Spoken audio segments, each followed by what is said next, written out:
pardon me. I think I might have a sore throat, if anything. But I think it's okay. At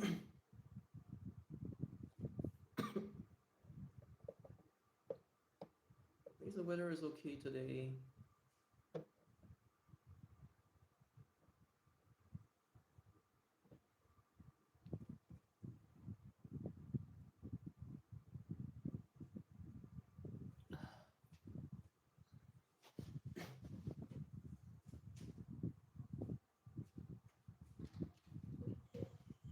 Evening. Okay, so today is just a chat stream. Obviously, you can ask me anything that has like happened recently, because my laptop is still getting fixed. Although some people have discovered evidence of like 181 getting extended. It's like I forgot the road name, but it's like Bulim Avenue or something. No, is it Bulim Avenue? It's Bulim something, but I don't know the exact route. It's because people have discovered like new bus stops inside that general area, like beyond the roundabout area of like 181 in general.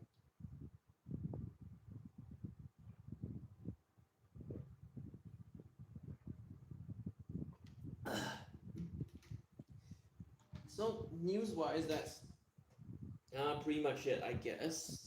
I don't really have anything to like add on. Yeah. I mean, other than that, concerning radio broadcast, and that's pretty much it.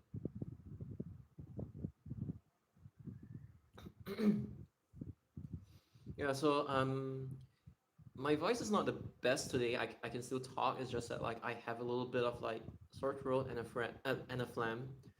A little bit, not a lot. I just ate like kimchi soup to help agitate that area a little bit so that all the phlegm kind of like comes out. But yeah. But yesterday I was like busy filming elevators because I mean buses in Singapore is like getting boring, and yeah.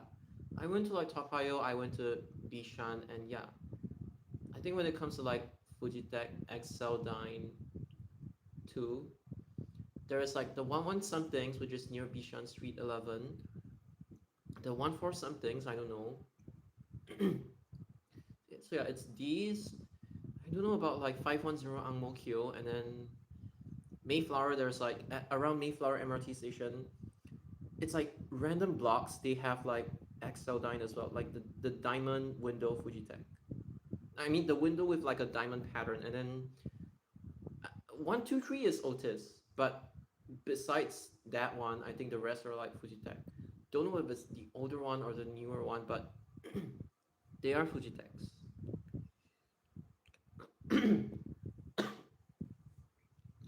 Yeah, apologies if I like cough a lot or like have a lot of phlegm or stuff like that. But yeah, obviously because it's a radio broadcast, right? I'm not able to like just show it because I read the copyright laws and stuff like that. You can record it, but you cannot like publicize it outright. Be it for like public or commercial use, basically, you're not allowed to do that. So yeah, that's the reason why I'm not able to like cover it.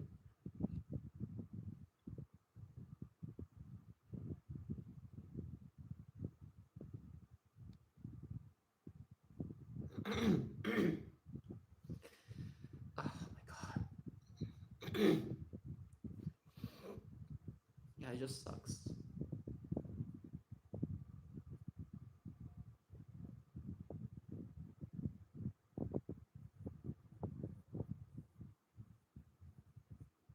I just wish that like I just wish that we didn't even have like these groups of people that we have to deal with in the first place. It just exhausts everybody. Yes, I get more income from it, but it just exhausts everybody for no reason.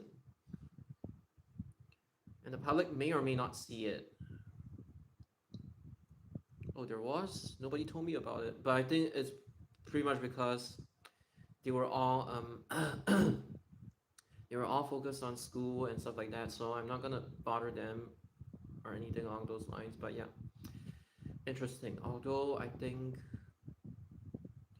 801 having B5LH, I think it's really common at this point. Like every single time I just hear about it. Something that I haven't heard about is 960EOC, but that's pretty much it. I just haven't heard about like I mean sorry. I have been hearing a lot about 801 or even some of the most like random services getting B5LH.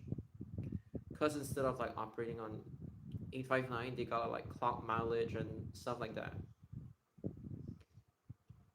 It's like occasionally you would need like these buses to run around a little bit, I guess. Instead of being confined to like your normal service. I'm talking about like 298, all these short services, 859, 920 in the past. So every once in a while, the reason why they cameo, and it's not cause they are being rigged out or anything, but it's like if there's a chance to like increase the mileage of like a certain bus, then obviously they would do it without compromising the original, like the perm service. If that makes sense to you guys. Yeah,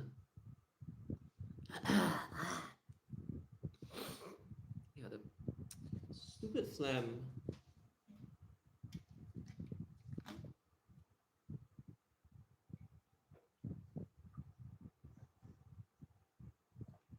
It crossovers from like what slot? 85. Sorry. Is it 853 or is it 859? I got a feeling it's 859 because 853 does have crossovers from like 663. Oh wait, it's actually 853. Oh my god. They actually take a lot of buses from 853 for some reason. So usually it's just a normal man bus. And just from time to time the B5LH appears, right? Something like that.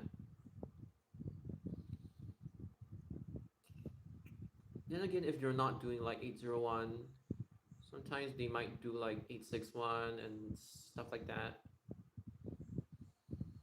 861 has been like getting kind of decent demand.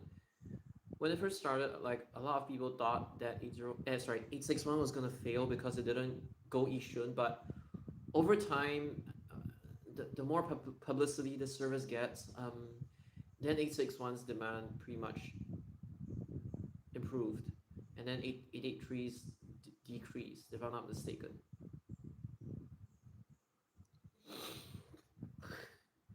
I know that they are known for like doing these like crazy crossover slots. Like you can talk about Jurong East, the buses just jump around and around and around like SG1695B, and then the other one is obviously Yishun. No, not Yishun, but like that area in general. It just jumps from one service to another. Like the double decker, right? Like 656, 167, and then it goes on to do like what?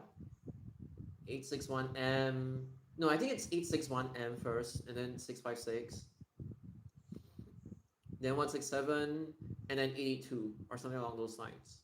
I just know that one just flies around. And when it comes to like the crossover slots, especially peak hours, I'm not surprised because if they're going up north and then they are not going to Yishun, they're coming from like Canberra area, they're coming from like Sembawang, then yeah, if they want like a direct bus without having to change to the 80 something feeder services, then yeah. Although to be honest, I really don't like how 861 is being pushed by the extremists, saying that like I mean, nobody is like trying to say that 861 kind of services are bad. Like nobody has been saying this.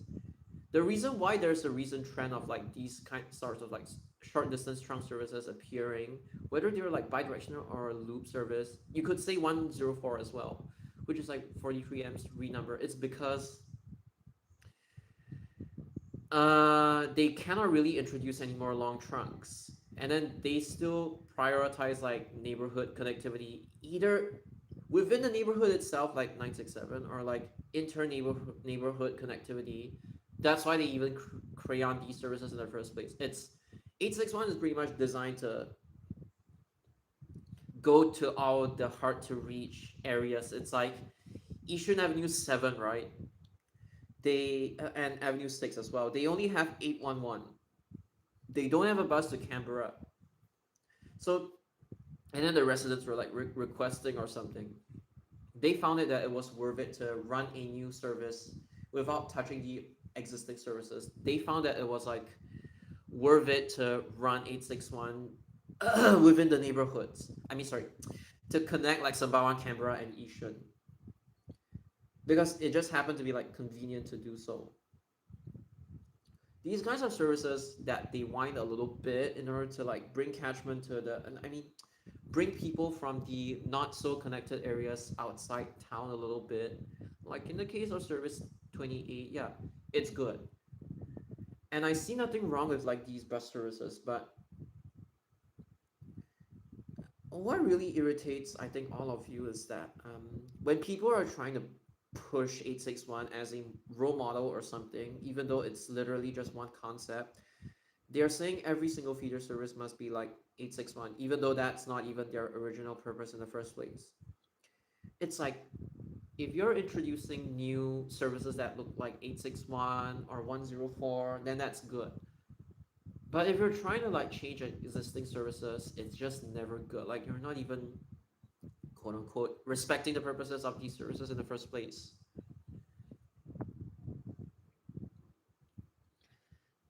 So, and then it's like you're trying to change feeder bus services to 861 when it's pointless, or like when it doesn't even work in the first place. It's not like you could do it for like every single context. Like when they made 861, they didn't change like, I don't know, they didn't change 860, they didn't change 811, 805, 804, 801, 803 even though I think 803 has extension potential, maybe. They didn't even do anything to like the standard feeder services. They just left them alone, and then they just introduced 861. Which then again, I've also talked about this a lot. I really genuinely don't understand why. I genuinely don't understand why people they prioritize like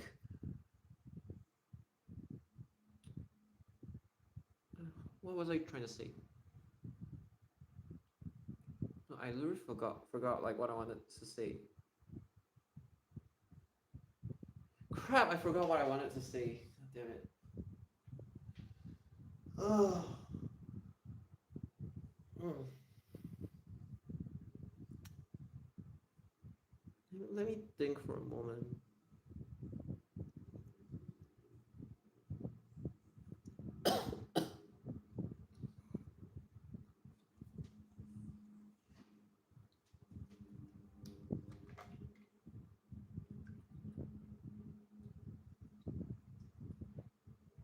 Can't remember.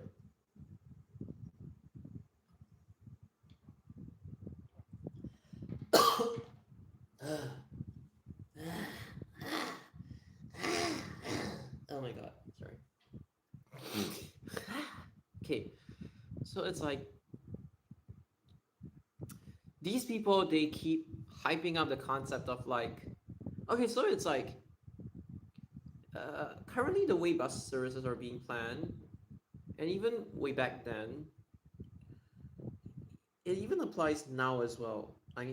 Yes, and the way most bus enthusiasts think is that they prioritize something that's called duplication, but with purpose. Like you duplicate parts of a route, like let's say 25, 55, and 854. You prioritize like duplication as opposed to no, okay. When you duplicate something, you're essentially segregating the demand. So that is like the normal thought process. But a lot of people who don't really understand the Singapore bus network at all, and the fact that Singapore is like quite high density, unlike the suburbs or the countryside in Japan, is that people don't understand the concept of like segregating demand or duplication, but like necessary duplication, and they end up trying to go against the flow of it. And then what they do is that they try to like, it's quite forceful really, but it's like trying to combine purposes, even though it's not making it. It's like, when I mean combining purposes, it's like you're combining two purposes haphazardly whilst destroying like half of their original purposes, like the two different services. Not only it's like, instead of like segregating demand, you're force combining all the demand into one service, and then you claim it's efficient. But I'm gonna tell you, even if you use Benny buses, the amount of like demand it's gonna hold, despite people's claims about like, oh, these kinds of services like 861, they tend to handle demand better, when it's not even true in the first place. Like, there are lots of like counter examples of feeder services not running empty after the looping point. Like 273 is one. The Woodlands feeder services that go to Woodlands train checkpoint, that's another one, because of like where the pivots are at. Okay, and then I would even say 913 East Loop is one. It's like,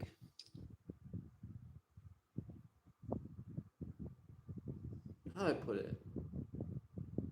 Oh, good evening. So it's like, how do I put it?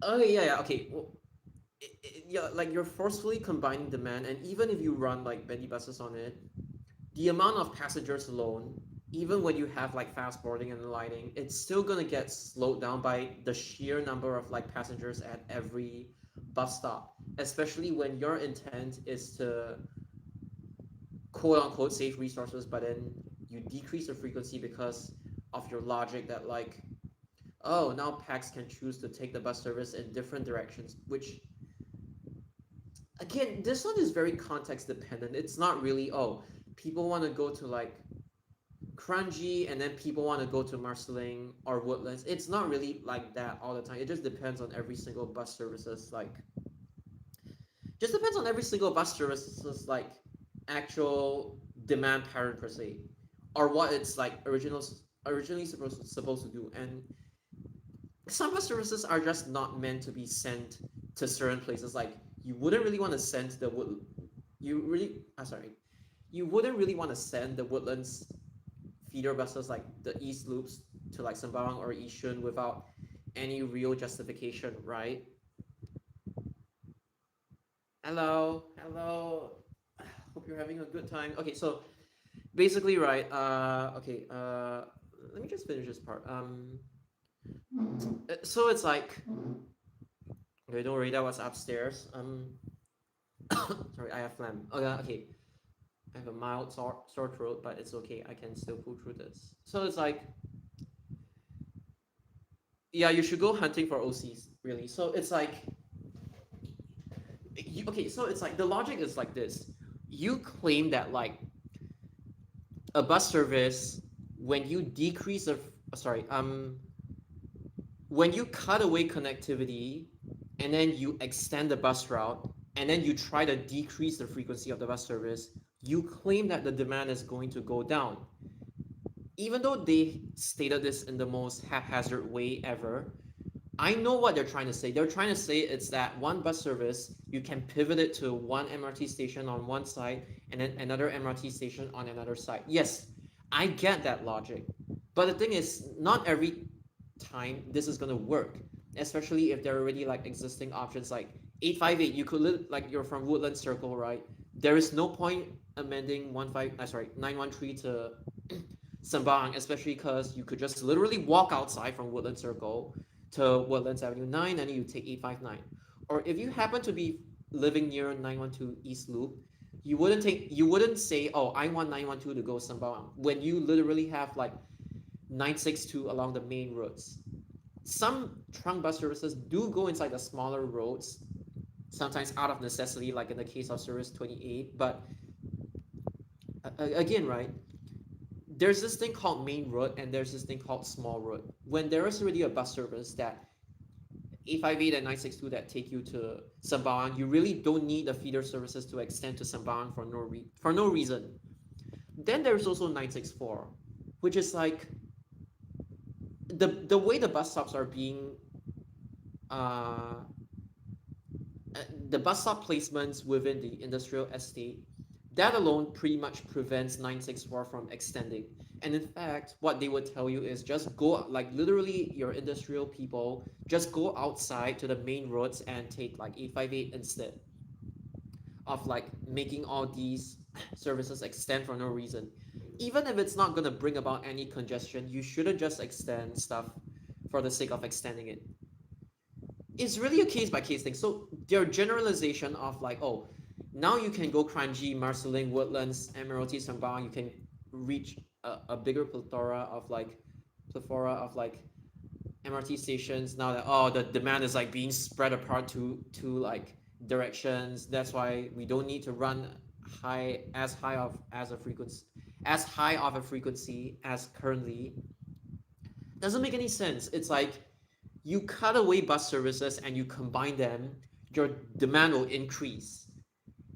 And let me tell you, in any case, the increase alone, especially in one direction, especially if you decrease the frequencies, it's going to offset any form of like, oh, I gave you connectivity to a new place. It's going to offset every single thing. The bottom line is you cut frequency, your bus demand might actually go up. Sometimes it goes down because people lose faith in the bus service. They don't want to wait so long. Okay, that's one thing. But if that's literally their only bus service to get anywhere, like Woodland Circle 913, right?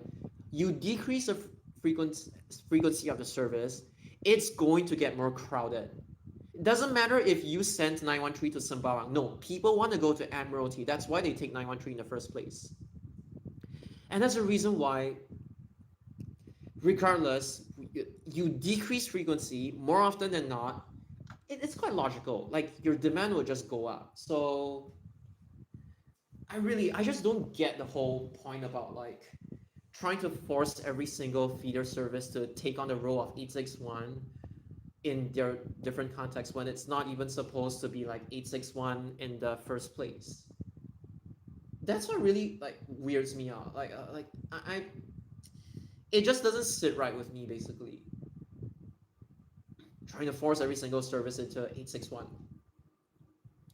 and then claiming that it's saving resources, like you're just stitching parts together. You're breaking up routes and then re-stitching them back together.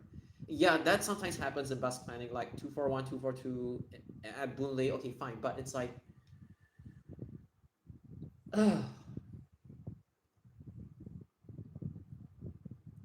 like okay, I just don't get it.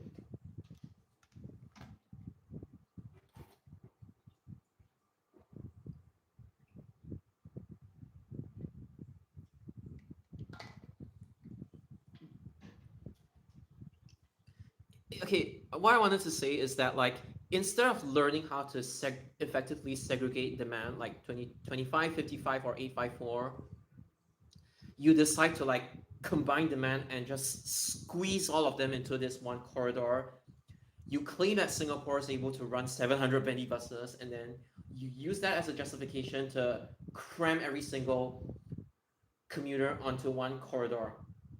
And the resultant routes, most of the time, will not even turn out efficient in the first place.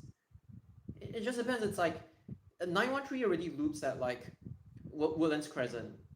Woodlands Circle. 120 already loops at like Telok Blangah Heights with Telok Blangah MRT as a pivot. And route wise, it just makes no sense to extend any of them. So it just makes no sense. And when you extend them, you cut away all the other bus services. You try to push everyone through one corridor, and then you're going to claim that like, oh, the Benny buses would solve everything. No, the sheer number of passengers would slow down your bus service.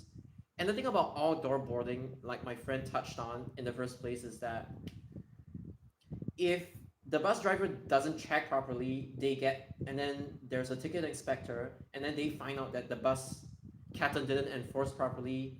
Not only will the commuter get fined, the bus captain will be fined as well. So outdoor boarding, right? You need a marshal. You need manpower that's stationed at the stop that you want to even carry out outdoor boarding at. The thing is, it cannot be unsupervised because of the way. It's just the way. Obviously, these people didn't even think about like stuff like this. They just think about like combining demand, combine, and trying to make the passengers like suffocate. And the whole like, oh, every trunk service must become skip stop, and then every feeder service must become inner town or stuff like that. Yeah, it's like they don't know how to segregate. All they think of is combining, and by combining and pooping out more fragments of deleted routes, and then they claim safe resources. But yeah, anyways, to respond to waste time listening to them try to appeal via the radio earlier, but I was too busy grinding for something in the game. Ah, okay. Thankfully, you didn't waste time with them. So I'm just gonna summarize what happened. So it's just talking about circle line disruption, and then the guy interviewed, which is some train enthusiast that was being roped in. What ended up happening was that the host just asked them about alternative travel options. They responded with bus, they responded with MRT, and that's it. It's not even talking, it's not even like actually agenda pushing or anything, even though you know it is. They're just trying to use this as like public leverage or something. But it's actually right, it's kind of like quote unquote AI slot, but it's not really anybody's fault. It's just you got the host who isn't a bus fan, you got the train enthusiast who probably isn't a bus fan either, that's only referring to their infographics and then just quoting, oh, what are your alternative travel options? And the fact that the radio host even tried to hype them up as like, oh, train enthusiasts, bus enthusiasts, volunteers working to like serve the community by making all these infographics, yada yada yada. Again, I don't blame the host. They have to try to like hype it up, amp it up, right? So yeah. So technically, you didn't even really miss anything. The only thing is that because the guy was probably like reading from his infographic because he's not a bus enthusiast. From Bugis to Ubi, he suggested taking downtown line, even though there's like literally 61 and 63. In all fairness, that's not being covered by his map because his map doesn't even show Ubi in the first place. But again, it just goes to show that like I don't even understand the purpose of them. It's pretty much just a publicity stunt. Like I know the host was trying to be as engaging as possible with whatever information that he had, but at the same time, it was kind of like you're just quoting people that I mean, you're just quoting stuff that people already know. Like you just invited this guy who is clearly nervous because he isn't a bus enthusiast and trying to get this guy to tell people the alternative travel options, which can be easily researchable, and then you're gonna market it as like, oh, these people these groups truly care for like the Singapore commuters in general. It's just quite poorly done, but I'm not blaming anybody for it being poorly done in the first place. It's more of like I just don't even know why, aside from being a publicity stunt, their name being mentioned, like the group's name being mentioned, I don't even understand why they even have to be invited in the first place when it's an issue that doesn't really require much like in-depth thinking or anything. It's just something that you could literally research yourself even though you're not a bus enthusiast. So yeah.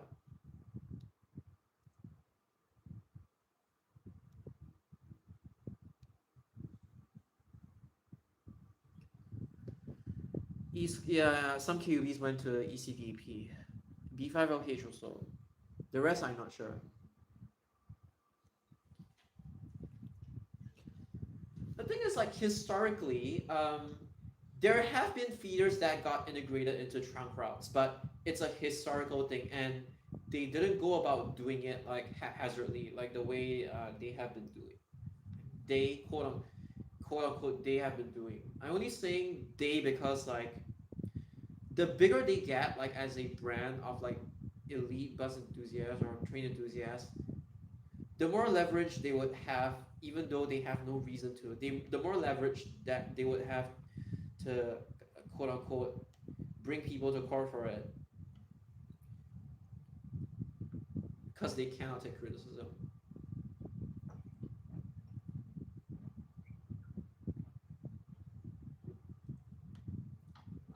And the thing is, I don't even need to mention their names anymore because pretty much anybody who has like came across my content before, who has come across my content before, y'all know like who I'm referring to.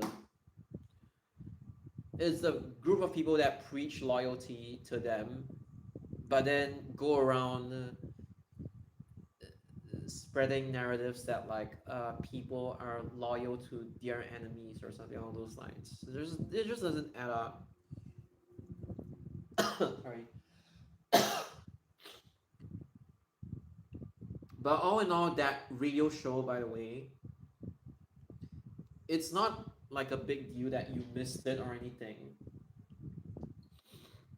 It was just an absolute waste of time, but it's not really anybody's fault. It's just they had to tie it into the circle line disruption. It's like before that segment, it was like circle line disruption, and then there comes the infographic. You're like actively recruiting people from the train side, people who might not even be actual train enthusiasts, but maybe just on the design side of things. I do know that they don't dare to like recruit bus people because they know that the bus people can see through their bullshit, and then they start complaining about like what I've said before. They start complaining that like, oh, we don't have the support of the bus community because your ideas are shit. That's the reason why you don't have support.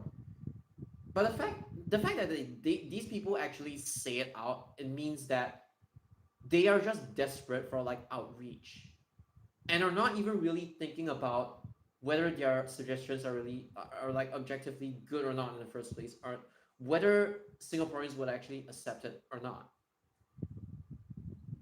It's just really feeding into their self delusions per se. So yeah, it was like a 13 minute and 13-minute 30-second segment around there. And the thing is that like again, I don't blame anybody because he's not a train fan, but I mean he's a train fan, he's not a bus fan, but I really don't understood I mean sorry. I really don't understand why he needed to constantly refer to his infographic. And then when people asked him about like from point A to point B, he hesitated like a lot, which is again clear that he's reading from the script. It's like when you think of Tai Seng, then you think of Nickel Highway. Any bus enthusiast could easily tell you service 70. And Bugis to Ubi, there's like 61, 63. Like, even bus enthusiasts who aren't that familiar, they would be able to at least recall it without any help. So, why did they chose like this train enthusiast to be the scapegoat, to be interviewed by the radio? And the thing is, I haven't even heard of this person. It's like, it's just very random.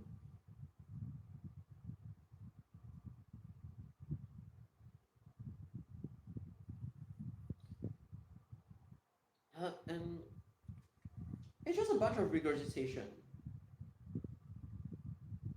Like clearly there is like a distinction between like the bus side and the train side. It's not like their train stuff even got like positive reviews or anything, but if this is the kind of quality that they come up with their train side, God forbid the bus side, honestly. Again, like the train side is like it's not even that bad in the first place. It's just your bus side is like full of delusions. But when people don't even trust you for like the train side of things, what can they say about your bus side? It's just a mess, honestly. I, I don't really know like what to say about this, because literally what like listening, not watching, but like listening to that 13-minute and 30-minute segment, it was really a waste of my time. I really kind of expected it to be like this, and the fact that they cannot really talk much about it, but because it has to be somewhat relevant to, you cannot just talk about like bus enthusiasts like all of a sudden. You need to like in radio, right? You need to transition seamlessly. You cannot just be super abrupt. You might say something along the lines of like, oh, speaking of like circle line disruption, what about community outreach? What about like the volunteer group, blah blah blah blah blah? They have to transition, and then yeah, it pretty much ended with this kind of. It pretty much ended like that. It was just like a regurgitation session, honestly. Not much can be said, but it's just that the people who know will be able to see through what they're trying to do. Like we all know this is just kind of a like publicity stunt to get more outreach, but whether said outreach will actually benefit them or not, you guys know it's not a guarantee. Good evening. But yeah, anyway, the radio thingy, the 13-minute segment, it was a waste of time. They just sent someone as a scapegoat to regurgitate the alternative travel patterns, and that's pretty much it. It was no one's fault because the guy chosen for the interview, he wasn't even like a bus enthusiast. He was more on like the train side. Which just goes to tell you that like what kind of people they're actually recruiting, and implications on like, even if they have outreach, again, what are the implications? It's like, even if they get a lot of outreach, it's pretty much just an echo chamber, I feel. And at most a publicity stunt, if anything. I know, right? But yeah, so what happened to my laptop was that like the left hinge, it just broke. I haven't manhandled the laptop in any sense. Maybe I have been like a little bit violent or rough on it, just a couple few times only, way back then. But it just, it could be because of like the residual heat or something. But yeah, I've sent it for repairs.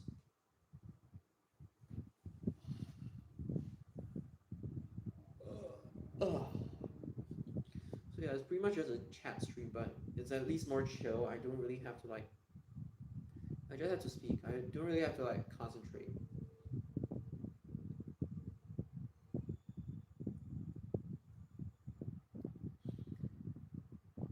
Oh, that, okay.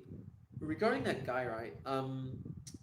I think you all know him. It's just that he actually doesn't want to work in SMRT. He's only doing this because he just wants to contribute and sort of like breathe into the system in his own way and leave his mark and legacy on it. Because there is no way somebody would just outright criticize, like in this case SMRT, and then get away with it, right?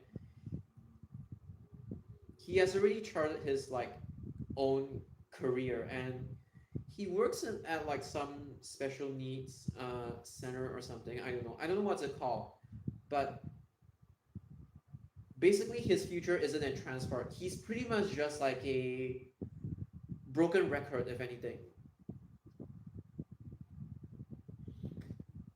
I haven't followed it. Although to be honest, like for O levels, I didn't do well. A levels I did okay. I got like 85 out of 90, but my O levels, it wasn't good. I didn't even have an L1 R5. But yeah. So I don't really have any reactions to it. I just think O level is like, I find A lot easier to manage because it's like, it's split across like different years. Like you take project work at like at year one, and then the other subjects you take at like year two. I mean that's for JC. But like for O level, it's like you have so many subjects to like take at once, and then they are so different. Yeah, it's like all at once you gotta memorize sciences like maths, arts, and that stupid ass social studies. You gotta do it all at once, which is not fun.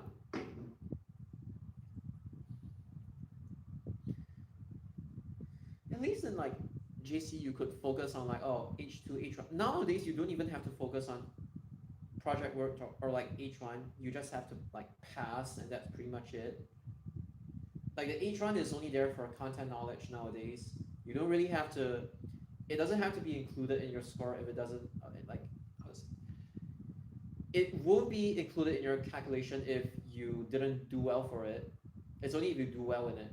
The same project work is now like a pass or fail, not like last time.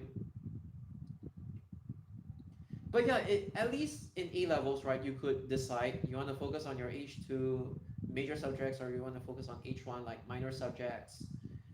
Yeah, that's one thing. But O levels, right, it's like it's quite cruel. It's like you have math, you have A math, you have English, then you have like all the goddamn sciences and whatever other subjects you take and combined humanities or any extra subjects that you take. And then I'm like, I don't understand how people like even though I think people who get 90 rank points or even 70 rank points now for A levels, I think they are robots, but not as much as O levels. Like O levels, you literally have to be a robot to. I don't get how people keep. As in, like, I'm not saying this in a bad way, but I genuinely don't understand how people are able to get like straight A1s. Like, if it's like a mixture of A1, A2, B3, yeah, I could see how, or maybe a few B4s, or maybe no, yeah, could see how. But when I see like a whole long list of like A1, A1, A1, A1, A1, I'm like, what the hell? And then I think it's probably the effects of like bell curve or something, but when I see like a whole list of A1s, I mean congratulations by the way, but like how the hell do you guys like do it? And by the way, yeah, I didn't even have an L1 R5, but I'm just like, how do you guys even manage like that many subjects at once? I just don't know. It's like the workload for O level is genuinely a lot more than A level. A level is more of like depth, but O level you have way too many subjects to like handle. It's genuinely retarded, and it's like O level English even has like oh listening comprehension and stuff like that. And if they are not clear in their intonation, yeah, it could throw some people off and stuff like that. But yeah, at least A levels, right? It's just general paper. It's just like you have a bunch of like short answer questions, and then you have the summary, and then you have like the what do you call it, AQ or something, that you get to like write your thoughts. You pick out the passage and you react to it using your own society. I like that one actually. It's kind of like a reaction to it, provided your school actually teaches you how to do it properly. So it's like A level, A level, it's like English is like it's just an essay. You choose between like 12 questions. I think 12, right? And then the paper two is it's literally you read a passage, you answer some like I don't even like the short answer questions because a lot of them is just paraphrasing, it's just testing your language. With some like inference questions, which is okay because that's the whole point you do GP in the first place, to infer. And then you also have like the whatever I just described. I feel A level is more manageable. I don't get how people even do well for O levels. Like, are people actually robots or like that competitive? Then they get into like Waffles Institution or something. Yeah, I don't know. You got 4 distinctions. Oh wow wow wow. Oh, distinctions is like A1 or A2. Okay okay. 6 or more distinctions. Like, okay, if it's like a mixture of A1 or A2, okay, I'm not surprised. But genuinely, how do people even score like straight A1s? I think it's like pretty much impossible. Best and worst, I don't even want to guess. But for me, I'm just not cut out for like social studies. No, that shit really pulled my score down. Okay, bye bye. Go back to grinding. Have fun. JPJC. Oh.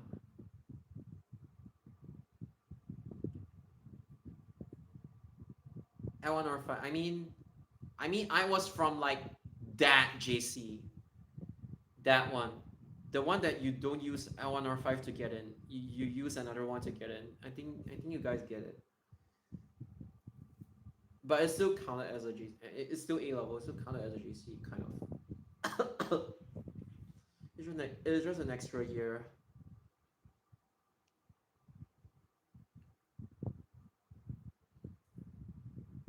Make your own inferences. That's all I'm gonna say.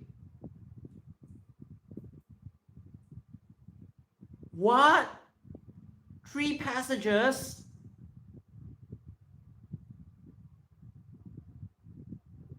Oh wait, no. I've heard about 2 passages. Like I've heard about 2 passages whereby they give you 2 passages and then they let you compare both, or they give you one passage and then they have a bunch of like views on it, like different views, and then they ask you to like unpack it. But I've heard of like 2 passages. I genuinely have never heard about 3 passages. If you told me it's for like knowledge and inquiry, okay, fine. Like H2GP is KI. Okay, then yeah, I believe it. But 3 passages for GP is like insane. But I'm thinking it's like they probably want you to. It's like a clearer distinction, right? They probably want you to learn how to compare 3 like shorter passages as opposed to like one long one.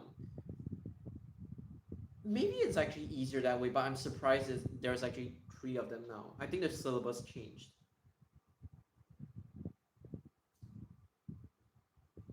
My LRNR 5, the number is a bus service that got rationalized by DTL. So yeah, I mean it is quite obvious at that point. Because I failed combined humanities, and that's it. Everything else I did like decent. It was a mixture of like A's and B's. You know, other people they are hyper competitive. They compare for like who has the best L1R5, right? Me and my friends, we are in basically the no L1R5 gang. We just call like I just affectionately call them that, and we basically compare to see who has like the worst L1R5 score, and then that person would be considered the champion. So we want to find people who did worse than us, and they will be crowned the champion. Not in a bad way, but like just in a light-hearted way. It's like, yo, you don't have an L1R5, join us, that kind of thing. And then I'm here like seeing you guys get like, okay, 15 is actually not bad. But then literally, like I've seen people like getting straight A1s, and I'm like, okay, if your raw score is like is less than 10, I'm like, how the hell do you guys even get less than 10? Wait, L1R5 is like what? 6 subjects, right? So if you get less than 10, I'm like, what the you guys are not human. I just want to say out, you guys are not human. If let's say you get 12 points, but it's after subtracting, deducting all the stuff, then okay, I believe you. But single digit raw is like really hard to believe that people are actually robots. That or they're actually smart and know how to do exams well.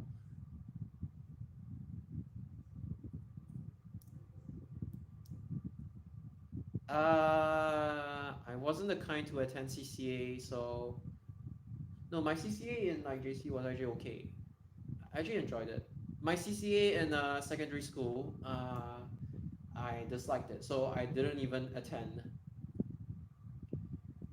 which means I think I got like 1 point deducted for like I mean if you fail combined humanities you cannot go to like the normal 2 year ones. But okay, it's like I think because it's like all the VIAs and stuff like that, then okay, I got subtracted 1 point. Well, I think my raw was like 23 or something, and then my -1 was like 22. Oh wait, I think I understand how people even get the -2s. Some people do get -3s because their CCA involves like national or international competitions and they do super well, they get like -3. Another two I think comes from like higher mother tongue, the subjects. So that's another -2. And then the next -2 comes from like affiliation of some sort. So technically you could -6 or -7. So essentially, right, if LNR5 you get 6 points, you -6 because of all your achievements and affiliation as well. It's actually theoretically possible to get a 0 for L1R5 or -1 if you're so good to the point whereby you get recognized by the country for your stellar performance in like your sports CCAs or something, and then you get like -3. Technically, 0 or -1 L1R5 actually exists. I don't know if anybody has ever like achieved that, but I do know that like the top JCs they have like um a certain percentage of your students of their students they get like minus no sorry they get like 90 rank points. It's like a certain percentage of them, and then the top ones they compare, whereas the neighborhood JCs they are comparing how many of the percentage of people get higher than like 80 rank points.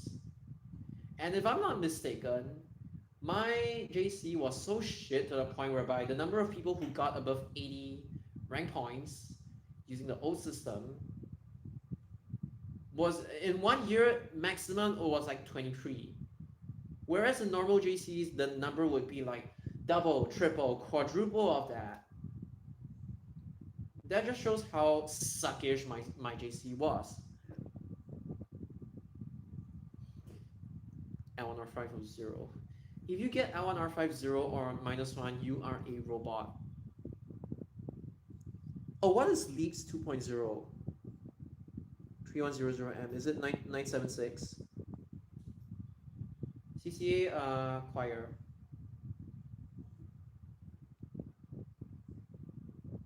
Oh, your raw was 17. Okay, realistic. What is Leaps 2.0 by the way? I've never heard of it. If anybody who knows could tell me.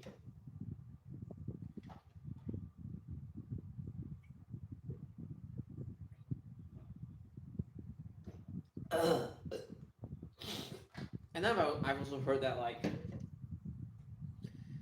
next time they would consider your score based on L1R4 and not L1R5. But I don't know the implications of that. Like, will combined humanities still be a thing or what? I have no idea. But if it's L1R4, right? Like, I could have easily made it to Innova JC. So sucks to be me, I guess. Yeah.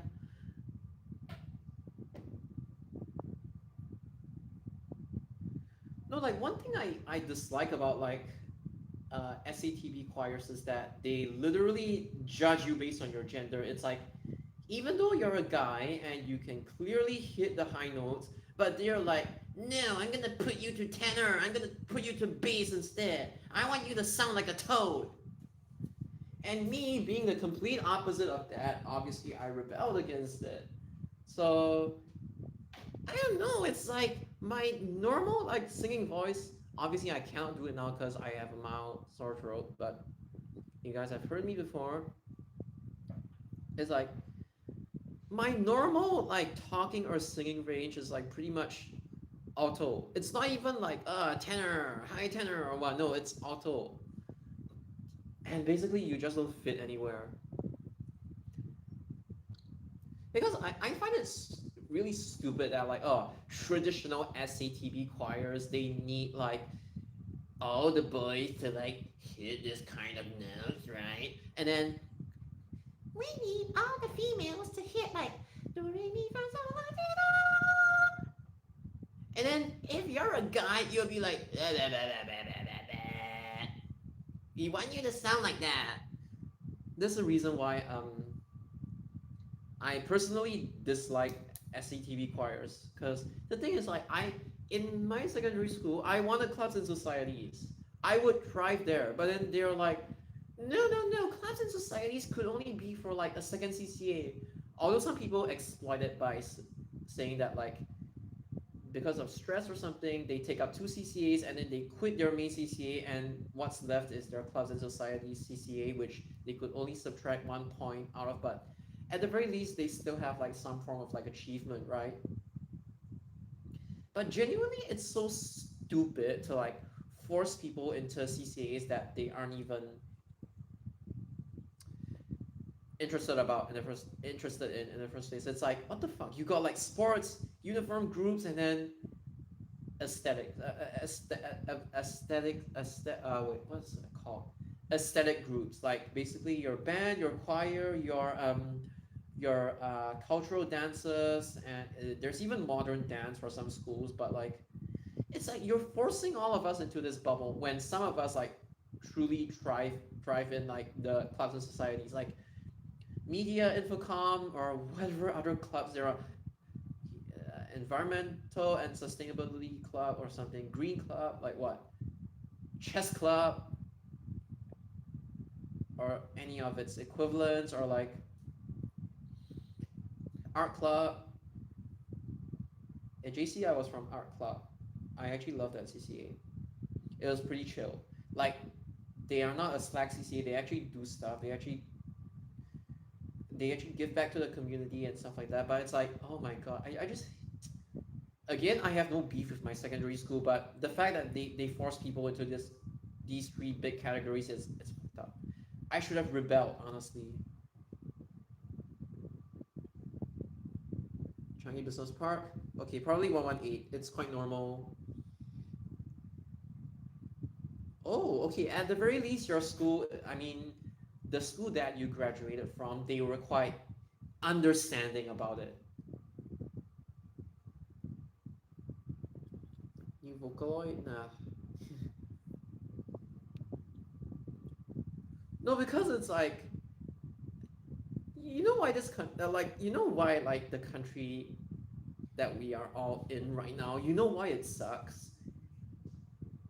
It's impossible to like cultivate talents here, and then you don't even have the course you wanted. And even if it's like something related, eh, what are the chances that like poly or IT they're actually gonna teach you properly? And the thing is that like, have I ever actually considered going to IT before? Like when I was young, I mean not now. Obviously now IT equivalents and stuff like that, yes. But when I was younger, the thought of like going to IT never really crossed my mind, and it's because at that point in time I didn't really know what I wanted to do. So obviously any form of like poly or IT would be like out of question for me. So yeah, but obviously as people as time passes and as people grow and mature, they might have a different outlook in life. They might have found something that they really wanted to do, and yeah, they might change. But yeah, just didn't really know what I wanted. And reminder that like I was also facing like clinical depression.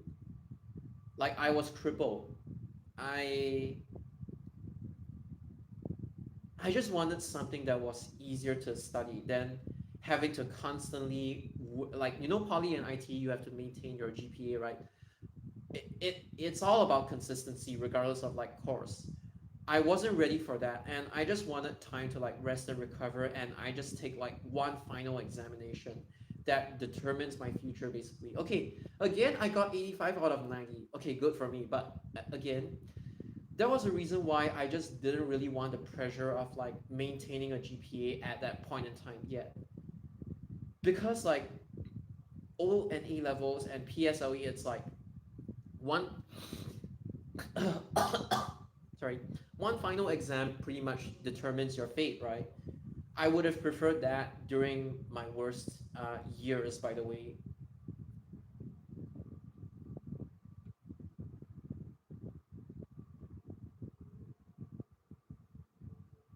No, it's okay.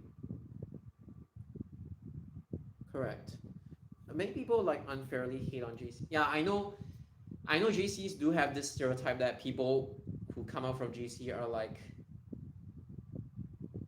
SA keyboard warrior extremists, but like sometimes I feel like, especially the neighborhood JCs, they get like I'm not talking about IP stream or anything, by the way, but like even JCs get like crapped on a lot unfairly because people think that like, oh, everybody should go to poly. No, I'm depends on whether a classroom pen and paper environment is better for you or a hands-on environment. Different people, different learning needs, basically.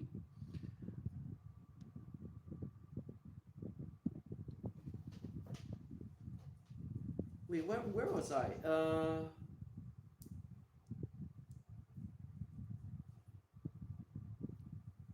Because I do admit that like a lot of GC students, when they enter like the real working world, they're like, oh, I don't know how to work, and kind of like this. Although one thing I could say is like GC people, they are actually quite resilient in the sense that like they have enough discipline to muck through. So even though they don't have the work experience, the discipline alone from studying for A levels, so because A levels is actually quite tough, tougher than like IB and stuff like that, but they have the resilience to actually pull through, provided they know what you're talking about and they know the kind of career that they want to do in future. Like I said, even if you're from GC, that doesn't necessarily mean you're like all about the books and stuff like that. In fact, I do tell bus enthusiasts that if they ever did GP, like a bus themed GP, they would actually do quite well in it. Like if I gave them like a GP based on public transport, like a public transport specialized GP, I think they would actually do pretty well. Because some people, even though they're not from GC, they can actually argue pretty well. So yeah. And then some people also question, why do people go to JC instead of like going to IP stream? The thing is that you do know that IP stream is very, very risky in the sense that like if you don't last minute back out and say, oh, I want to take O levels, you just continue straight to A levels. It's do or die, and the chances of you like having to repeat JC year two is actually pretty high if you don't know what you're doing. Like you get a 6 year education and you are left with nothing. And in fact, I would say that O levels, yes, O level is bullshit, but it's still the safer option in case you want to bail out and you decide not to do A levels anymore. So I would say that like O level to JC is actually safer than IP. In fact, some IP people are like actually quite laid back and they get absolutely destroyed by the O level raw single digit people. They are like out gunning for their grades. And they will study like robots to get what they want. Maybe it has implications on your overall mental health, but again, you gotta do what you gotta do. But this is why I think the Singapore education system sucks sometimes. You're just taught to like, oh, this is the correct answer. This is like you're not even taught to like question it, regardless of what kind of educational background you're from. Although I do like SUSS, like their studying method, even though I think one of the professors is a piece of shit. I mean, I've never gone to university, but I'm just saying one of them is like, we must cut all the duplicating bus routes for MRT. I mean, that was during a period of time whereby the LTA bus planning lead was still kind of like idiotic. Now they're not, but like back then, they literally hired these kinds of like professors to bootleg them. So yeah, that's pretty much about it. NTU who sings on ISBs and even the MRT. NTU, oh my god. ST article about, oh my god, he's probably just a nuisance. Technically, you cannot ban them from a bus interchange because it's a public place, but you could probably coax them to leave if they're really being a public nuisance. Go to JPJC. Is it because of like proximity? That's why they go to JPJC, even though they get like single digits. They still go to JPJC because of like graduate, because of like uh, because of like proximity. Okay, I'll just make a guess. Bukit Panjang Government High School. I mean, not eligible for IP. Okay, I'm just locking in my final answer. Bukit Panjang Government High School. You can choose not to review, but I'm just gonna make my guess. PSLE, yeah, you would be cooked. Oh shit. Okay, never mind. I'm not gonna guess anymore. But really, like my guess would be BPGHS. He likes to hype up the tutorial. Why not join the school as a staff when you graduate and not telling people I love NTU, it's the best place on earth. Why wouldn't you say that? Or like why wouldn't you just join the school as like an alumni or like as an actual staff so you can preach about how good your goddamn school is, as opposed to like, for a period of time, like every single time the university sent me those like packages for me to read, for me to like, hey, please join our school, I just like put them in the recycle bin, I just toss them aside. And then one time my parents were like, oh, no, you got stuff from SUTD, right? I just want to see what they gave you. Then when they open it and then they're like, it's just like that, not really that interesting, okay, toss it. But genuinely, do you know that like not every single Singaporean knows how to recycle things, right? And that alone just generates a shit ton of waste. I know you want to advertise your university, but like, and make an impact, but like, come on, man, like you gotta think about the waste. You gotta. Nowadays, people don't care about like physical stuff. Like, even though I do, some people they only care about the stuff that they see on their phone. So why not turn to like social media for your marketing instead? You could give ads as well on YouTube instead of like, oh, here is a brochure or a pamphlet. It's like the trees died for this brochure or pamphlet, and now I put it in the bin, I'm sending it to recycle. It's, oh my god, it's like waste of time and waste of resources. I know it's recycled at least, but Swiss Cottage. Or maybe Bukit Batok. Or Yusuf Ishak. No, Yusuf Ishak already. Judging by how old you are, I don't think it's Yusuf Ishak because it has already moved to Pongo. Okay, Bukit Batok or Swiss Cottage, and that's my final answer. Oh, okay. It's the school we often talk about when we talk about the rejected 994. But yeah.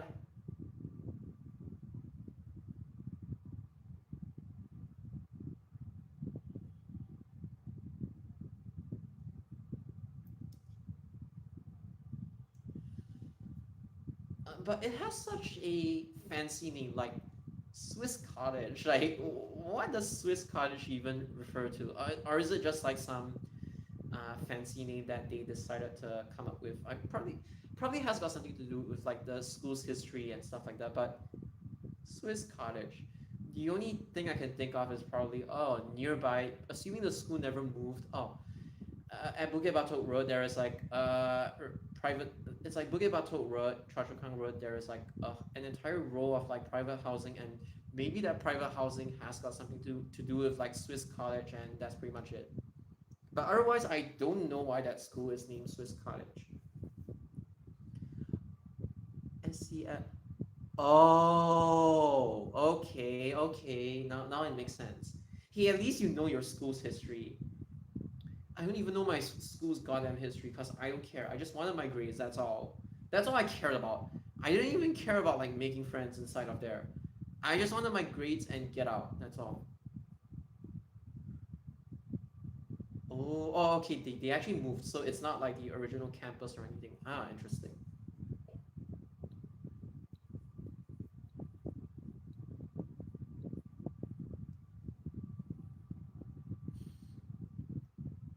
Oh, God damn it,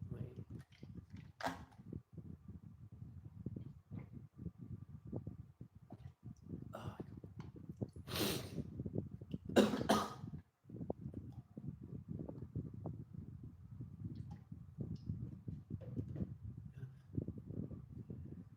All right. See you. Thanks for joining. Bye bye. Have fun. So yeah, it's a chat stream. You can ask me anything because my laptop is bye bye.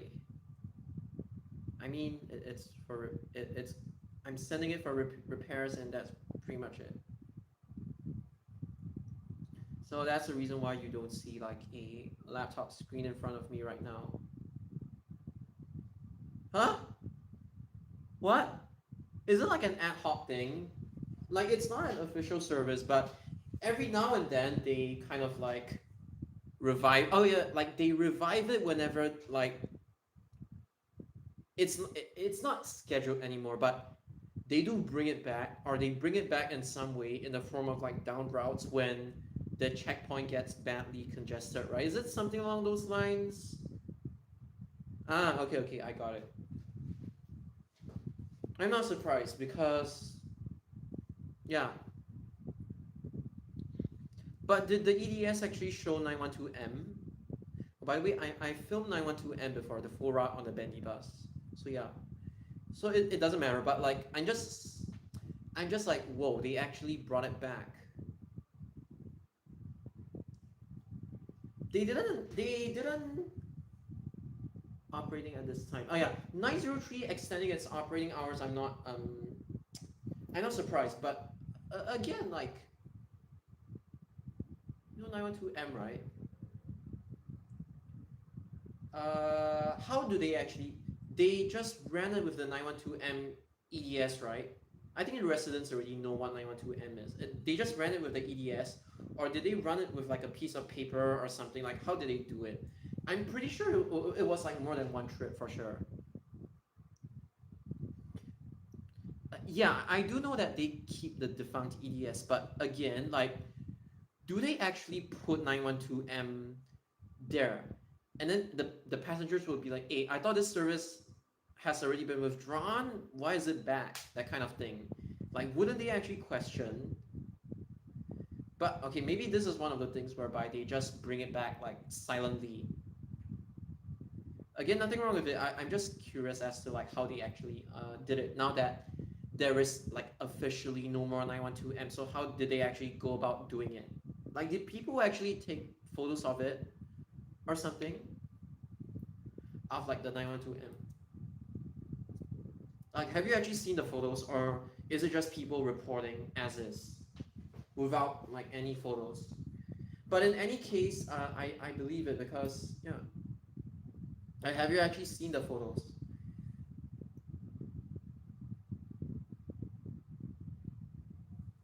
of like 912M being revived? Are my comments working? Oh, like right now, right? Oh, okay. Wait, why are people going back to Malaysia at this? I know it's a Friday. Okay, it's probably because it's a Friday. Is there anything special going on nowadays? Oh yeah, he drives 967, so he would know. SLD Citaros. Yeah, the same thing, yeah. At the very least, I've cleared them whenever I saw them. It's like on 255, 252. I cleared them as much as possible. So nowadays, like all I have to clear before I leave Singapore is 960E OC, uh, as well as the diesel buses on 679 to 682. I know one diesel bus happened on 681, but the the photo owner, they didn't specify the date, so I don't even know when that even happened. It was a one-off thing, just like how the double decker on 666 or like 668, they were like one-off. And by the way, though, I'm happy that like I I rushed from Bedok to Yio Chu Kang via MRT, and then I ran, albeit a little bit dangerously, if you guys know what I mean, because there's like construction going on along there, and then I did some sus stuff. As in, like, I ran at places whereby I'm not supposed to be running at. I just took a huge gamble, but I made sure I was being seen. But yeah, at the very last minute, I caught the 668 double decker. Had I been like 10 more seconds late, I would have missed it. That was how close it had been. I don't regret it, but holy crap, I think I look stupid. Oh, it's someone's IG story. Oh, with the EDS on and everything. Okay, does the app say 912M? I don't think they will say 912M. I think it's just like an ad hoc trip. Like for example, let's say there are like 912Bs, right? And then they converted the like BOCC just told them to convert the 912B trips into 912M trips, I would presume. Oh wait, I realized one thing. 912M, correct me if I'm not mistaken, never had an OC running on it. Are there any OCs on 912M? Not that I would go and chase now, because again I have a sore throat, phlegm. It'll be interesting though to finally see an OC on 912M. Has it even happened before? Because back then the OCs were all based on like Ang Mo Kio Depot and Kranji Depot. Woodlands for a long period of time, like for a decade, had none. Yeah, although to be honest, right, the number of times where you have to activate 912M, it's not fixed. 405, it's fixed. 912M, there is really no way to like predict the crowd levels. At most you could say Friday, or like eve of public holiday, of a long holiday festive period. That's the only way to like guess. But to be honest, I think they didn't announce it because they didn't want it to see it as official. They just want the flexibility to be able to convert trips from 912B to 912M, instead of like, trying to like go about writing an entire PR statement on why there is no 912B running and we are converting them to 912M. I think it's all because of like flexibility. No OC, okay. Bridging, oh yeah, bridging, I agree. It's like unofficial. Maybe SMRT could announce that like, oh, right now there is a jam and we will operate 912M. How about that? Maybe SMRT could put in the effort to say, hey, 912M will only be activated when there is a congestion, blah, blah, blah. But yeah. Anyway, the residents know what 912M is. It's just that I was thinking how they could go about conveying the message that like it'll be revived every now and then. I would think.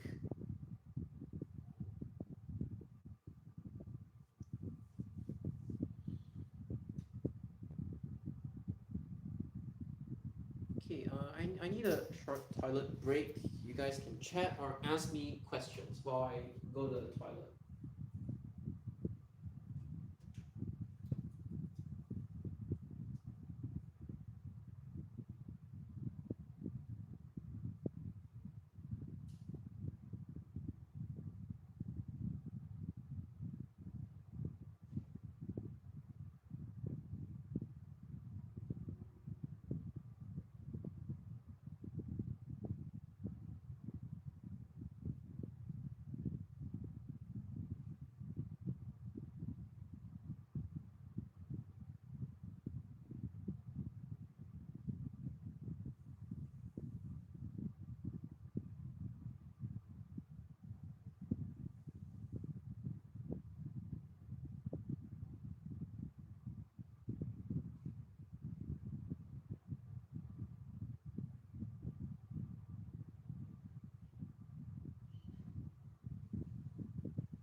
But if you guys realize, like, recently I haven't really been uploading a lot of like bus content, and don't worry about it. It's just I have gotten a little sick and tired of it.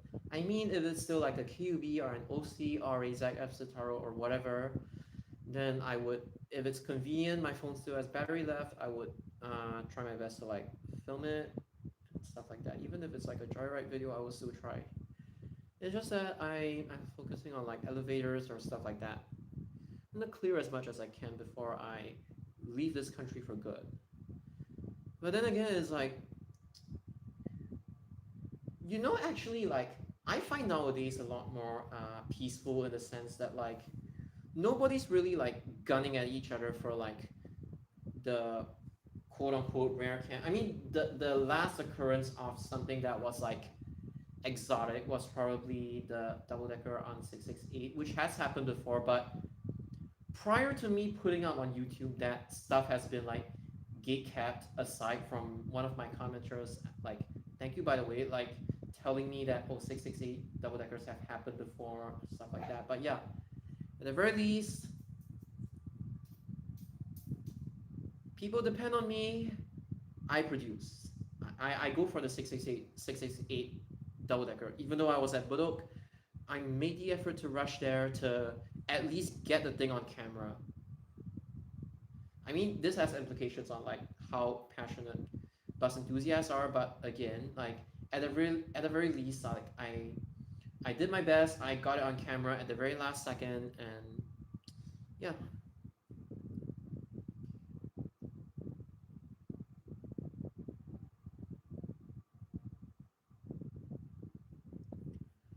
But I just think it's like there isn't even like that much stuff nowadays.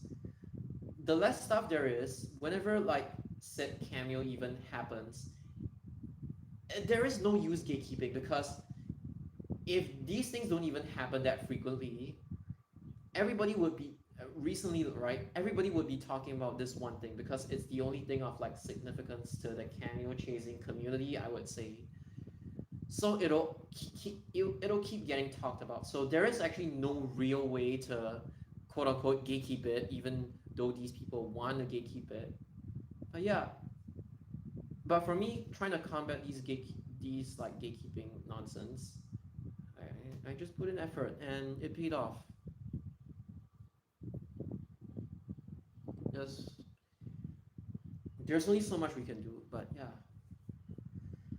But I really do appreciate, like, nowadays there isn't much stuff happening. Like, for once there is actually peace.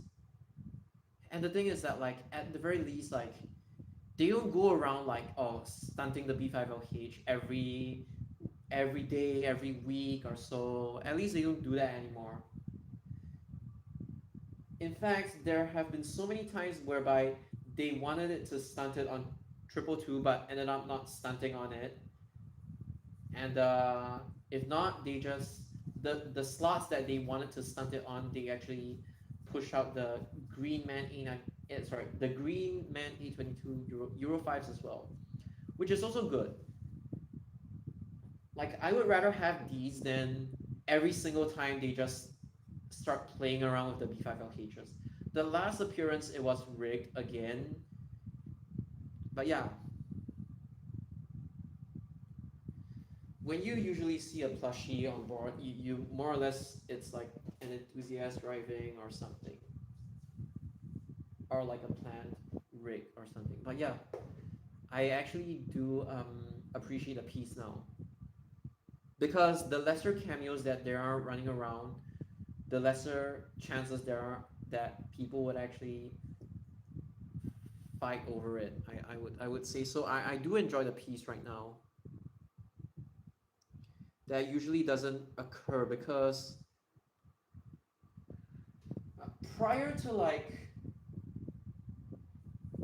2026, I would say, there is usually always this one generally after talked about like hot area whereby they would usually spawn a lot of stuff, right? Nowadays there isn't even really that much stuff to be spawned in the first place. Unless a bus breaks down, like a UPDP single decker breaks down, and then they have to replace it with a B5OH, then okay, yeah. But again, I know I'm just repeating myself, but I'm thankful for the, how to say, peace and stability right now. That no one's actually actively fighting or like trying to sabotage each other nowadays. I mean, partially because like people do have school now. It's not like the holidays whereby people could just chase bus again and again and again. But again, I'm just thankful that, you know,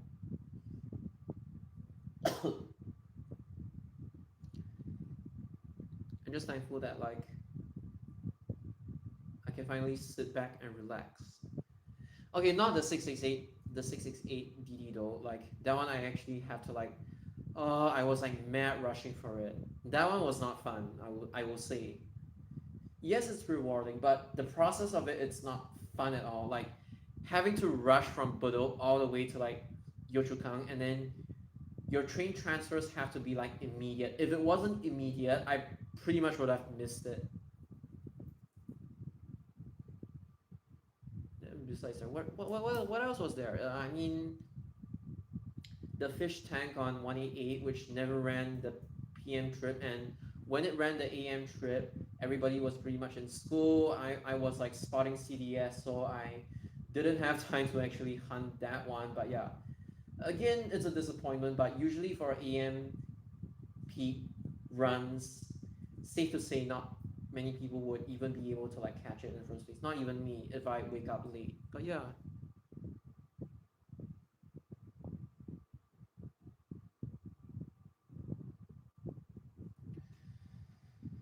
Uh,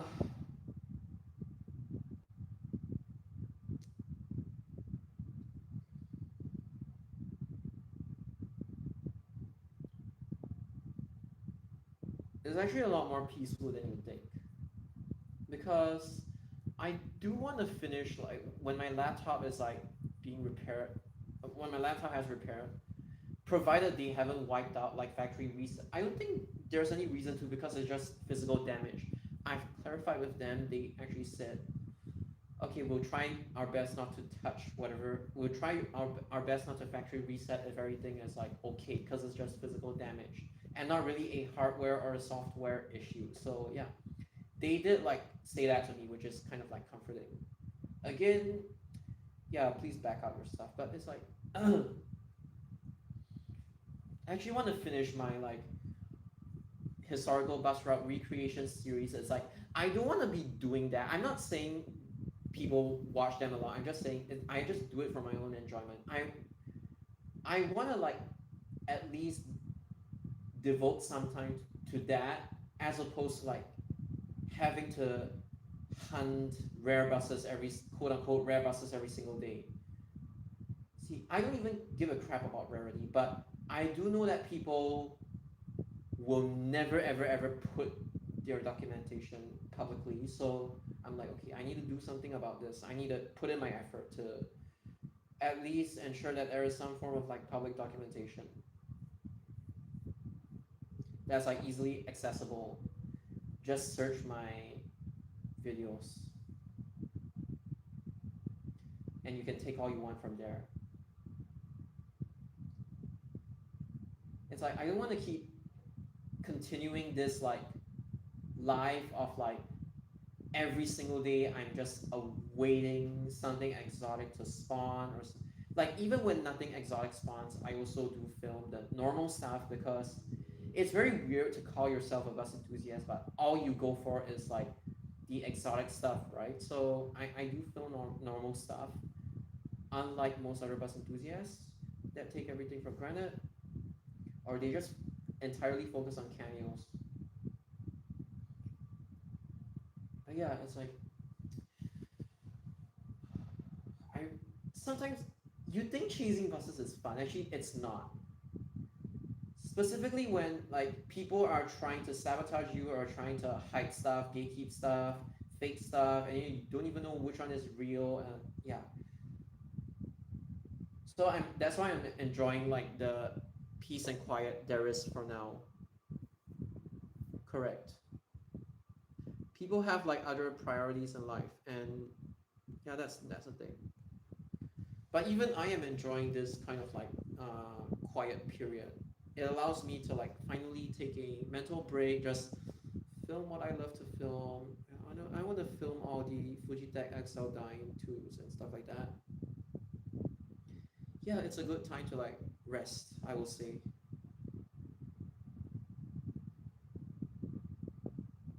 Also, given the fact that like right now,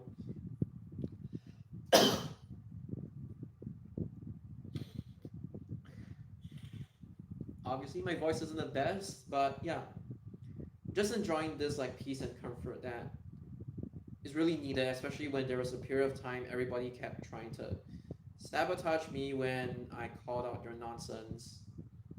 But yeah, I had to. The thing is, right, the only reason why I hunt them is because there is no more Maxon to hunt them. Maxon has his own itinerary even when he visits Singapore. He's only really able to get like the 51B5 LH because I told him about it, and yeah. Or maybe some of his friends told him about it as well. It was a combination actually. So back then, I didn't really have to do that. I could just focus on myself because he did most of the heavy lifting and I didn't really have to do anything because I didn't even have a good recording device back then. Nowadays, I feel like I have to do it because people hide and gatekeep stuff and fake stuff to the point whereby you need some form of like verification if their claims are actually true or not. If not, like it's very hard for people to learn, like future enthusiasts to learn what other kinds of deployments or what exotic stunts actually happen or which ones are just fake. And also the fact that like I feel that there's no more maximum to document this stuff, right? If nobody's gonna do it, then I have to do it because you guys also know how the enthusiasts nowadays are. They don't really have a true passion for buses, and I'm not gonna judge them for it, but you're like that, and then you try to sabotage people, which is like so stupid. And the fact is that like it's not just the kids that are doing this; it's the rogue adults that are influencing the kids to be like this as well. So ultimately, it just one person has to take the bullet and call them out for their nonsense, and I just happen to be that individual. And it's not just that, like you guys know that like I just happen to get myself involved in all of this, even though I'm literally just speaking my mind, and then people cannot take criticism, so they think whatever I say is like an attack on them personally. So yeah, but whatever, man. I've really known their behavior since a long time ago. Not much. PFP. Oh, yeah, yeah. Oh yeah, I forgot you're from NA. Oh yeah, PFP is like an NA thing. So all the best. Not much.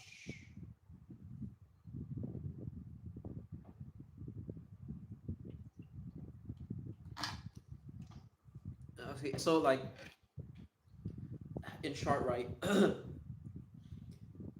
The high profile cameos and stunts, you have a lot of people that are like hunting them, but nobody wants to post their stuff publicly, be it photos or videos. And yeah, and then nowadays, like this generation, they seem to have very double standards rules about like, oh, my privacy in a supposed public space or stuff like that. It's quite stupid, really. It's like if you are so concerned with you being captured in other people's videos, don't even step outside your house. Don't even go and hunt these cameos in the first place.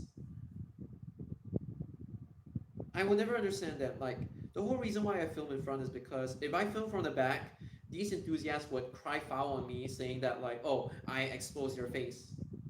So I go in front, and then yeah, people target me for that as well. And again, I've told you guys the reason why I record these stuffs is because nobody even gives a shit about like documenting stuff anymore, and nobody even gives a shit about like posting long videos anymore. They're like, I'm just gonna film like 4 to 5 minutes and that's it. And don't get me wrong, that's better than nothing, but I feel a lot of people are like taking this for granted. Like these stunts don't happen often, and if it's gonna take this kind of rigging to even get these out in the first place, and it might never happen again, just treasure the moment. Record as much as you want because it's never gonna happen again. Like the 38B5LH, for example, never gonna happen again, right? So if you're outside, you film from outside. If you're on board, just the reason why I film from the front again is because at the front the scenery changes. At the back it's just unless you do it like Maxon, where it's like half inside and half outside. When you film the bus inside, like unless you are just focused on like the PIDS and stuff like that, regardless of the one whether it's the one in front or the one at the middle section of the bus, doesn't matter. But like unless you're focusing on that, your camera is like perpetually pointed inside the bus, and it becomes harder to verify the route. It's like if you do it like Maxon or if you do it like me, you go to the front and record, provided that you board it before anybody else, so you're entitled to the seat in front. Just record it because the scenery changes, and it's not every day you get this kind of like unique scenery. And when people take it for granted, they are just like, oh, I just want my long angle shot and I just want my Instagram photo album. And yeah, I mean that's how I basically know that like these people, they don't truly love buses. They just see it as a hobby, and they just see it as a weapon to use against people whom they despise. And that's not how bus spotting should go. It's the same shit that happens in like Japan's train community in general. It's all a struggle for like power and control, greed as well.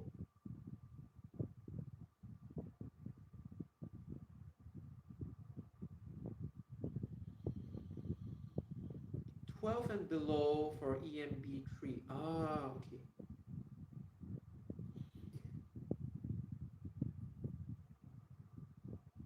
I mean, BYD on 334 is probably gonna get common, right? And nobody really cares about E6, so that one is fine. Like, I don't think people are even interested in those kid seekers. So yeah. Oh, you like SDs? Okay. What's your favorite single decker bus model? Regardless of like operator, what's your favorite? Okay. So the big three: KUB, Citaro, and Man. Except for the bus influencers. Yeah, unfortunately, right? A lot of the bus influencers, they just tend to be bad people that happen to like buses. A lot of them are actually pretty terrible from experience. Oh, it's okay. Like you're entitled to your likes and dislikes, and I'm not gonna force it on people. It's just that I feel like the kids nowadays, they every single goddamn time they just document e-bus. I'm like, what the? They're gonna be common. It's not like something that only happens like once every now and then or what. But yeah, I think to be honest, right? You type like SG 3098P 188. I don't think you will get any results on YouTube. On Google, I'm not sure, but on YouTube, I don't think you will get any results. I mean, because people are in school, that's the reason why. I think there is one person who snapped it, I think, but that's pretty much about it. Like, I don't understand. Like, why do these people they keep focusing on like BYD and Zhongtong is China bus and coach manufacturer offer express bus, passenger bus. Why do they focus on these buses and then they completely neglect the Yutongs, like be it SD or DD? I never understand why these are literally electric buses, yet both of them they get neglected all the time. It just doesn't add up for me.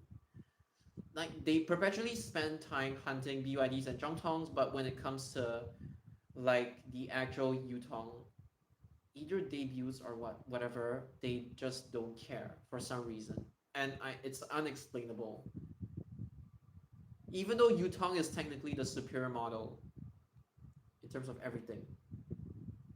Oh, sorry, 3090L. Yeah, I think if you type SG 3090L on 188, you would pretty much get nothing from the YouTube search results. I think. I haven't checked it now, but I don't really have hope for that one. Yeah, it's like like I don't get it when they say, oh, I like this bus model because they can kick down. The kick down is like pretty much neutered, like, and then some people they just hype it up for no reason.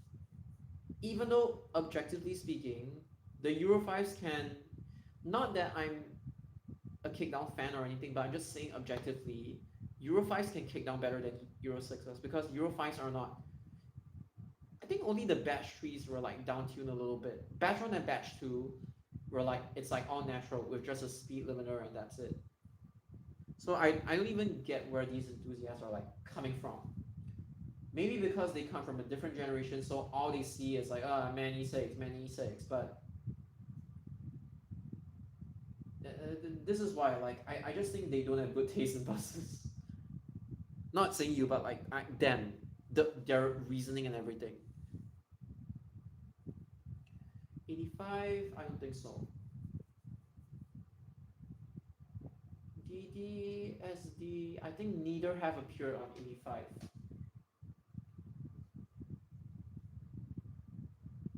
I think GS is like a little bit more conservative when it comes to like their e-bus deployments. They are not like SBS or SMRT right now, I think.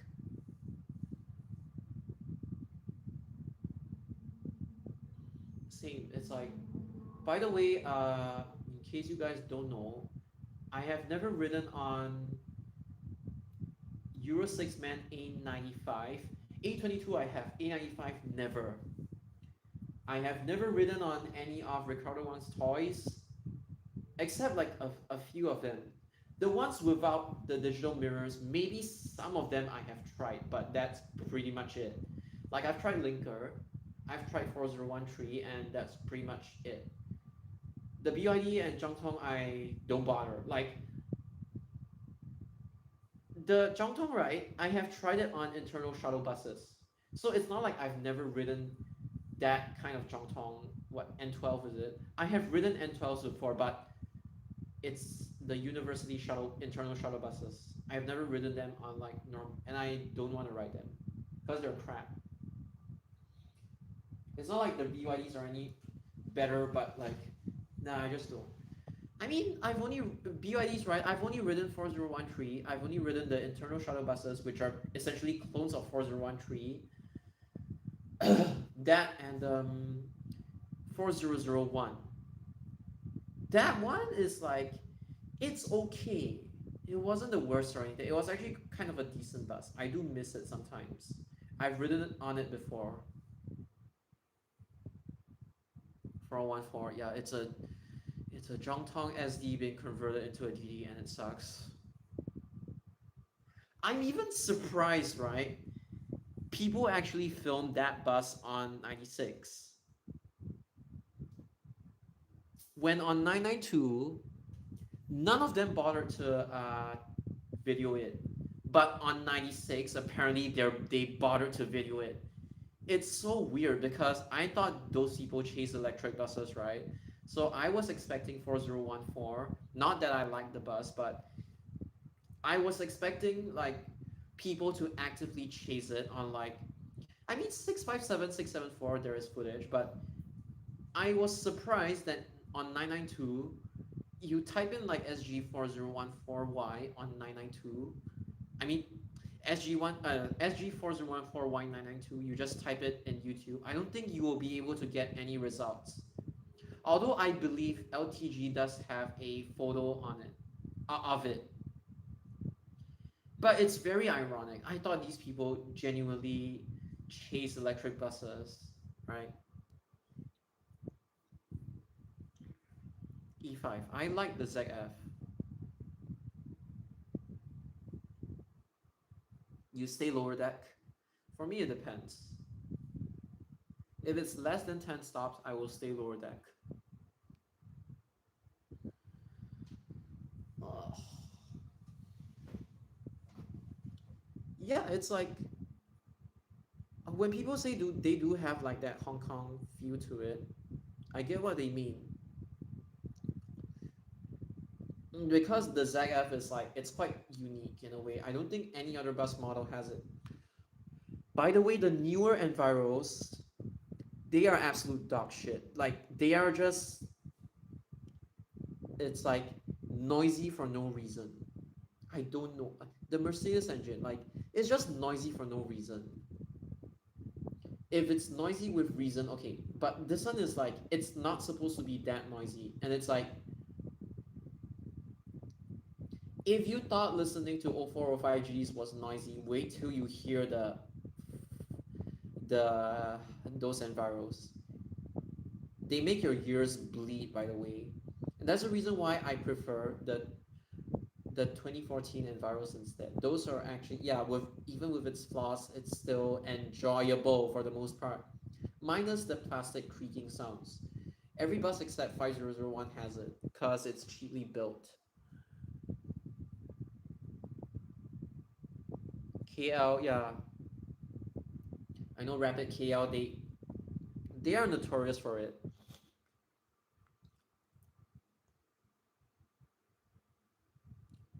For not maintaining their buses well. Not maintaining their buses well. Oh, that okay. That's actually the one I dislike. Sorry about that. The only one I'm okay with. Okay, Man A95 Euro 5 when it debuted, by the way, like SMB 5 triple 8H, it was still it was actually pretty quiet. Even now it's like okay-ish, but back then it was everybody liked that bus because of how quiet it was. Nowadays, like you can't really say the same, but like E5's like at the very least they don't have that irritating E6 chime. Euro 5s is still kind of like you wouldn't be able to sleep leaning on the windows, but if you're just like at the last row, you might be able to sleep on it. That's it.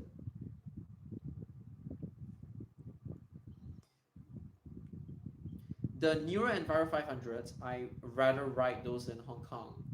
The Singapore ones, nah, screw it.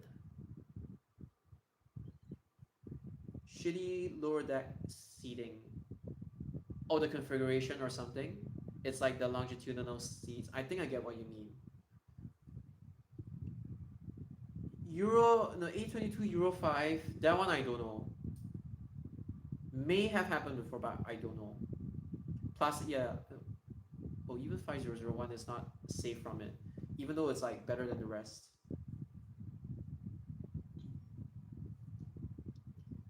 Oh, you used to dislike the E6s when they were new, A95 specifically. Hey, guess what? I still dislike them now. Dude, it's like, oh my god, I cannot with like the amount of like, I cannot with the amount of like sensory overload. It's like the doors closing sound, the bus stopping sound, I just cannot with it. Like the bus stopping sound, it was kind of it was a failed attempt at copying the Volvo Mark 4 DM3500's bus stopping bell, but it doesn't even sound pleasing. It sounds stupid.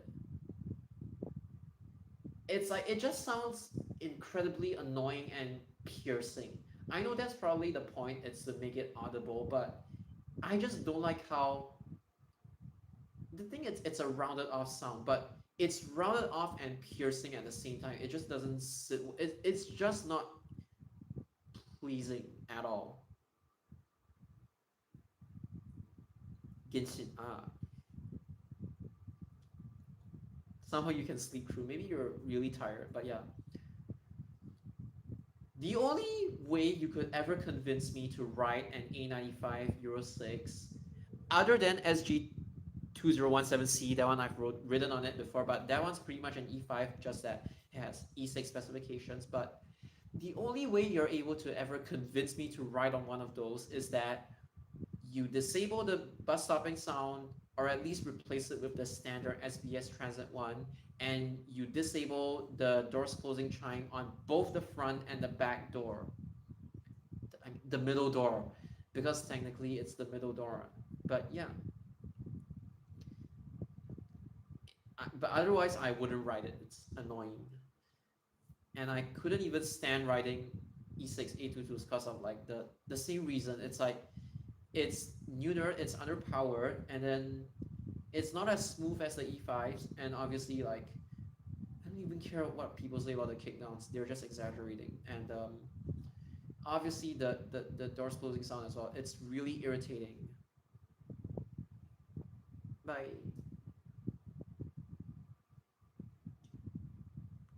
Oh, because the normal bell chime, right? I still don't like the doors closing chime, but the normal bell chime, I think it's like the earlier 5.9 something somethings, they have like the normal chime, if I'm not mistaken. Testing, testing, testing, testing. Okay. The ones on 922, I think it's pretty much because it's like the first few units and they didn't have like the E6 one. They had the normal one. Was too used to the bendies. I agree. 912M, okay, it's an ad hoc deployment. They activate it when there's a congestion at the checkpoint, which is normal. Even 903M is operating, but okay. Oh. Too used to the bendies, I agree. Okay, to the point where, okay, I think I'm probably gonna get hated on for saying this, but I feel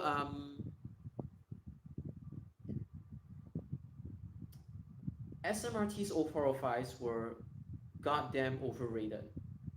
Because number one, I know this is personal preference, but I prefer 590 over 500, like ZF Ecomat for speed, for HP. Like I really prefer like 590 over 500. And when I was a lot younger, like I would intentionally skip 0405s just to get an 0405G. Like when I got an 0405 on a service that I wanted to get an 0405G on, I was like a little bit irritated, honestly. Like just no, go away. I know you're fast, but I want a bendy bus. But if you ask this to like the general bus community, they would say they prefer like 045s over 045Gs. To the point whereby when the 405Gs retired, right, only me and my friends were like actively documenting them. Nobody else even gave a shit. They were like, oh my god, you're a 6. Which is why I think they aren't even real bus enthusiasts. They just snap stuff for the hype of it. It's so, because it's different, it's so stupid. It's not even a good thing. It's stupid. That because of RW back then, so many bendy buses got replaced by yeah. And don't get me started on how pretty much the entire community disregarded the Volgren bendies until up till like the last how many units were left. 1187 died, nobody cared about it except me, pretty much. And plus the people staying along 913's route. Nobody cared about 1187, which sucked. It was the last ZF one. And even for the voice, right? People only pretended to care, like they were like, thank you Vagrant Bandies for like how many years of service in Singapore. It's just there for like the honorific. They don't even give a crap about the bus model's existence. They just treat it like their Instagram clout too. It's not just modern day bus enthusiasts. Even bus enthusiasts from my era, they were the same. Yeah, okay, I'm born 1999, but again, people from my era, yeah, it's like that. Like the Vagrant Bandies pretty much died for nothing. And then it's like you guys kept chasing TIB 832Z like mad, even though the bus is actually crap. But then when it came to like 0405Gs, none of you gave a shit about them. Which just really highlights the double standards within the bus community in general.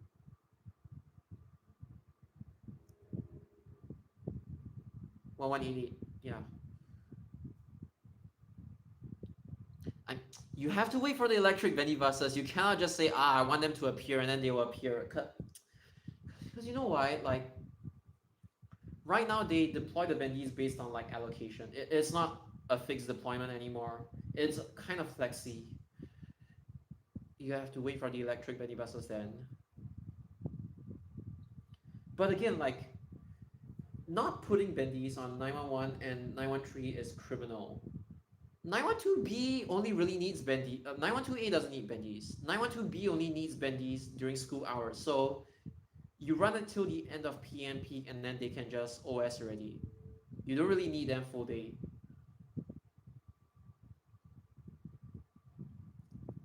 So you just have you just need like split shift drivers or like what do you call that?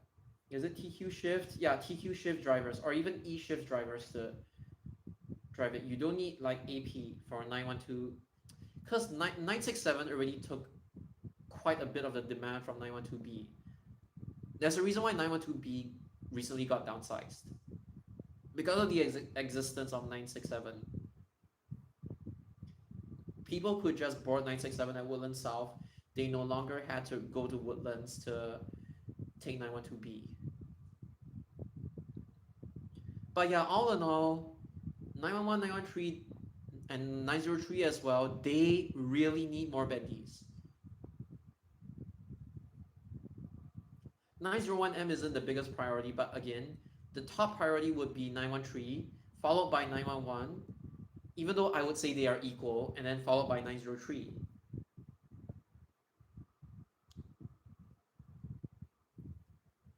I mean, that's what I talked about. They could. But then again, it doesn't matter. They already used the 912M anyway. But yeah.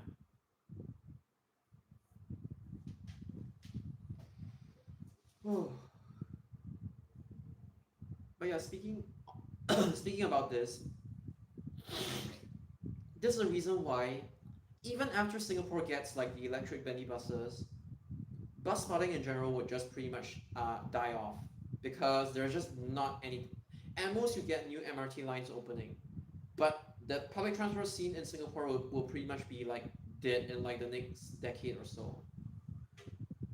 Because it's not like they're gonna get variety or anything, and they don't preserve buses as well. Vagrants past few years. Yeah. It's just sad, like there aren't many like Vagrant bodywork buses in Singapore by numbers, by the way.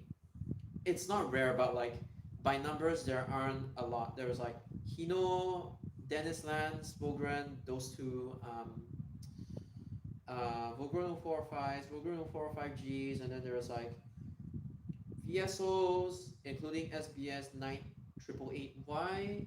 Then there's also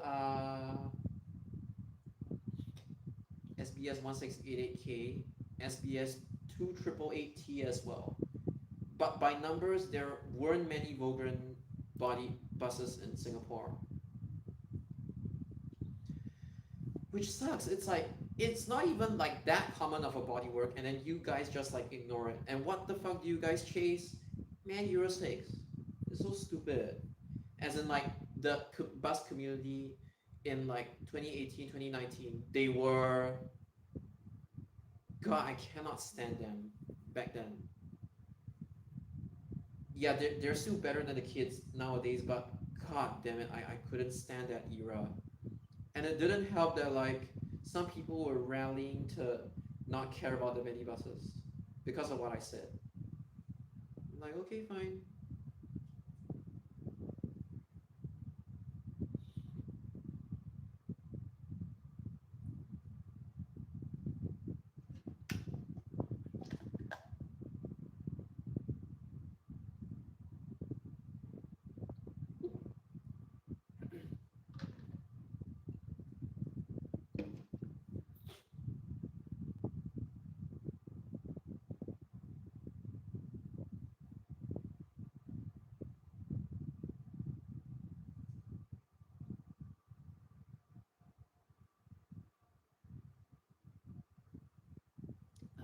God damn it, Mike. My sore throat sucks. I mean, I can still speak, but it sucks.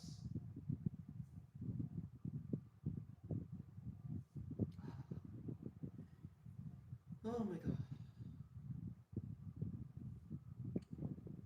Your questions? Oh yeah. Again, I don't think there's going to be any exceptions. I think the bus scene in Singapore would eventually die off, followed by the MRT as well. Like, other than new line openings or new stations or new train models, there isn't really anything much to film anymore. Like,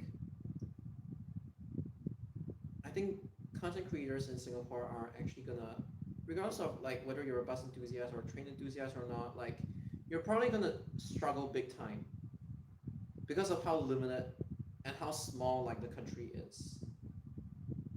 You cannot even like visit different prefectures like back home. Yeah, it sucks.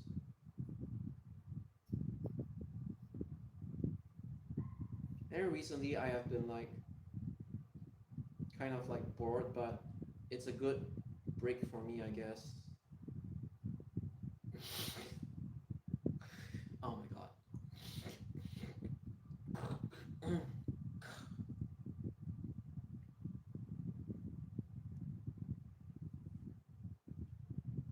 Mass redeployments. Honestly, what is there to hype? Is it GS or what? The bus models are gonna be the same. It's just the logo changing. Although to be honest, I do agree that like it's the historic value. Like even if SBS and TIPS, SMRT, they would trade places with one another. Like Yishun going to SBS or Sunli going to SMRT, it's still a historic value. That's why. I mean, it's more of like the historic value as opposed to like the different models or stuff like that.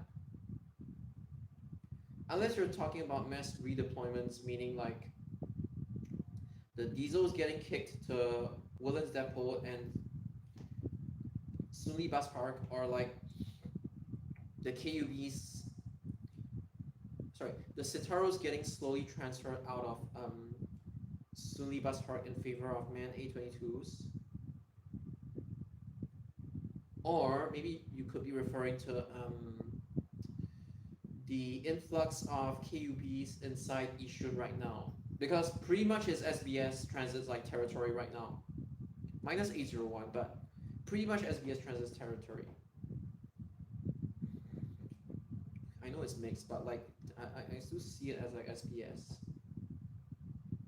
And the thing is like, because there are KUBs, right?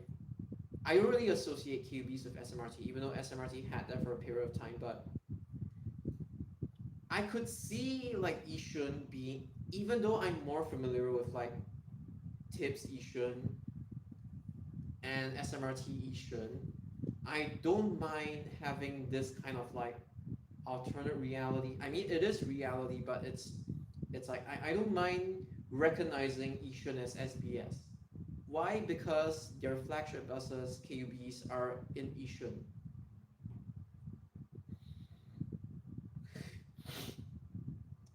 like you see them on the feeders now, minus 801.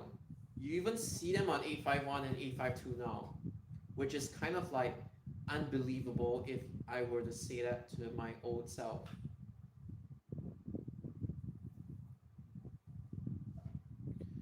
Again, the most disappointing thing is that I still want to see a diesel bus on 679 to 682. It's like all you get is like that one deployment on 681 that people didn't even report, but maybe because the guy didn't really have mobile data in the first place. So okay, maybe that's why, but it just sucks. You cam hard for it, it doesn't appear. But to be frank, most of the time when you cam CDS, be it CDS or City Shopper, like the Orchard CDS, right? Most of the time you don't get any loot. And if any loot, the 668 KUBs or like double decker deployments, they are very, very one off. It's the same thing as like 666 getting double deckers. I know it's probably a deployment from the maintenance side, they want to test things or stuff like that, but it's very one off. 683, luckily I caught it, and my friend caught it as well. He's trying to set up a YouTube channel now, but yeah. Oh my god, it just sucks.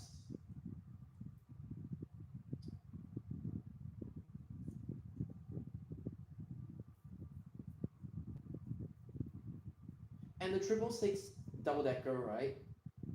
I don't think anybody even cared about it. It only happened once. Not like 668 double decker. It happened multiple times, but people gate kept it. Even when stuff is not technically gate kept, they just take it for granted. They're just like, oh, maybe in future 666 probably needs double deckers. I'm like, it's don't take things for granted, man. When the thing just appears in front of you, just document it.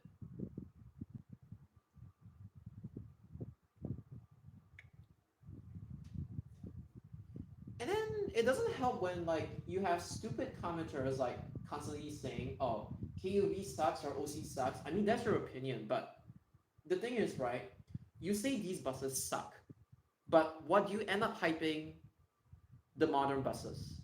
It's like I feel that if you didn't live through my era, basically the non-wheelchair accessible bus era, if you didn't live through that era in any way, you have no right to comment about, oh, KUB sucks or OC sucks, unless you can actually give me a proper statement about, the reasons why these buses suck in several aspects that I could even agree on. But it's like I would tend to say, even though it's kind of toxic on my part, but because I have seen so much nonsense from the Singapore bus community, I am so tempted to say that, like, if you are born in 2006 or later, which is the year where wheelchair accessible buses debuted, you have no right to comment about KUBs and OCs in general. Whereas we had the right to say it sucks because back then we actually have experienced buses that are way more awesome than KUB and OC, and that's a fact. That's an objective fact. We have more variety. And the thing is that, like, in the future, you wouldn't even see KUBs and OCs anymore. You wouldn't even hear like ZF EcoMat anymore. And people still decide to take KUBs and OCs for granted now. And then they would be like, thank you for your 17 to 19 or 2+1, meaning 20 years of service. I mean, because they do grant such extensions now. Thank you for your like 17 to 20 years of service, Scania KUB and Mercedes-Benz OC500 LE, and then but they don't actually mean it. They're only doing it for the honorifics. I still find it hard to like imagine a Singapore without KUB, without OC, without MAN A22 Euro 5, without Citaro, without rights. I still find it really hard to imagine. And thank goodness I am not going to spend the rest of my life in this pathetic country. I can just go home. But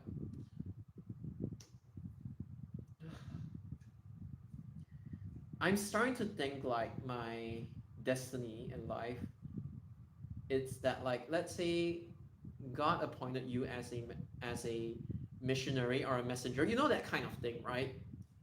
I suspect the reason why I was being sent to Singapore is because I'm the only one that can properly stop the gatekeeping from occurring. Sometimes I feel it, you know, that it all matches up. And as much as it sucks that like this is the last good generation of buses before they get electrified to fuck, all the more you guys have to treasure it. It's like the elevators as well. Even Fujitech XL9 2 is like going off. Let's not even talk about like Express Lift, Gold Star, Otis, Kaneko Seisakusho, which is like EMKM, Dongyang. Let's not even talk about the fact that like the buses are going off. Even your favorite elevators that you have been taking them since young, they are also going off. Even Fujitech XL9 2 is like going off. And this is why it just sucks to see it all happening. Okay, there's like Fujitech XL9 RS and maybe ECED, maybe there's like a few more that you could enjoy, but like you see like Fujitech XL9 2 is like the KUB of elevators, as what SG Buses mentioned. And it just sucks to see like every single thing that made up part of Singapore's history is not getting preserved or what, like even one unit. And they're just getting wiped out one after another to the point whereby there isn't even anything like any identity that you Singaporeans could be proud of in the first place. It's just getting wiped out. Yes, sure, these elevators are like Japanese elevators, but they do make up like, I mean, let's be real, like Singapore doesn't really even produce their own elevator or bus brands, minus like SC Auto or blah blah blah, but it's all imported, but they are still essential to like this country's like history, and it's all slowly being wiped out. And the enthusiasts who call themselves enthusiasts don't seem to give a crap. That's the most like disheartening part. It's not like, oh, it's the end of the world part, but it's like it's quite disheartening that it has to come down to this kind of thing.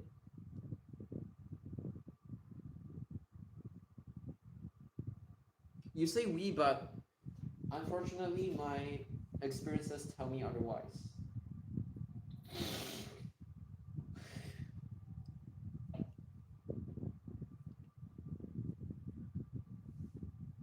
Yeah, even they are like refurbished already. It's like, what the hell? I mean, it's like, okay, let's say you just don't really like KUBs and OCs, that's fine. Then what about the Citaros? What about the MAN Euro 5s? And what about even A95s as well, Euro 5s? And what about the rights as well? Surely amongst this group of like KUB, Citaro, MAN Euro 5, right, OC, surely within this group there is like bound to be at least one bus model that you like, right? But no, it's just taken for granted. And I don't care about people saying that like, oh, it doesn't make good content on you. Bitch, I don't even care. Like, I have like, I don't even remember how many subscribers I have because I just don't care. But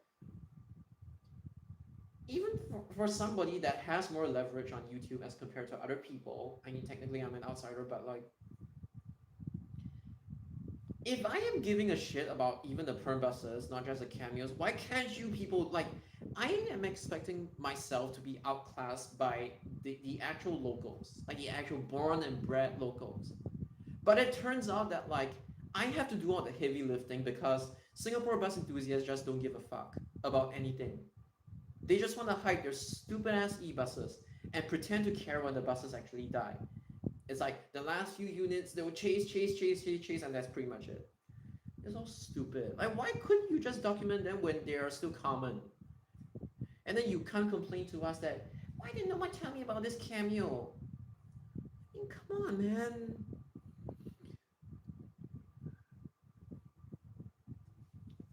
And I only say this out of frustration. There's just too many like questionable people in the community. and somehow I'm the one that getting implicated. But whatever. Probably the thing is that even if I wasn't part of like all of these like conflicts, right? They will probably find some dumbass reason to like to shade me because I'm not masculine enough for your standards or what shit. Because you guys know that like toxic masculinity is like apparently a big thing in Singapore, right? Like some people can be extremely toxic masculine regardless of whether they are adults or whether they are teenagers that are like high. Oh, sorry, my phlegm. It's like some people, regardless of their age, they can just be super toxic masculine, and it just so happens that these people they are toxic and they like buses, and that's pretty much it. Every community is bound to have people like this, but like a lot of the like younger bus enthusiasts or even some of the adults in like the Singapore bus enthusiast community, I don't know if it's like a Singlish thing or what, but they just talk like gangsters and they just impose their own toxic masculinity on other people as well, saying that like, you know this ZBK guy, it's like, has he even hit puberty yet? You know, that kind of thing. But I don't care. I would rather sound like a chipmunk than a fucking toad. Yeah. I mean, here's the reason why I'm bringing up all of this is because even if you don't do anything, people will find a reason to hate on you.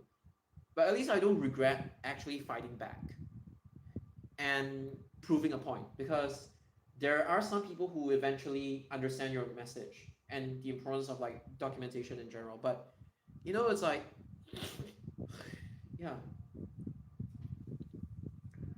the reason why it's boring to them is because their whole Instagram is filled with just cameos.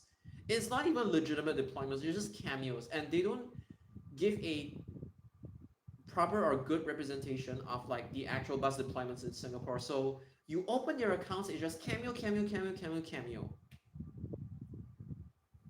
And the thing is, right,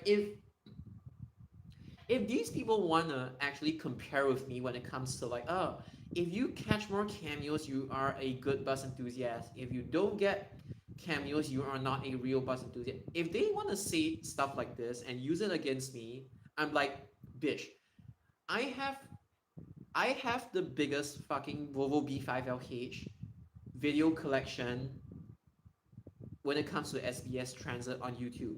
You guys cannot even compare to me. I'm only saying this if these people try to use it as a reason to disregard me.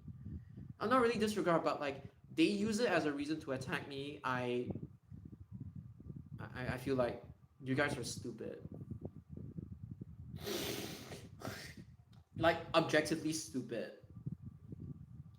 And it doesn't help that like a lot of these teenagers, they and them with their Singlish and stuff like that, with their YP language, they talk like gangsters and they talk like as if they want to beat each other up, which is so uncalled for given Singapore's like toxic masculine culture in general. They just act like thugs basically. And they are just like the Japanese train community in general, just ultra toxic. Although in the Japanese train community, it's not like oh every single train fan knows each other, but Singapore bus community, it's like if you're high profile enough, everybody knows you. And I know that's the kind of the price you have to pay for quote unquote online fame, but again, Singapore is so small that people know each other's like existence pretty much.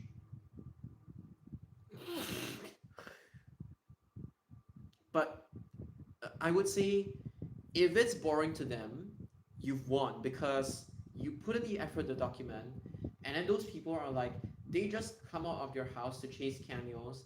They just camp for a while, and then they already claim that like, oh, I'm already breaking out a sweat. Oh my god, the weather is so hot.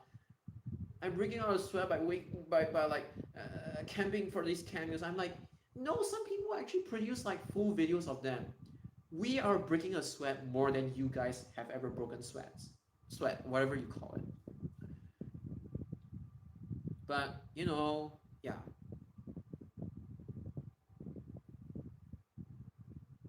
ducks. Not really, but I kind of get what you mean.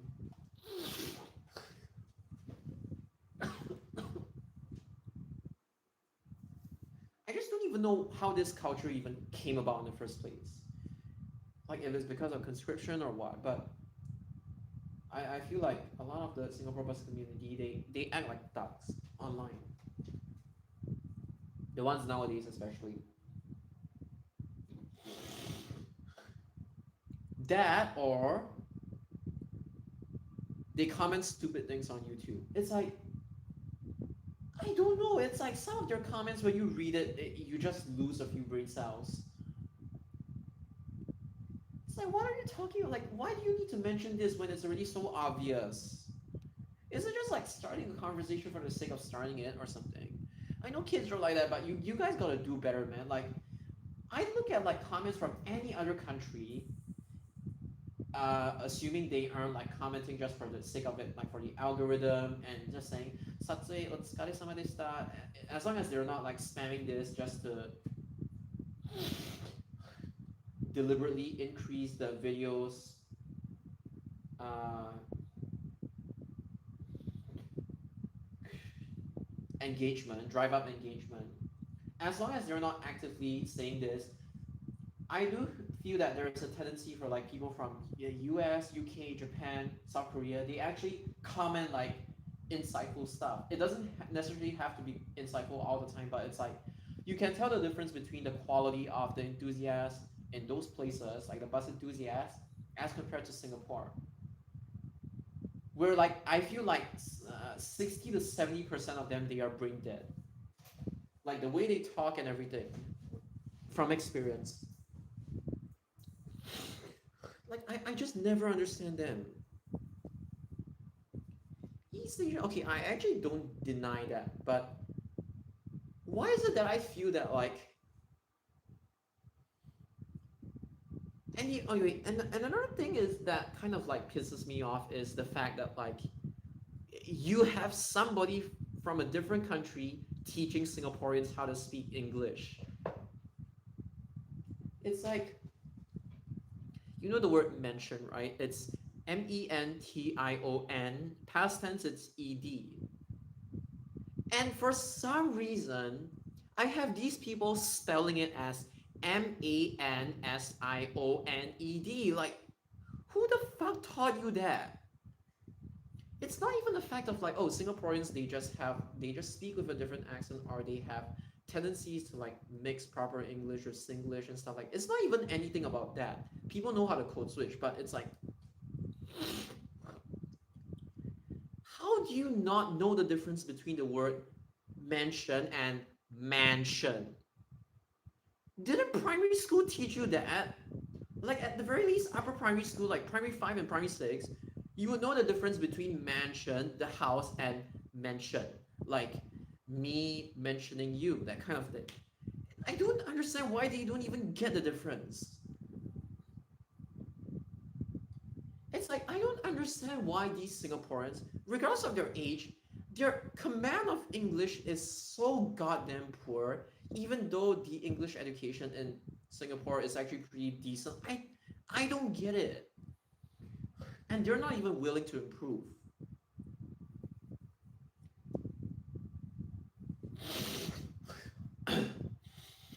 It's like I shouldn't even be going around being I'm correcting people based on their spelling or the way or their grammar or sentence structure, but it's like some of these comments are like even either coming from adults or like kids. I mean both by the way. They are such a pain to read. And even non-native English speakers who actually try, they can speak better English than Singapore. I don't get it. Like, and this is a reason why even though technically it's not unwarranted sometimes, I get mad at my commenters because they cannot speak proper English. And they need an outsider to tell them how to speak proper English.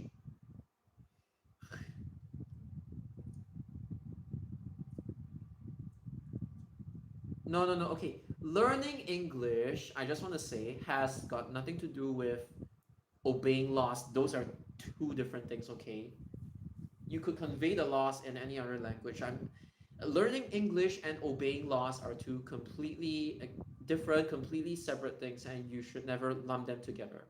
Just so you know. I get what you're trying to say, but there is no link. People don't break laws because of poor English, generally speaking, unless they really don't know what the law states, what a specific law states.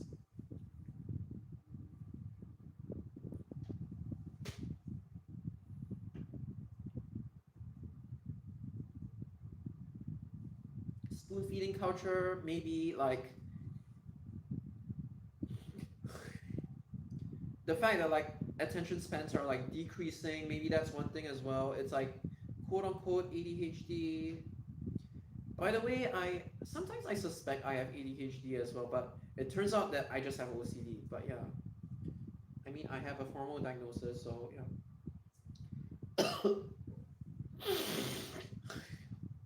And I mean, you also have probably heard me saying things like, I feel Singaporean bus enthusiasts are way more OCD than me, who is actually diagnosed with OCD, which is it's just so funny at times. Not in a bad way, but it's just so intriguing. Intriguing. Sorry, what am I saying? It's not, what am I saying? Intriguing.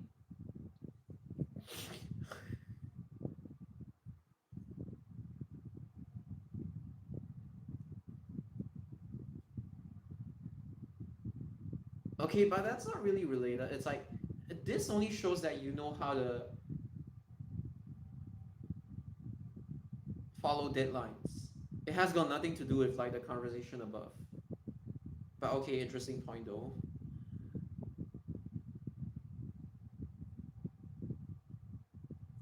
Okay, at least you submitted your essay on time on laws or what. But again, like, uh, yeah, you do you. But am I just telling you objectively that English, laws, and learning how to follow deadlines and actually adhere to deadlines, they are three completely different things. So you might want to rephrase your sentences because the correlation is not there.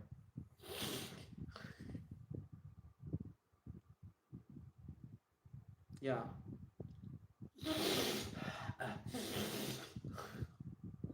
Nuri, it's like you have like neurotypical people in Singapore who don't know how to pay attention and they just cut you off mid sentence. I've met these people before. Being neurotypical or neurodivergent isn't a problem. It's the culture that's a problem, I feel.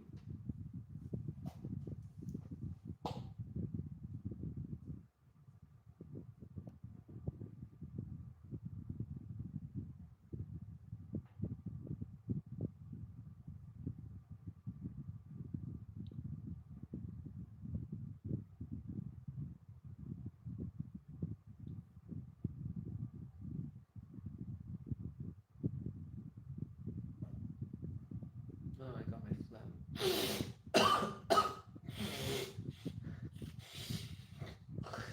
I gotta get it all out. At least it's all out because I ate kimchi soup. Needed something spicy to agitate all the phlegm.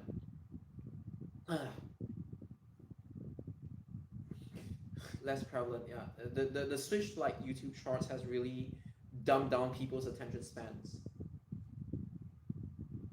And the thing is, like what SG Bus has mentioned, when you used to upload a long video, it would get a lot of views. Nowadays, they're just pushing short content a lot, and a lot of like long time content creators are like suffering. I'm not saying me, but like a lot of long time, like actual people who have been on YouTube for years, they are like seeing a lot of decreases in their long form content. Oh my god, it's just so I don't know. Go ahead. Yeah, okay. Physically, right? Like differences in it's just differences in in appearance. You will still see like the SBS transit livery and everything. Like just like how you saw it for SMRT, right? Just replace the SBS transit logo and just paste a go ahead logo there, the black logo, and done. But otherwise, and maybe they will probably remove the SBS transit stuff inside. Like, thank you for traveling with SBS transit. Maybe those stickers or something they would remove them and then replace with like GAS ones. But other than that, they are probably not going to change the bell or change the door's closing chime. Everything is going to be pretty much the same. It's just changes in terms of like appearances. Sorry, changes in terms of like aesthetics.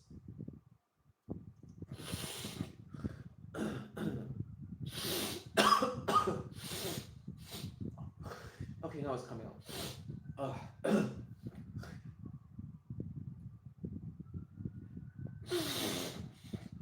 Yeah, sucks. No, EDS, the EDS model might be the same, but the way that they format the EDS according to their own needs might be different. You saw SMRT's own programming of the Hanover EDS, right? They ported over the data from like, what was it? TIB 1034D, which is the Hanover habit. They ported it over to the Euro 5 QBs. And then even for the Euro 4s, they reformatted them as well. So obviously GAS, they are going to reformat theirs as well, most likely. So yeah, the EDS model is going to be the same. It's going to be consistent, but the way they format the EDS, the way it looks, it's going to be different. Like the styling of the numbers, the letters, and stuff like it's going to be different.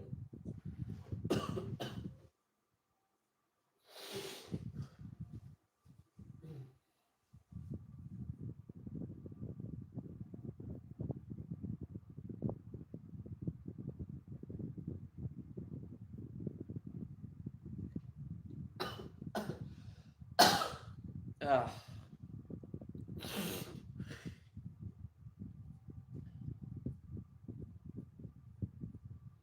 although how many QBs or like B5 LKHs are going over, I have no idea.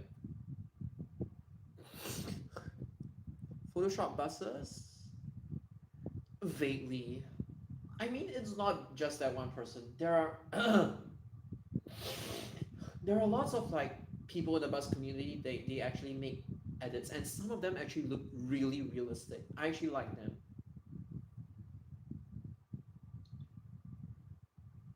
It takes skill, by the way. Although that specific YouTuber that you're referring to, I might have forgotten already because it's been like so long. And the thing is that when I was younger, I didn't really like lurk on YouTube a lot. I was like enjoying buses in real life. Nowadays, I turn to YouTube because I'm like, now that Maxon is has already gone home to the UK.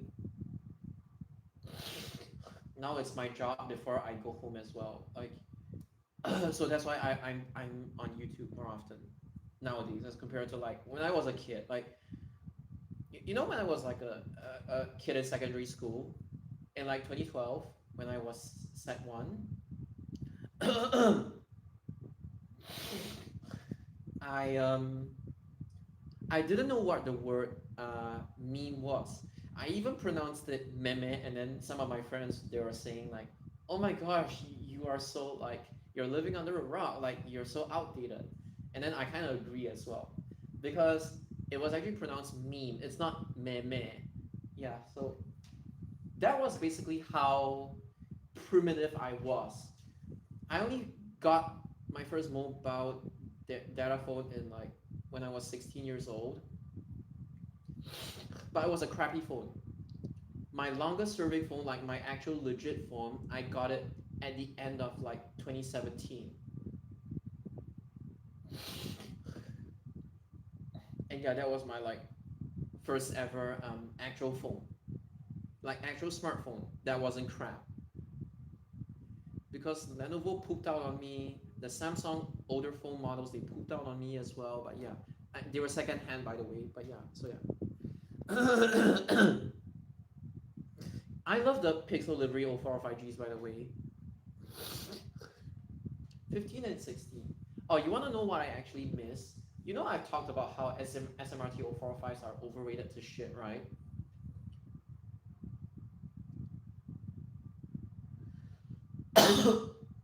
Once per year is correct, around there. Because he technically has work in Singapore as well. Like the UK, like his job tells him to Coach and Bus magazine. Oh, by the way, the owner of LTG actually works as a part timer, but Maxon is one out of two full timers. You know, handling the magazine. So it's either him or the other person, but it doesn't matter who actually writes it. It's gonna be more or less the same anyway, content wise. So he does go to like other countries. He does go to Singapore to like he gets invited to like different depots. Yes, the actual bus depots, by the way, so that he could actually do write ups for the Coach and Bus magazine. So he is paid like per month and not. He's a full timer, by the way. He's not really paid per article. He's paid per month. So as long as you show them that you're contributing, you're doing work, it's acceptable. Like the UK is actually pretty chill. They just want you to put out good stuff. They don't want quantity over quality. So he comes to Singapore, he gets material for like a few articles. He even liaises with one of my friends who drives like private buses. He writes up about them and then goes back to the UK, starts writing them, and yeah, that's part of his job to cover international buses, not just UK. So that's the reason why he comes to Singapore and he gets invited to like. He even collaborates with some local bus enthusiasts in Singapore as well. So yeah, he goes to the depot and he does like actual work in Singapore. Oh yeah, and I was saying that like SMRT 0405, right? I was talking about how just goddamn overrated it was. But I actually love SBS 0405, even though objectively that model is like Mark 1 0405s were actually crap. They only had like what 215 horsepower or something along those lines. But I love the W3E. Like any W3D, W3E, I love them all. Like W3D is like for 0305 and W3E is for 0405 Mark 1. And then there's also W4E as well, but W3E, especially the ones with the howl, it's my favorite. Like precisely 110/2.2R. That one's the one that has like the melodious howl. As long as you tune it right, it will give off that howl. I find that howl a lot better and it has more character than the SMRT 0405 howl. And that's why that is the one bus that I miss the most, per se. I don't mind if I were to be given a chance to ride another W3E or W3D bus, provided it has a howl. Yeah, at least Australia and New Zealand, they preserve their buses. Even like SBS 998Y is being preserved, and they have a plan to paint it back to like SBS livery, or I don't know if it's SBS or SBS Transit livery, but whatever. But yeah, it's like you're talking about the era that I miss a lot. For you, it's 2015 and 16, but for me personally, it's actually 2006. That one was the best era. I mean, 2006 was kind of the time whereby the W3Es broke one by one, and then they had to replace them. Those that broke, they had to replace them with like retrofit them with Void or ZF, which kind of sucks. But dude, the Void is so powerless, and then the ZF is like it's just like any other typical SMRT 0405.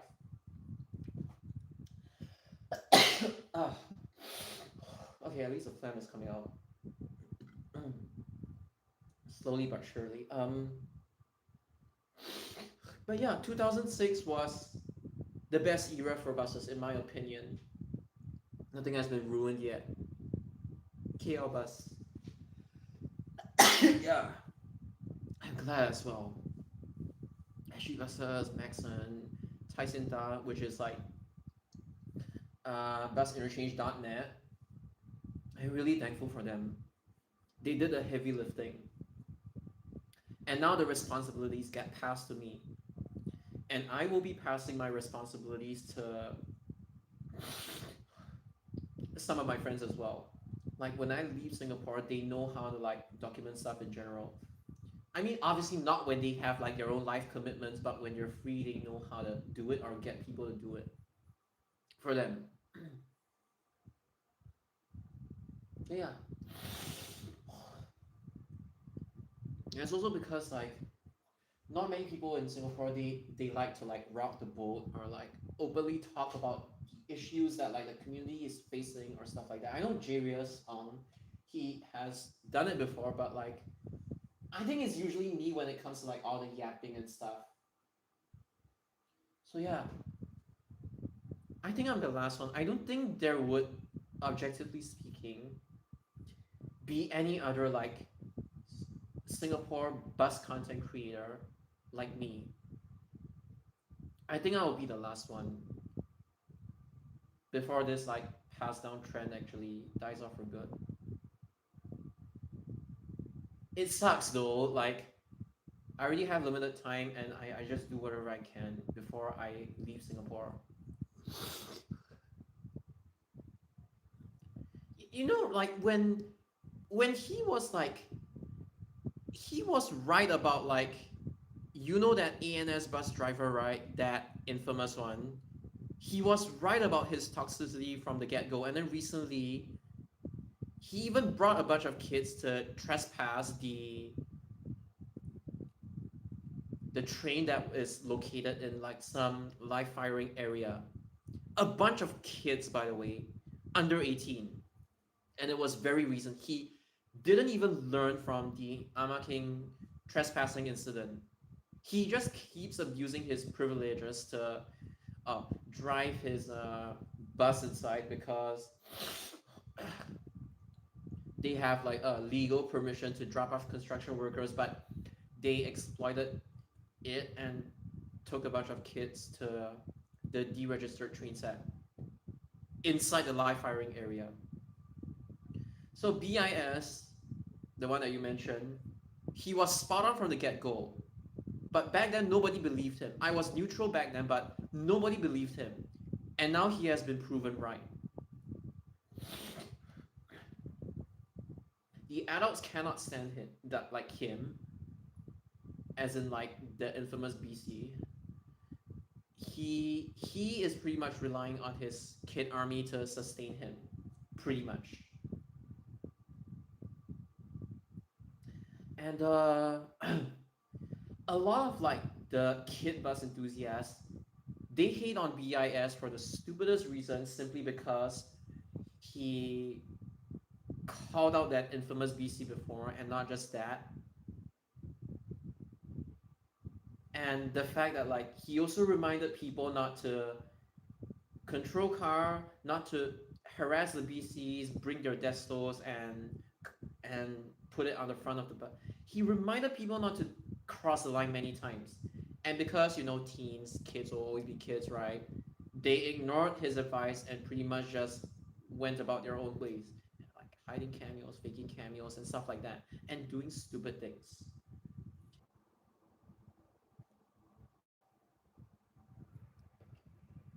Oh my god, I'm so sorry.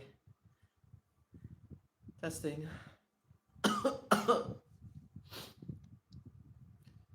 So, as I was saying, right?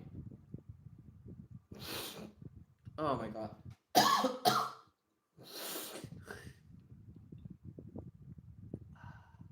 Okay, so as I was saying, right, people hate on like BIS as what you mentioned for the dumbest of reasons. Good evening, Fabian. Yeah. Uh, so yeah, basically, I was just explaining how even like GIS and everybody else has like spoken out before.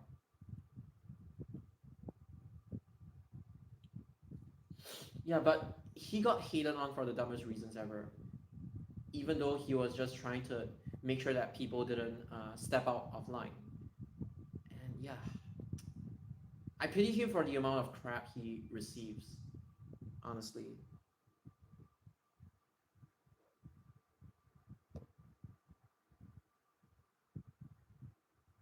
Okay, my phone is charging well.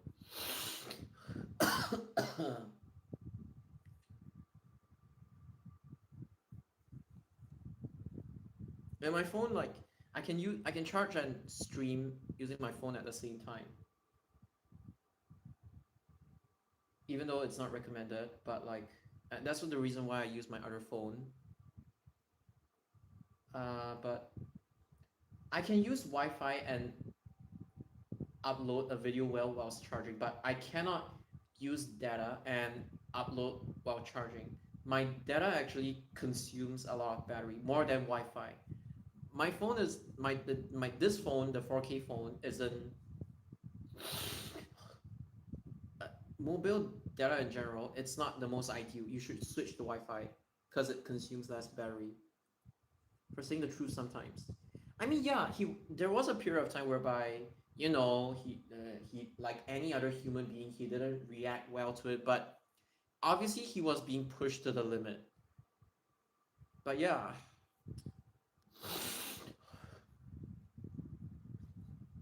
Like it's like you didn't even learn from like the Ama King trespassing incident, and now you want to send a bunch of kids to trespass the deregistered train set in the live firing area in Lim Chu Kang.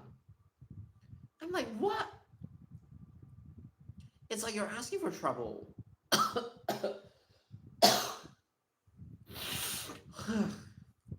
Yeah.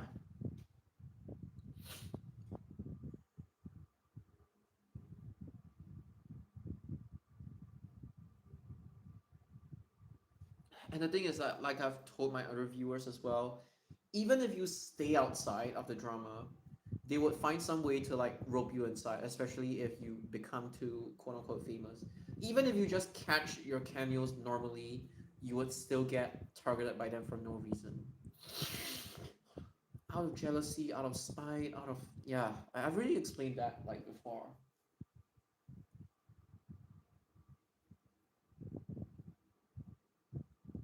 It just sucks.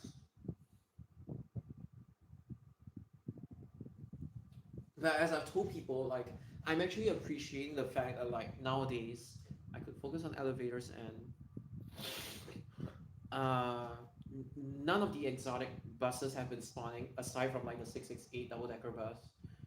But other than that, it has been pretty calm, and I just find it's a good time for me to like chill a little bit. Maybe when I get my laptop back, think of like finishing the historical bus route recreations. I don't care how many views it gets, but I just want to finish it as much as I can. And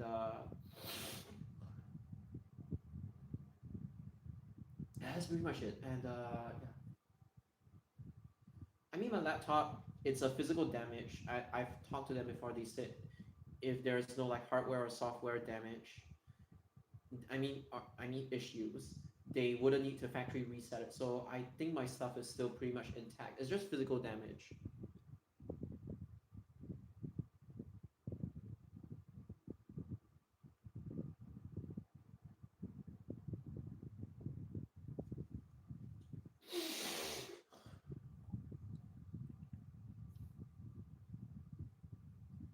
Oh my god.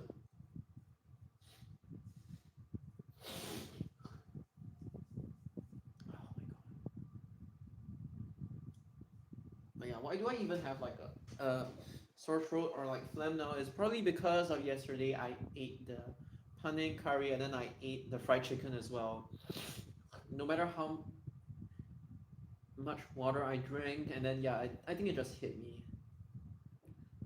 But whatever, I think this is not that serious. I think I'm still getting my phlegm out, it should be okay.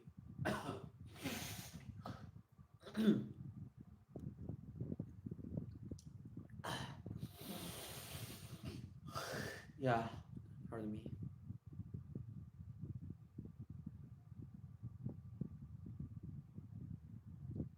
I think even SG Buses is like facing the same issue. Like his longer videos are just not doing that well. It's like 2 hours, right? I only saw like 20 views on his Mercedes-Benz 030, not 0405, but 0305 video.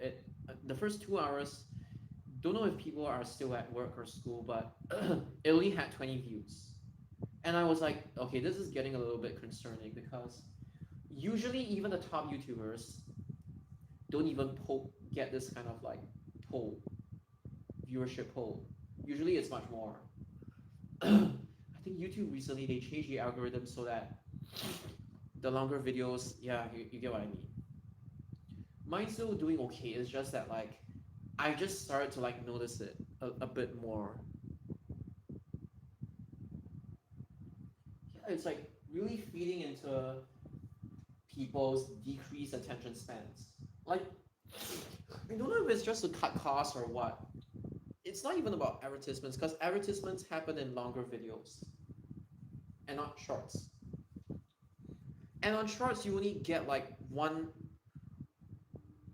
out of eight, 1/8 the revenue of like a long video. So you have to like cash it. The only way you can cash in is like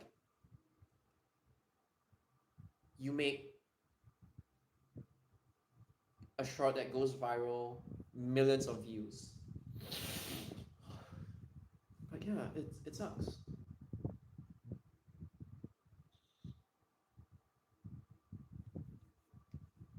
Want to bet how many of them is actually gonna be charged for this?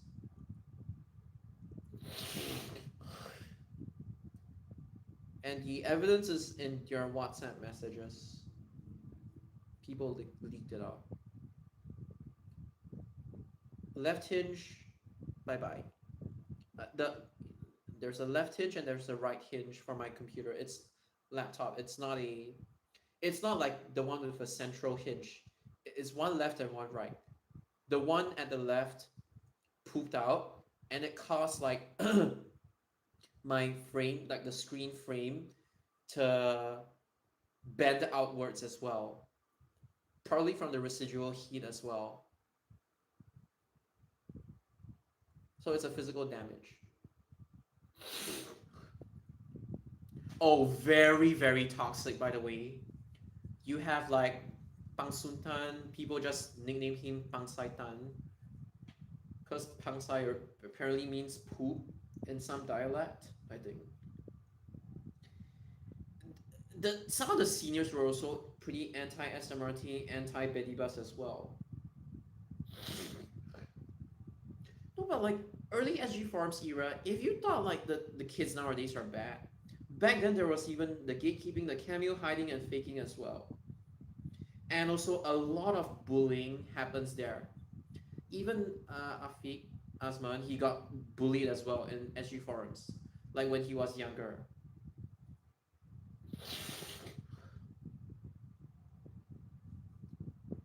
SG trains are so extremely toxic, especially the ones who still remain with the group right now. Really toxic.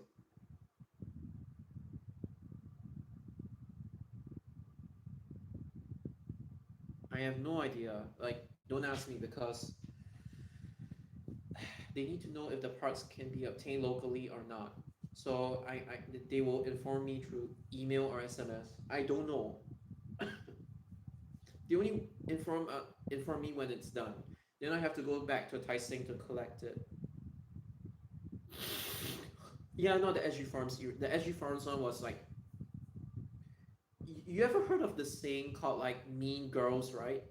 I'm sorry, but in the Singapore context, usually it's mean guys. And SG Forums was really a place for mean guys to thrive. Really egotistical Gen X people. I mean, really. They are the most obnoxious people I've ever like encountered in Singapore in general. I don't want to generalize like an entire generation, but it just seems that like Gen X in Singapore can be super toxic for no reason. even more so than the boomers themselves. Oh yeah, yeah. It's basically Pang Suntan. He kept complaining about 179. I mean, what the do you expect them to do? Yeah, at the very least, right? They at least corrected you. Yeah, we were all kids back then, but at the very least, they were still decent enough. Day in, day out, complaining about that or complaining about Benny buses when it's not even the Benny buses' fault. They just weren't deployed on the correct services. But back then, SMRT only had Bennys and SD, so sucks to be you. And the thing is, like, even back then, it was more of SMRT's maintenance that, and then somehow people could spin it like, oh, SMRT doesn't have double deckers. That's the main problem. I don't understand how these people could spin the issue like this. And the fact that they even called 120 useless when they literally observe the route once and they don't use it often. It just sucks. Okay, good night, goodbye. Yes, GRL, by the way, 179 and 199 will still stay because Jalan Bahar still has demand. And Pioneer Road North, that one unique stop still has 179. 179, 199, they wouldn't be rationalized. Maybe there would be like minor tweaks to the route or fleet downsizes, decrease in frequency and stuff like that. But they don't worry, they wouldn't be withdrawn by any means. Because the dorms, right, NTU dorms, they aren't served by JRL. Pioneer also doesn't have JRL. As in, they do not have immediate access to JRL.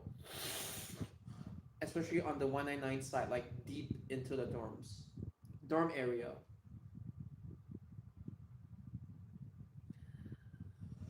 Oh god damn.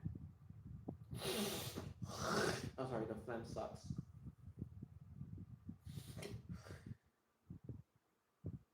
Correct.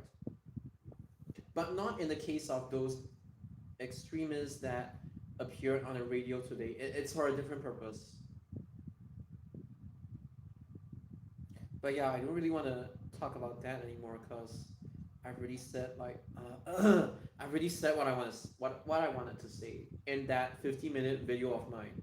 Like I told people how to like that video. Basically, I told people how to fish out, including my own as well, like to fish out people's hidden agenda or any hidden motives or stuff like that. So treat people's critical thinking. Tokyo, I know their roads are not the most friendly when it comes. They are not the most bus friendly, but the thing is, you do know that. I think everybody knows that. Like once one sector gets disrupted, pretty much the entire line gets disrupted, and then you have no alternative. Yeah, it sucks. And the fact that like the reason why they have to cram squeeze people on trains in Tokyo is because like there's just way too many people to fit on buses. Like they actually have a legitimate reason to not run so many buses, but spam train lines in Tokyo. It's all because of like the population there. And how many people commute to the city center or within it at least.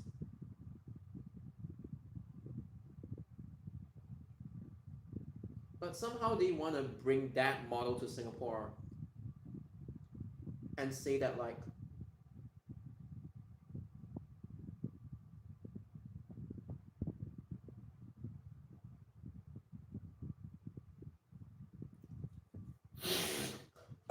say that Singapore only needs skip stop bus services and more 861 style intertown bus services. We don't need feeders. We don't need conventional feeders or trunk. We don't need conventional feeders. We don't need conventional trunks. It's not in the way that these people are like trying to spin it or push it. I'm just stupid, but I've talked about that before.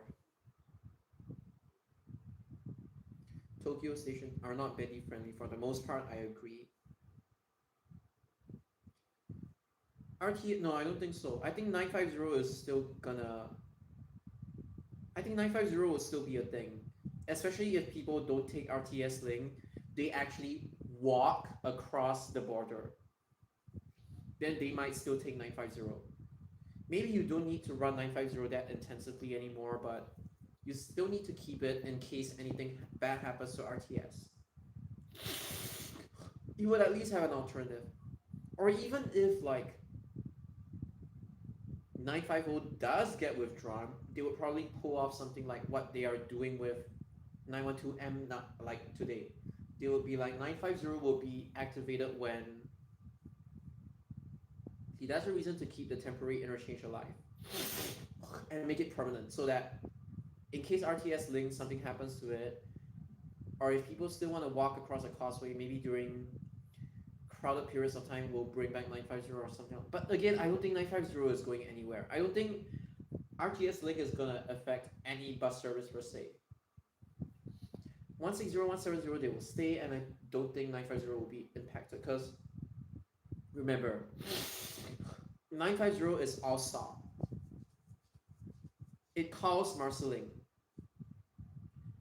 And Marceling doesn't have immediate access to RTS link. It's like you need to take an MRT to NSL, TL, and then you have to transfer to RTS link. It's so bothersome. Why not you just take 950 and transfer to some other bus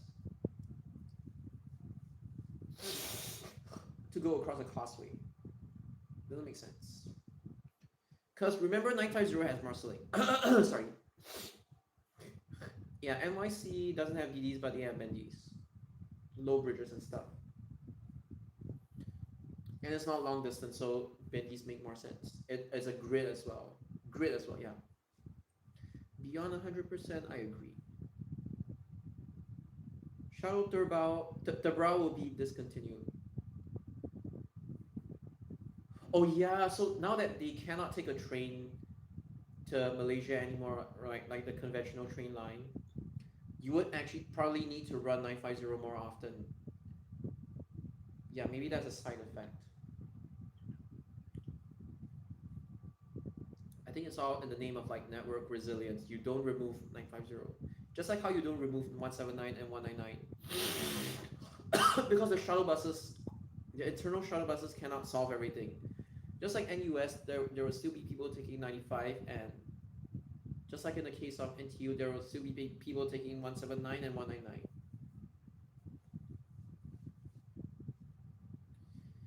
The what makes it even more sickening is that there are people literally telling NTU people how to commute, which is so stupid. Like on Reddit especially, or Telegram. Like, they're university students. They're not stupid. NTU is so big, you genuinely need JRL 179 and 199. All of them. And most, just add more stops to make it more convenient so that you don't lose your bus catchment, or in fact, you just try to inject more catchment by adding more stops, not removing stops. Again, my pet peeve with like people is that they don't know how to segregate demand. They just want to brute force combine demand and run insane frequencies. Or they forcefully combine demand, they decrease frequencies, and they give the excuse that like now you can take the bus in both directions. It's now an intertown bus route. It's no longer a conventional feeder, and they use it as an excuse to pretty much justify their lower frequencies and assume that passengers would be split in both directions, when in reality, no. They will only really be concentrated on one direction, especially if you already have alternatives around you, like 913, 912 versus 858 and 962 respectively.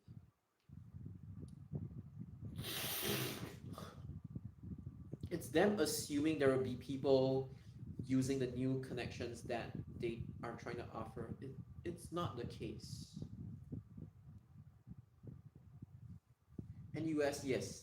JRL, I agree as well. 17 Yeah, you know, like that guy was losing it over 179B, right? And then he was embarrassing himself in the Telegram group, and a bunch of people needed to explain things to him whilst he was being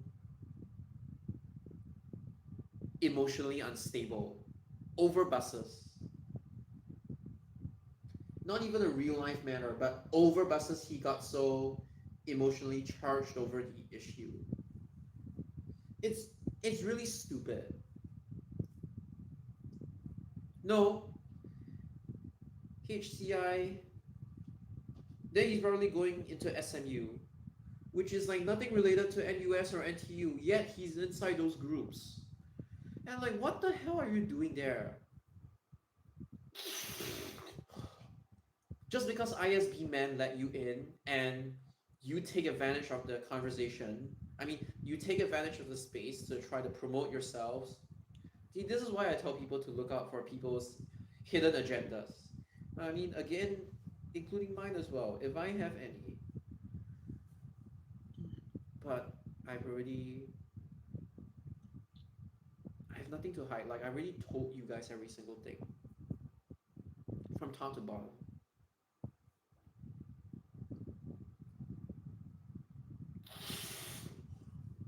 You know, why is that a problem? Well,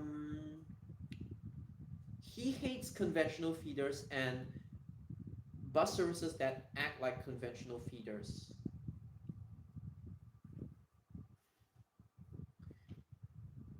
And he hates the fact that long bus services do not skip stop. They have too many stops according to him.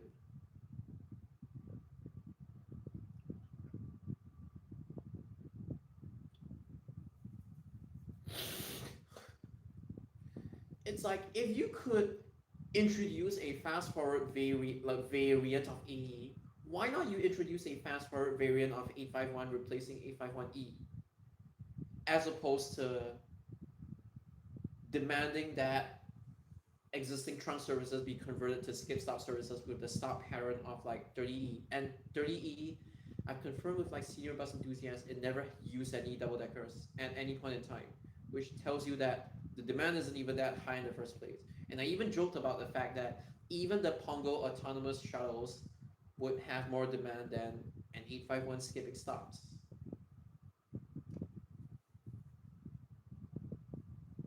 Yeah, I know, right?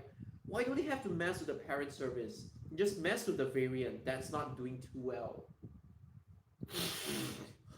Yeah, I know, right? Like, some people, they just don't understand demand segregation. They want to cram squeeze everybody into one mode of transport. Some people do that to trains, some people do that to buses, but they just segregation of demand doesn't exist in their dictionary. They are all about haphazardly combining demand.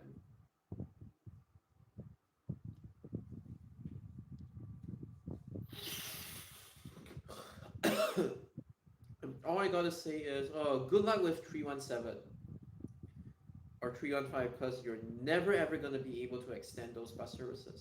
Just know.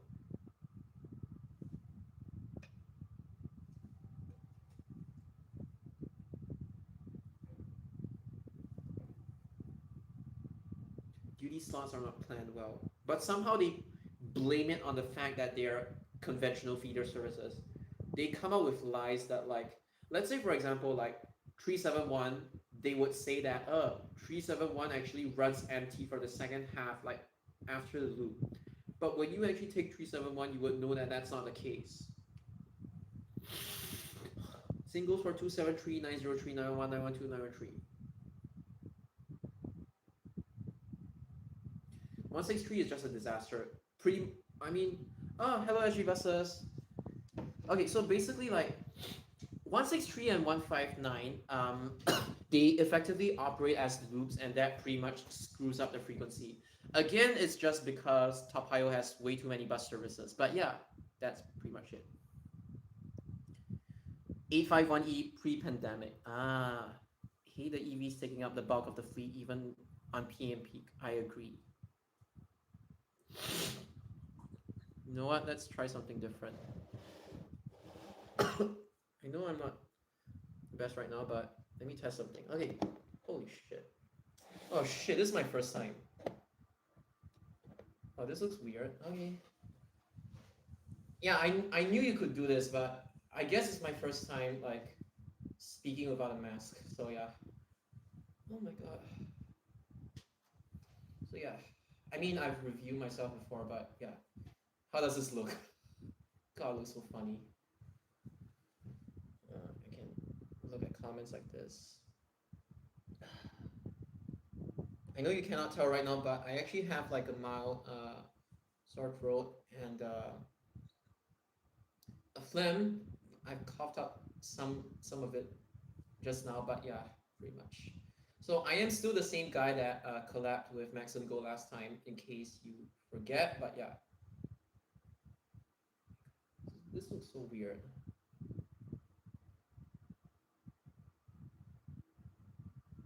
So yes, since my laptop is broken, this is pretty much just gonna be a like chat stream, like what I usually do. I don't know when I'm getting my laptop back, but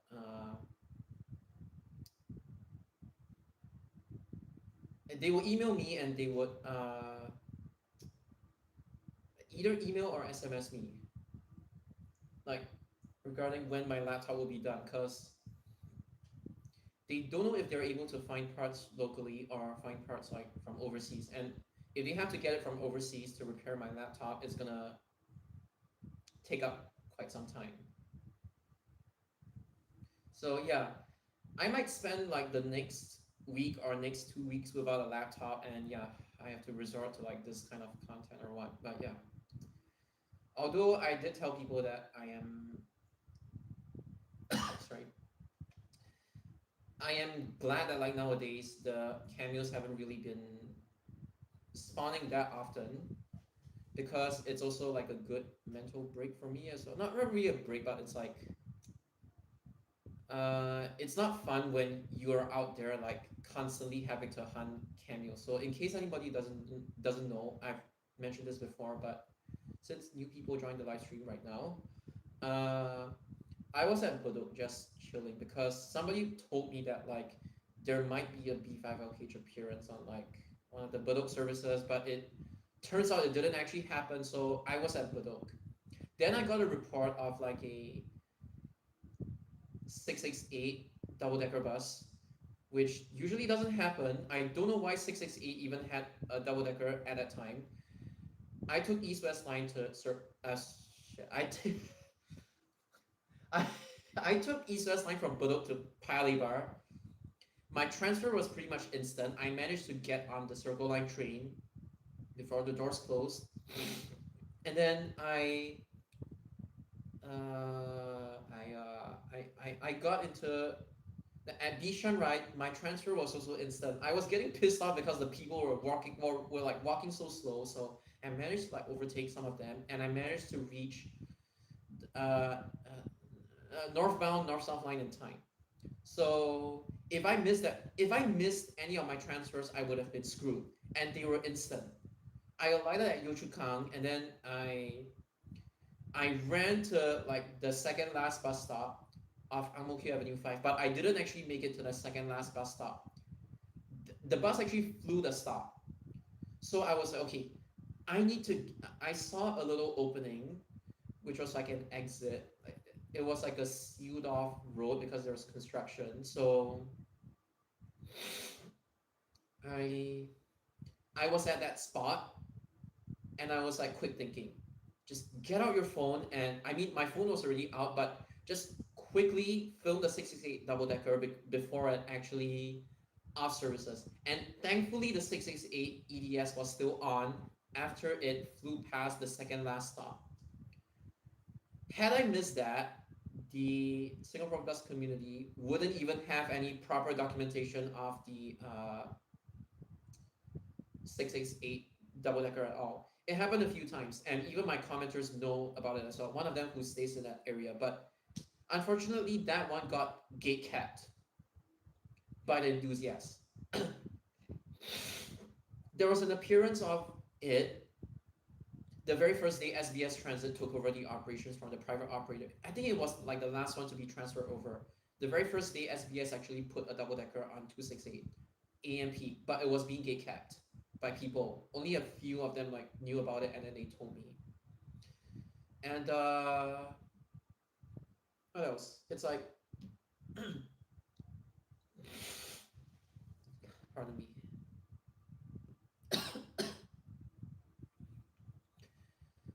So effectively, for like, it was late 2020. So you count late 2021, 22, 23, 24, 25.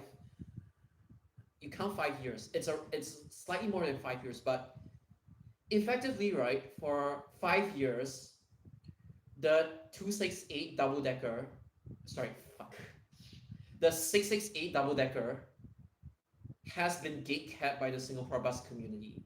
It was that bad. So basically, on that day itself, I effectively broke a 5-year curse. If you guys get what I mean. Before the fleet became fully electric. Yeah, this is why I tell people not to take things for like granted.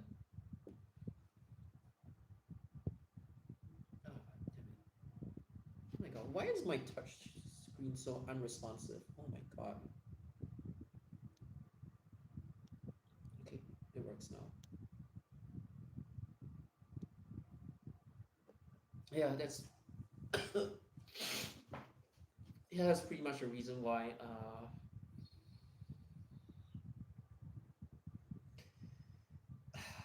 I guess you can say it's like destiny or something. I've talked about this before, but it's like destiny or something that I'm the one that's like breaking all the gatekeeping curses. The 668 was just one example, but yeah. Then there was like the 951. Okay, that one wasn't really gate capped or anything. What else? 53M. 53M. The Pixel Citaro. Yeah, pretty much like if I had never gone for these cameos, it would have been gate capped permanently, which sucks.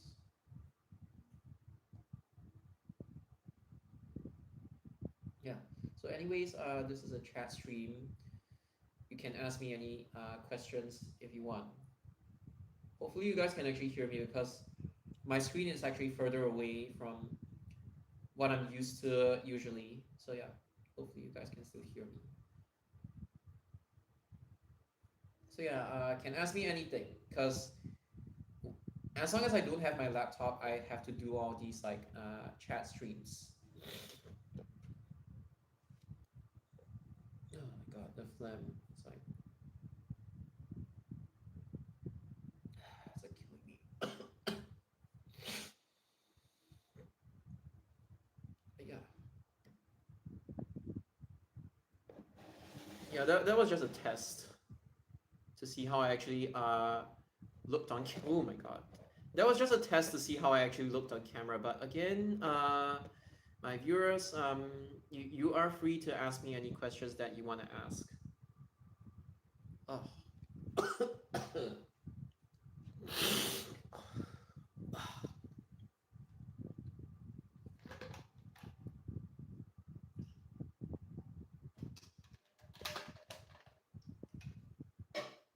Hold on.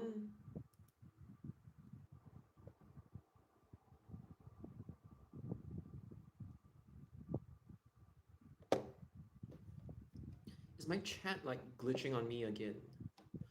Hold on, I'm gonna try my other phone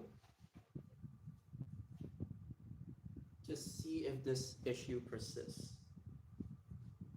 I mean, deserved. You guys know about the. I mean, by the way, Jared told me about like the trespassing, but you know what? Deserved. I don't know why his Facebook is still up. Dude, it's like, and it's quite weird that he actually tried to follow me because. Sorry. Oh, you're subject to geographical restrictions. Understandable. It's like everything that comes with like curfew and everything. Proof goes another account. Okay, but basically that guy, right? He's a supporter of that infamous BC. And by the way, in case you guys don't know, last time he took a bunch of kids under 18 to trespass Ama King Road. Recently, he didn't learn his lesson. He actually, you guys know that like in the live firing area there is actually a train set that's being put there as a prop, right? He recently took a bunch of kids to trespass that area, and the evidence is all in the WhatsApp group chats. There wasn't East Side or 0305 photos back. Oh wait, what did the 0305s? Where were they? They were like around central area, right? Like Ang Mo Kio, Bishan, Toa Payoh.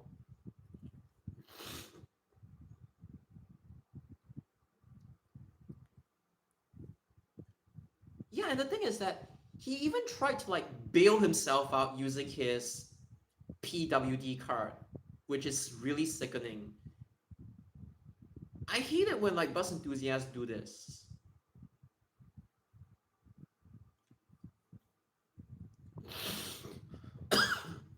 Yeah. Okay, when I was like really young, right? I wasn't really limited to geographical restrictions, but I didn't have a camera or anything. It was like I could at most like take like my parents accompanied me. I could at most take like I could only do a maximum of like one transfer. So maximum two transfers allowed. So I could only take like four buses maximum back then. And I was only limited to a certain time period. It's not like the entire day. I wish I actually, I mean, I was not the most financially stable person as a kid, obviously, but I wish I had like a camera at least. And I wish like I had devices to save my stuff too. I wish I was a little bit more tech savvy when I was young.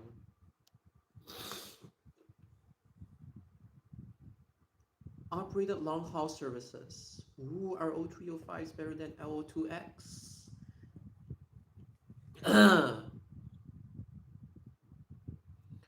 Oh, 153 even had them. 165. Wow.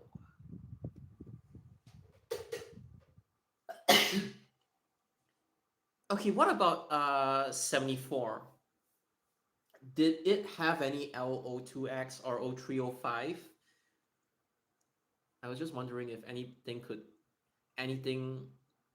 like I know 74 and 154 they had like VO2X, but I was wondering before VO2X if 74 had O305 LO2X. Because I cannot remember like which bus models used to run on which historical feeder bus service. I know I made videos of them before, but I completely forgot. It just slips out of my mind. Oh, thick cushion and more spacious. Oh, VO2X, when I was a kid, I wrote a lot of them. I even wrote it on 93. And then I also told people my very last ever VO2X ride was on. Sorry. My very last ever, sorry, it was B10 Mark II ride. NAC was a cameo on 79. And when I was a kid, I had absolutely no idea that one was a cameo. It was super lucky on my part. To be fair, the only VO2Xs in your general area would be 74. Or even some, I don't even think 151. I think it's just 74. Yeah, yeah, correct, correct.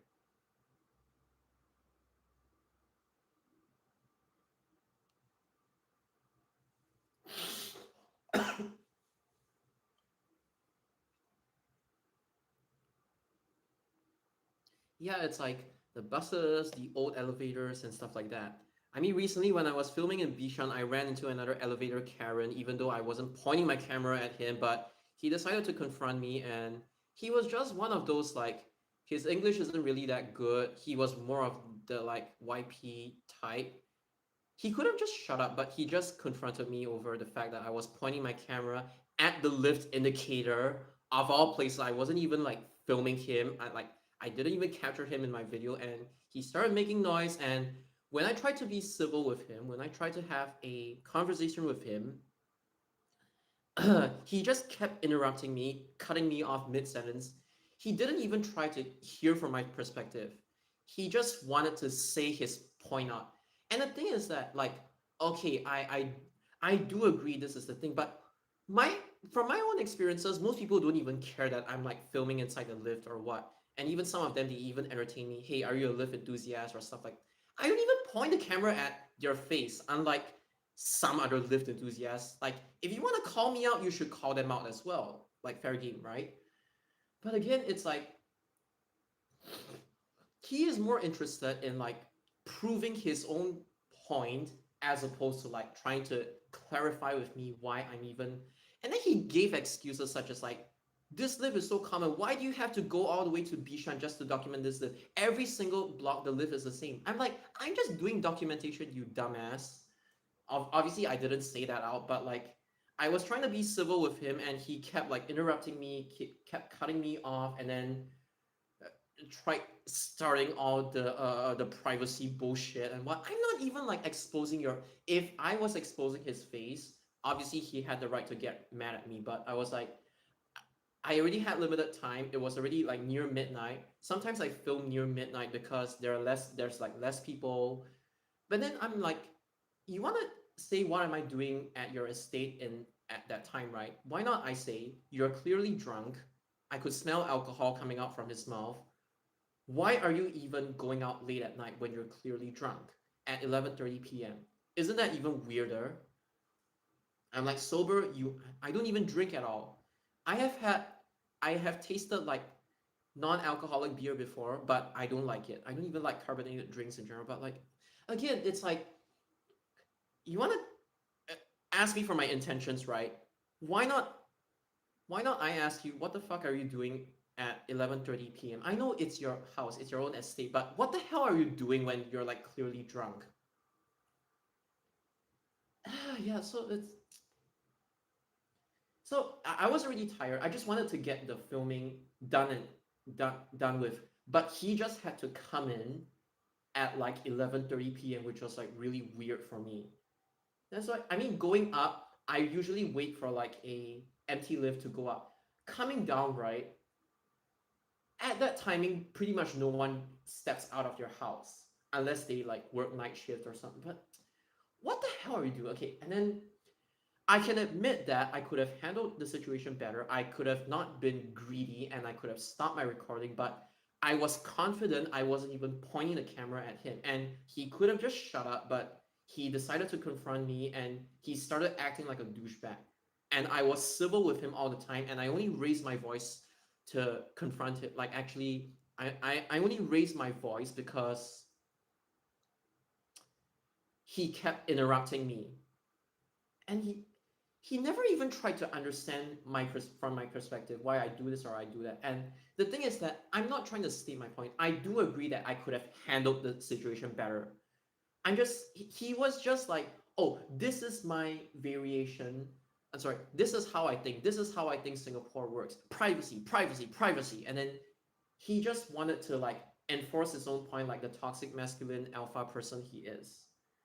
So, yeah. Again, I'm not saying I was in the right. I'm just saying I tried to be civil with him. I tried to explain things even though I didn't need to. But yeah. Body cams to go around our hobby this year. Honestly, right? Maybe it'll be good too. Respect. Okay, here's the thing. Like, I do understand that if I was loitering around the corridors of a specific floor and they get suspicious of me, I would understand. But here's the thing. I'm inside the fucking lift. Like the void deck and the lift are clearly public spaces. And there is a CCTV inside the lift and at the void decks as well. And I didn't even try to hide my camera. I was like clearly pointing at the lift indicator because I was like, okay, I don't want to expose this guy's face. I'm just going to point it at the elevator.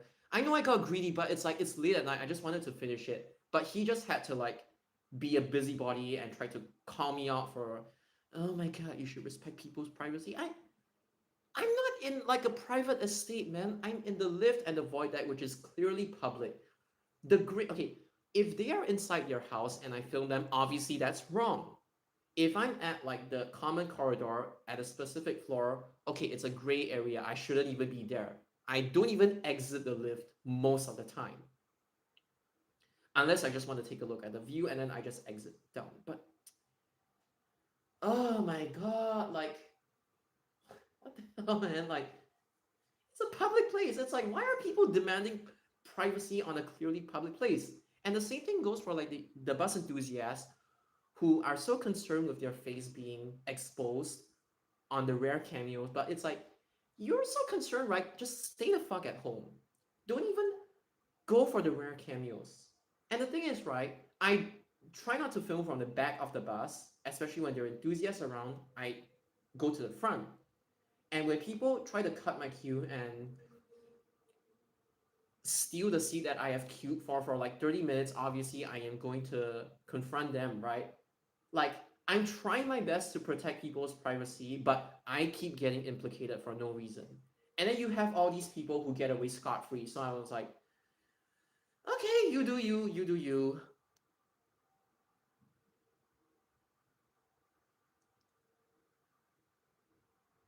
Okay, to be honest, right?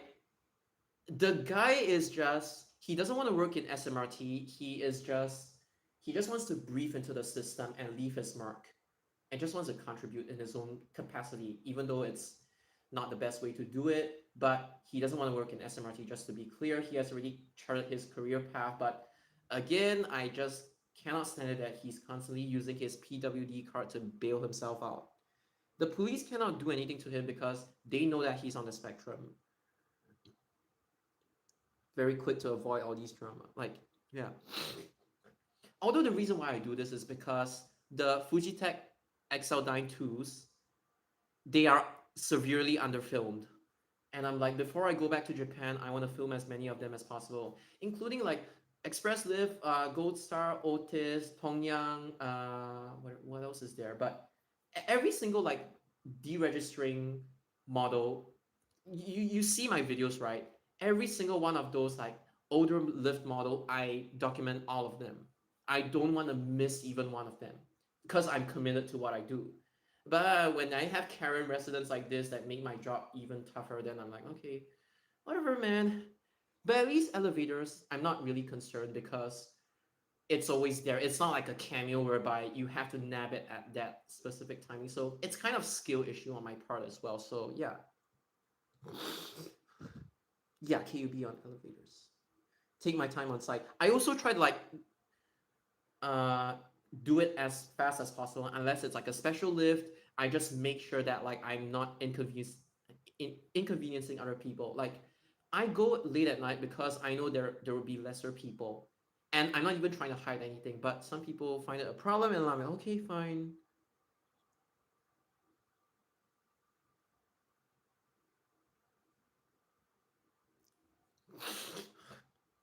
I wouldn't even say like rights. Although I get what you mean because IFEs existed as early as like 2007 or even 2009, like the earliest batches, and then they stretch all the way to like 2025, 2020. No, actually 2025. I don't even know if there are newer IF. No, there are 2026. It's like a 19-year span. The gap is even wider than Fujitex in general.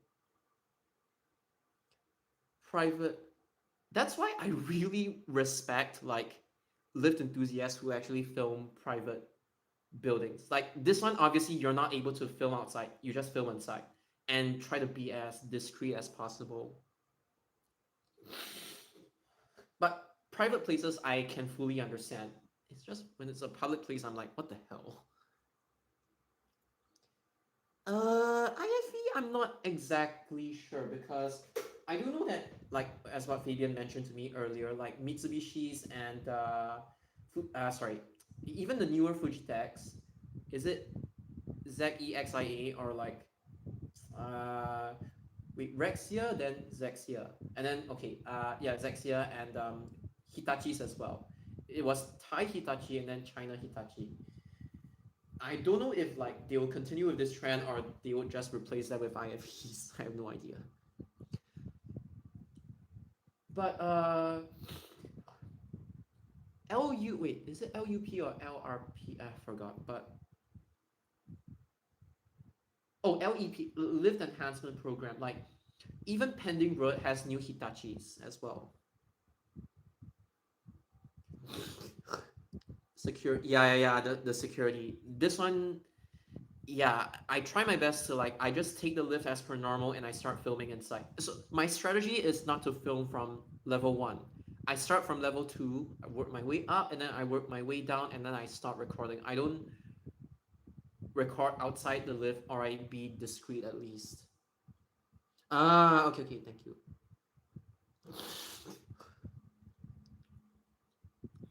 That is why even though the lift models are common, you see me just clearing them in one shot, like Fujitech XL92s or RS. I film every once in a while. ECEED, maybe I don't know, but I'll film some of them.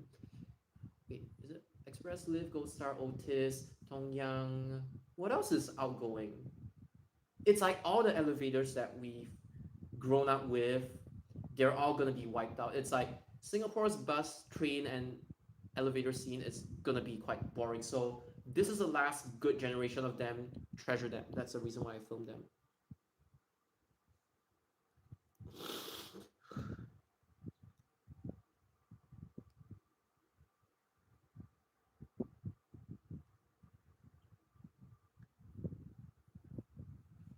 L2X. Oh, the west side. Boon Lay, Jurong East, and Bishan. Run into other fans. I mean, the bus fans only pretty much chase cameos and they don't even document the perms, so that's pretty much it. Bishan, only memory of L2X and earliest bus memory. Digital cameras were still in floppy disks.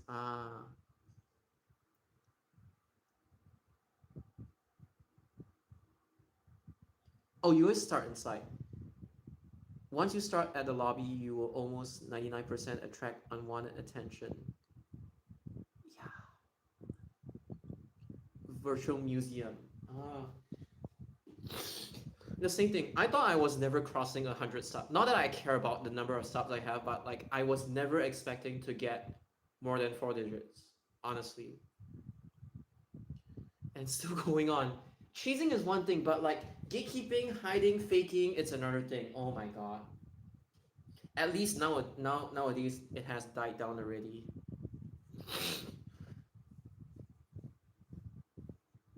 Oh my god.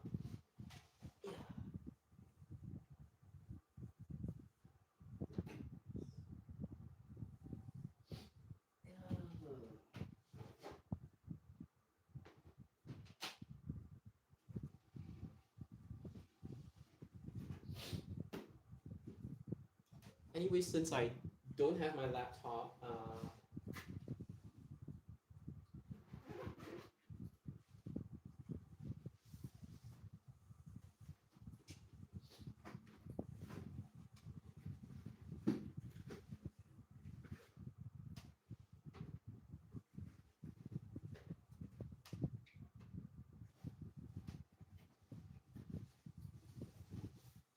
I've always wanted to see. Hold on.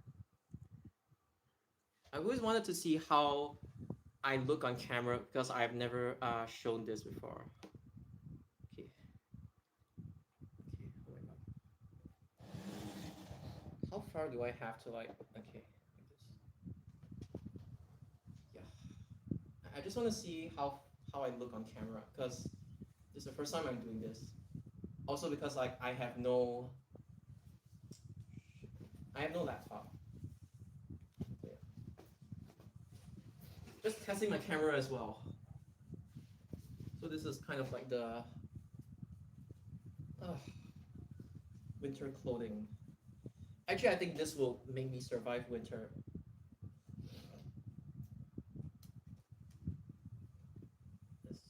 Because might as well, right? Since I really have nothing better to do. it's too obvious. I know, right? But again, this is like for fun. Yeah. Like this.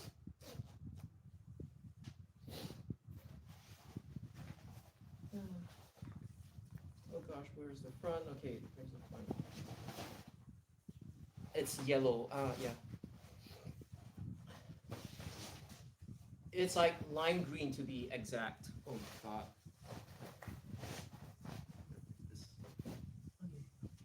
I'm just gonna remove everything and oh my god. Am I not able to like okay. I guess this is okay.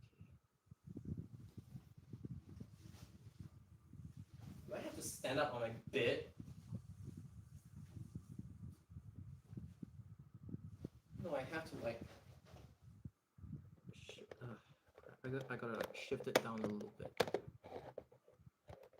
Again, just experimenting with new content. Oh my god. As long as my phone doesn't like flop over, yeah. This is pretty much how I look. Like this. So yeah.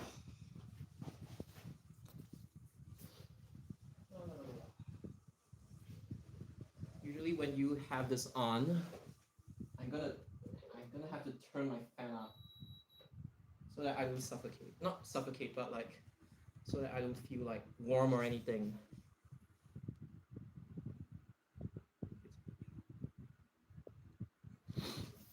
Okay. Let's try all orange.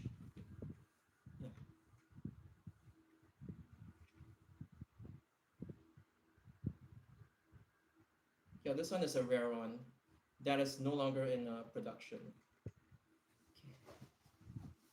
Okay. I need to ship this stupid thing away. Yeah. Oh. What am I doing? Yeah.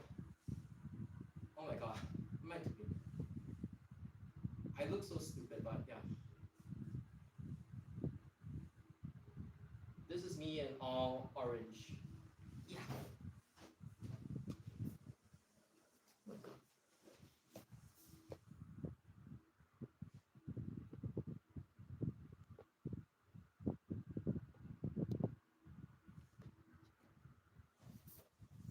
Yeah. Yeah. Then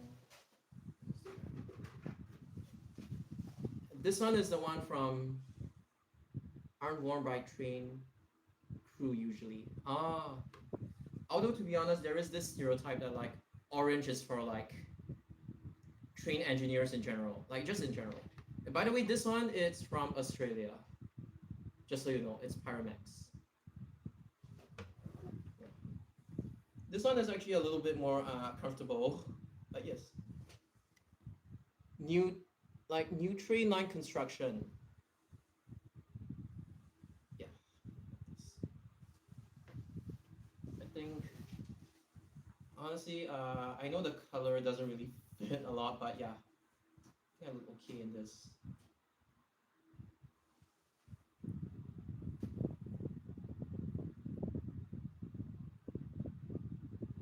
To be seen better in rural areas. I know, right?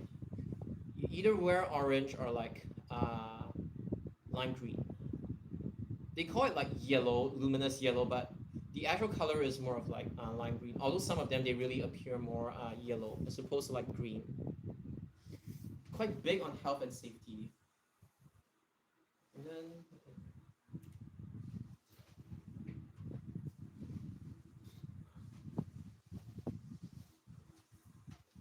then there is this one. This is like fucking expensive. It's like 300 US dollars or something. This one's a branded model. It's like carbon fiber. I mean, it's not really one that's worn by miners or anything, but it kind of looks like one. It's branded. That's why. And then, as you can see, obviously it's designed to be more comfortable, but it's not necessarily like the best fit for me. But yeah, it's still relatively comfortable. Oh yeah, this is luminous yellow. This is like actually lime green. That's why the lighting is like kind of messed up right now. Like this. Okay, maybe like this. Yeah, maybe like this. I think it looks better like this.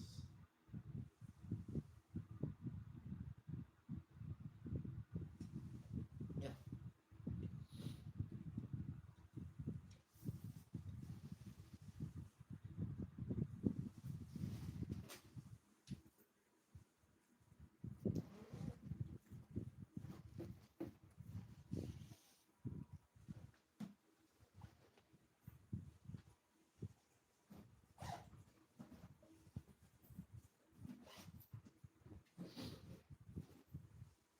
This one I bought from like some random place at Pasir East. This is a newer model. But then again, because of improper storage, now there's like this weird smell coming from inside here. So yeah. It also sits like really high on my head, which I am not too fond of. It's really like I've already said, this thing is already at like the maximum settings, and I still feel like a little bit uncomfortable with this one. So yeah, I'm not really a fan of like this one in general. So no.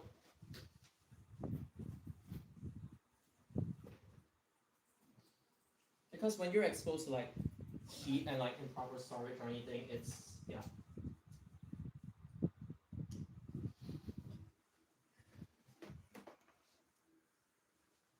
La la la la.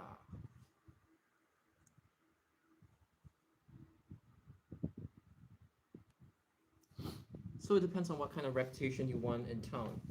UV rays in Australia is no joke. Yes, they can sunburn within minutes. Singapore is nowhere close to that level. Low light, they might need to be seen somehow. Yes and no. If they are at a work site, yes. If they are walking to the pub, they might keep it on, but not to stand out. Okay. Got it.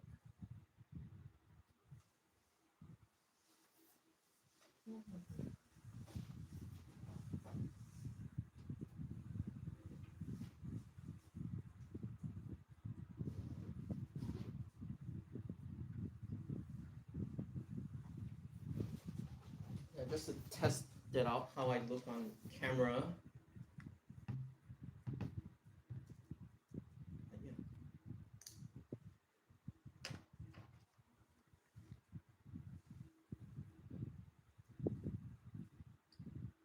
Actually, yeah, the lighting is a little. Never mind.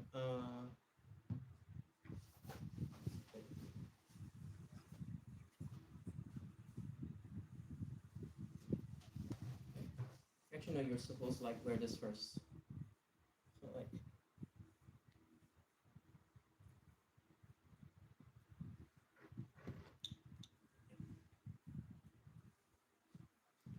Yeah. Like this.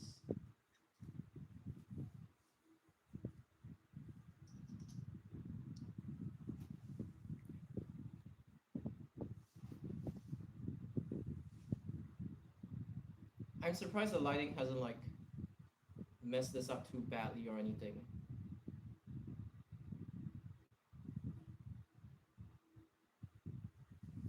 I mean, yeah, I could even.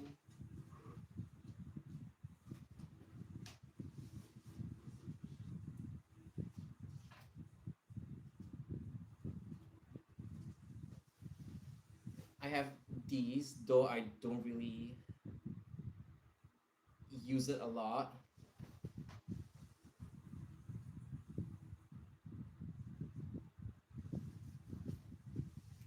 And then I have like these are so these are so old. Like I don't even yeah. And then this one is a little bit more colorful. So like this.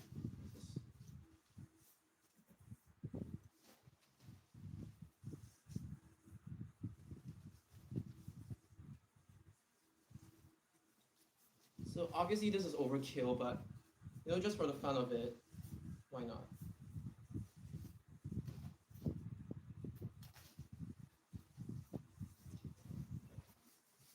Yeah, this is really overkill.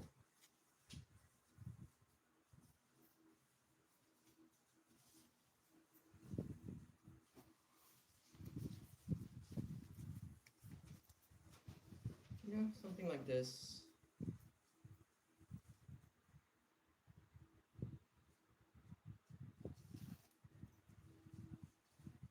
Yeah, really overkill.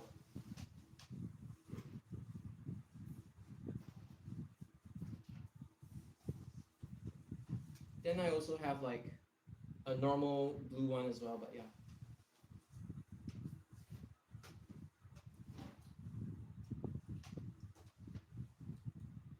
And then this one was like given to me. I didn't buy this one or what. It was just given. It was secondhand. I just took it because I thought the design looked like quite striking or what. That's it.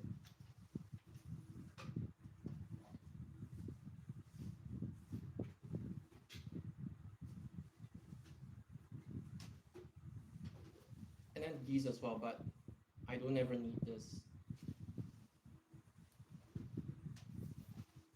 So yeah, that's pretty much it. Okay. I guess safety is well taken care of with how track workers move about when there's trains running. Yeah, especially in like Chiba Prefecture, like you see them a lot beside them. Cowboy hat. Yeah, yeah, I've seen them. So basically, right, it's kind of like this one, except that it has a wider brim. It's like it is a hard hat. It's just that it's designed like a cowboy hat per se. It's not just for aesthetics. Like it is actually a functional one. Yeah,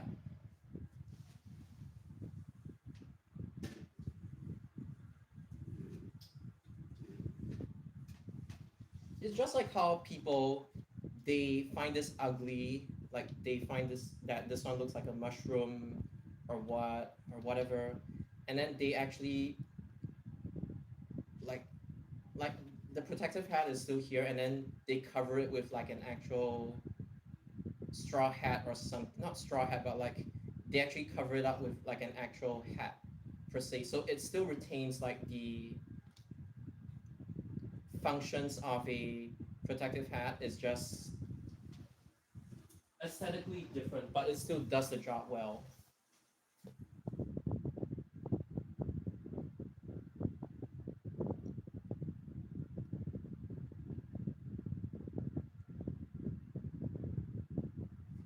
Yeah.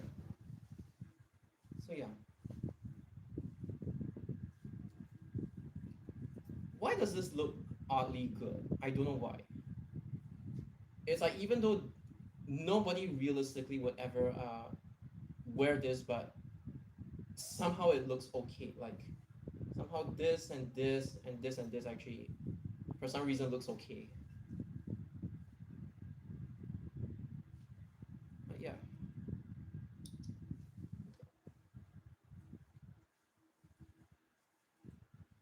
And I still don't know what these actually like the wave cell. I still don't know what it actually does. If it's aerodynamics or it's supposed to like crumble in a certain way during an accident or what. Yeah, I don't know.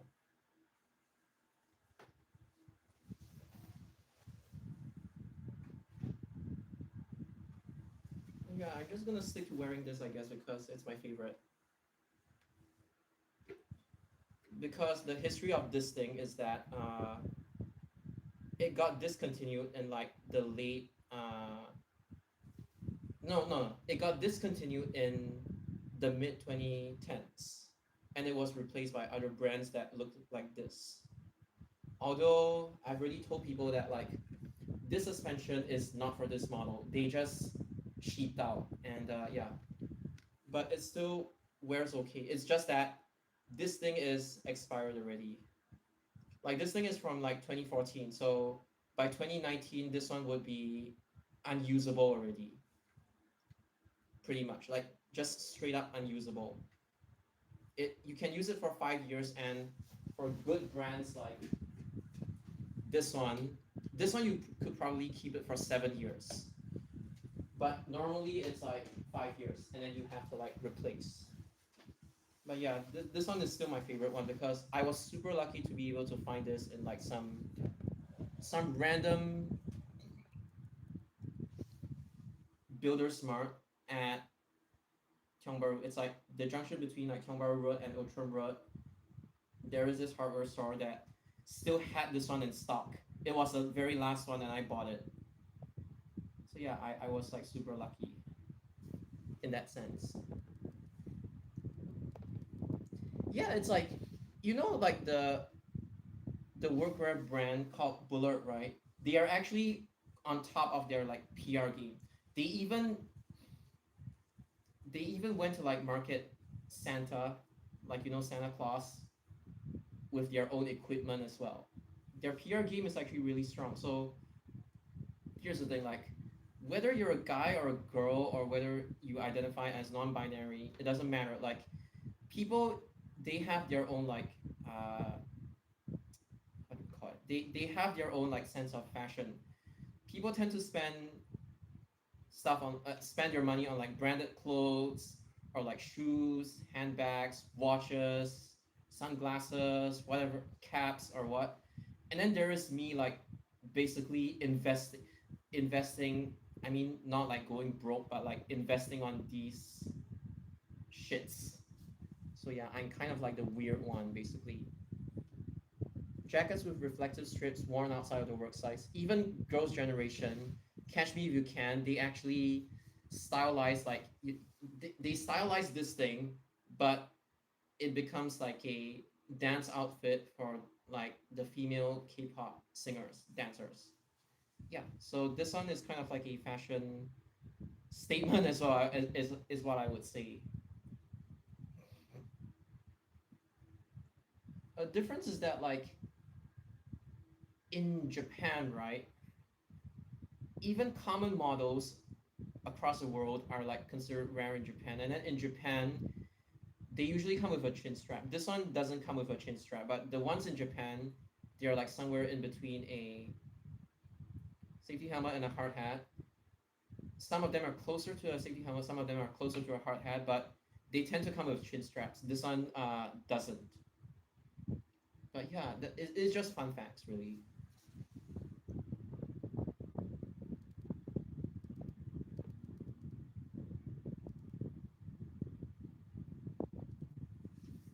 I mean, the closest as to what profession wears this inside the industry, I would say for buses, maybe technicians, and the train side, obviously more people would wear this, like engineers and stuff like that. But nobody really wears the stuff that, like, here's the thing, like, you know why?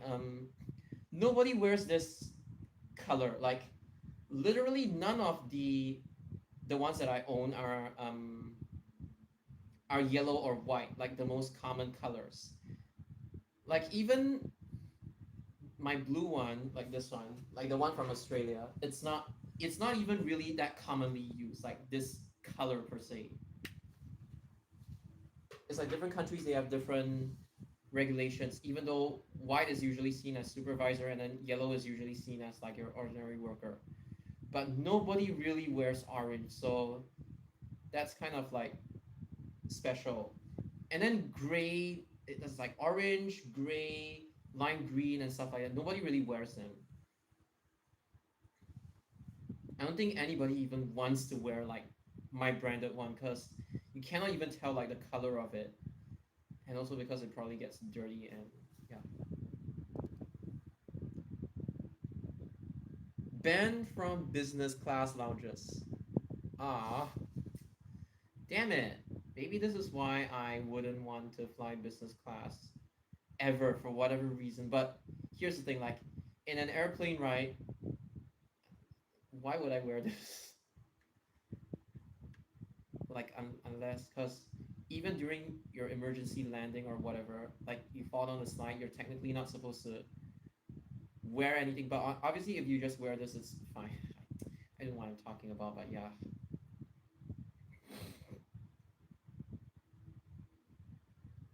But yeah, it's like other than Bullard, who is like really open with their PR game, I don't think you guys have ever met anybody else who like actually dresses up like this as a fashion sense. And there's also a practical reason as well, earthquakes and stuff like that. So it's not like I'm just collecting these for fun or what. But yeah,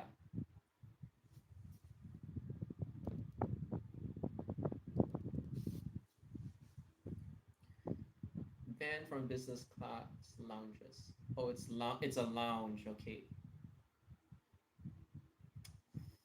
I guess the world really needs to change their perception on blue collar workers in general. Because you want to know what's the funniest thing? Like, I know I'm wearing this right now, but can you imagine some? You know what's the weirdest combination ever? It's when people wear a suit and a tie, and then they wear this. It's so weird, right? Like, I get it if it's like a groundbreaking ceremony, like when they take the big shovels and then they just wear this for fun, right? Yeah, I kind of like get it, but it is genuinely funny to see people wearing like office attires. Maybe they're like architects or I don't know, like them like wearing formal business attires and then wearing this. It's like what the CEO of the okay, that one I can give it a pass because they are the CEO. They can wear anything they want. It's a huge problem in SG. I know it's like they see anybody who's wearing this equals, oh, you probably don't have a good education. Whereas like any sort of like white collar worker is like being glorified per se. And it's like, why are like bicycle helmets or motorcycle helmets okay, but this is apparently considered bad? Like, what's wrong with like this? Like, it's all the perception and stuff like that. Or politicians. Oh yeah, I know in the Western world that is common to show people that they're like, oh, working hard, right? Suit high visibility sites when visiting sites as the minister or CEO. Yeah, that one just looks super funny to me. It's like, yo, what the hell are you doing here? That kind of thing.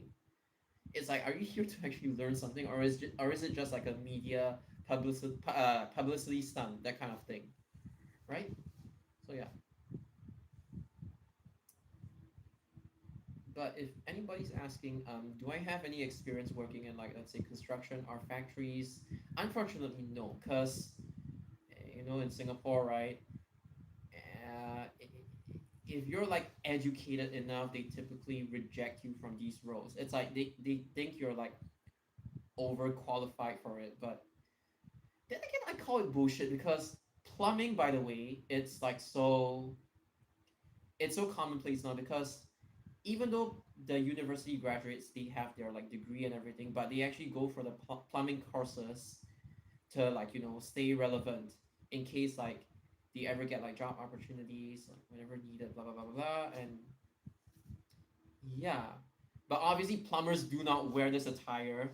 But yeah, but honestly, right, like with this attire on, like what do I actually look like? You could name me some professions that I look like. I know, right? What profession do I look like right now? Just be honest. You can give one or you can give a few. Because anyway, even my YouTube thumbnails it's pretty much like the same, except that I like say I am a what's it called? A road marshal, a road worker, which is accurate for the most part. So yeah.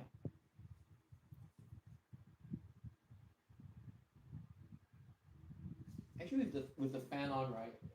It's honestly not even that bad. I don't even feel hot for some reason. Supervisor engineer, oh that's cool. Because it's like this one is technically like industrial wear, factory wear, and it has all these like yeah strips as well, like these reflective strips as well. And then wait, yeah, even this by the way, like uh the reflective strips as well. Oh wait, my camera actually reflects it a little bit because as you can see, like this is like clearly gray, but the lighting and everything, at the very least, it actually works. Holy crap! I didn't even expect it to work. At least now that there's like actual proof that it works. Yeah. Actually, do I look better without this or with this? You know what? I'm gonna just take this off and just appear in full orange. Ah, like that. Oh my god, it's like the classic like can I, the classic stripes wear kind of thing. Yeah. No, no, no. A little bit lower. Yeah. Yeah. And then there's like yeah, it actually works. The reflective strips actually work. Usually they are more armed with the vest. They reflect correct. Okay, so okay, how do I say this? Like for Singapore, right? Yellow is usually for the normal workers. White is for supervisors. Then I don't even know why it's listed like this, but I think red usually has got something to do with like traffic control, like when they stand at the entrances. Obviously, it's not fixed or anything, but yeah. And then blue, like blue. This one is usually for like people who are in charge with like the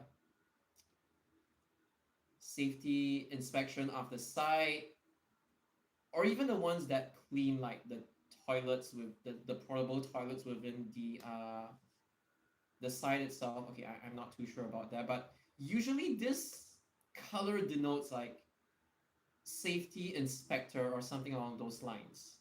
So yeah, usually it's that. I have seen green before, but I don't really know what green means. What other colors are there? I've seen brown also, but I don't even know what brown or I've seen gray also, but I don't know what brown or gray like they actually mean. So yeah, red is for traffic, blue is for safety, and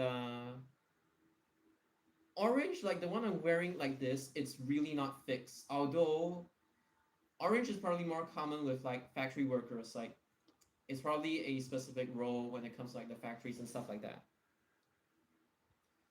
Actually, even within the same country, they vary via work site. Although I would say universally or like most commonly, yellow is for normal workers, and then like the most basic kind. They can have different roles, but like if it's like the basic kind, they are the ones who actually put in the labor. Then they are yellow. White is for like supervisors. That's why you see that's the reason why you see people in LTA, right? The ones wearing yellow are the ones actually doing the work. Whereas the ones wearing white, you see a lot of LTA, their hats are usually associated with the color white for obvious reasons, right? Like you see them in like MRT constructions or what, or even if you see them just patrolling around with a white hard hat and stuff like that, there's a reason why they are white. It's because to show that like these people are like either what do you call it, supervisors, or they are of a higher rank per se, like what am I saying? These people are not necessarily workers. They might just work in the like they might just go into the site and they work at the office inside the site, like the dormit not really a dormitory area, but it's like a kind of like they just built a like simple office for people, and they're involved in like the discussion. That's why they're supervisors, and that's the reason why, because they tend to be like the stereotype people, or they tend to be like the geology kind of people, like kind of archetype of people, or they are engineers in general. That's the reason why you see LTA people more often than not. They are always in white, and then in their vest is like either what you say like high visibility yellow or like lime green. Although to be honest, like for a vest that is like truly yellow, it's not common. Although I have seen it before. I have seen it in Durasafe, which is the safety workwear store in near IKEA Tampines. It's in Durasafe, like it's in T space. They used to be at Kaki Bukit, then they moved to T space, and then they've expanded their repertoire of items. So yeah. Wait, where was I? Shit, where was I? Yeah, that's the reason why LTA people they tend to be associated with like wearing white. Oh yeah, oh yeah, okay, I remember now. I have seen like actual yellow vests, but most of the time the ones that they call yellow are actually just lime green, or if they're green it's green, but if they are close to yellow they would usually just be called and not lush green, by the way, it's actually lime green. Because when I see the color it doesn't appear yellow to me, it's literally just lime green, even though they call it yellow. Like even though officially they call it yellow, but in reality it's actually lime green. And I just realized like when I talk like this, I look like I'm damn like official or anything, right? So holy crap, this looks better than I honestly thought. But then again, it could be because my phone's camera is like actually decent. But yeah, holy crap, didn't expect myself to look like somewhat decent in this. So yes, ultimately, even though every single country has like different regulations per se, they actually vary within each individual work site. Even though yellow and white, they are the most common, and there's like no arguing between these two because I don't think I have ever seen like an actual work site. I'm not saying a factory or what, but an actual work site whereby they actually change the roles of like yellow and white because it's kind of a universally or globally accepted color. So that's why they don't really want to change it in the first place. So yeah, that's about it.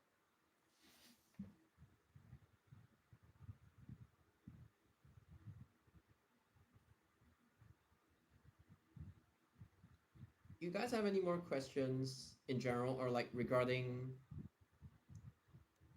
this topic? You can just put them down. I'll be happy to answer them. Because usually I have my laptop here and I usually yap on my laptop, but today I decided to like do something a little different per se. So yeah.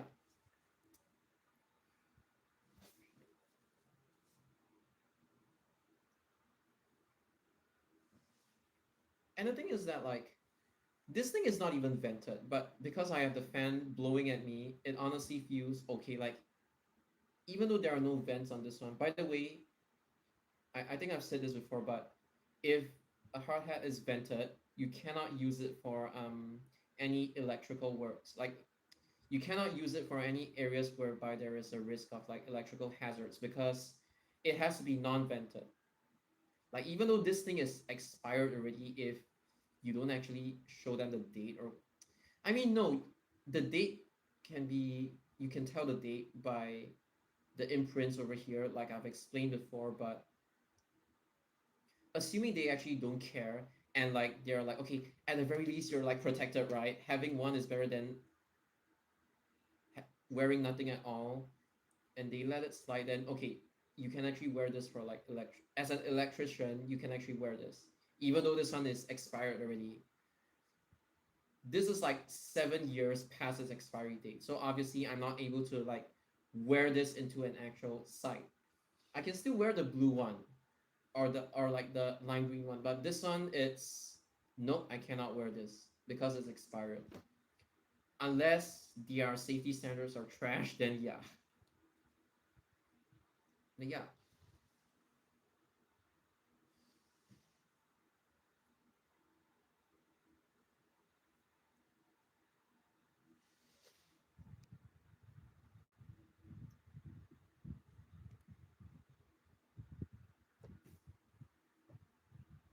Gosh, I actually need to like get more water.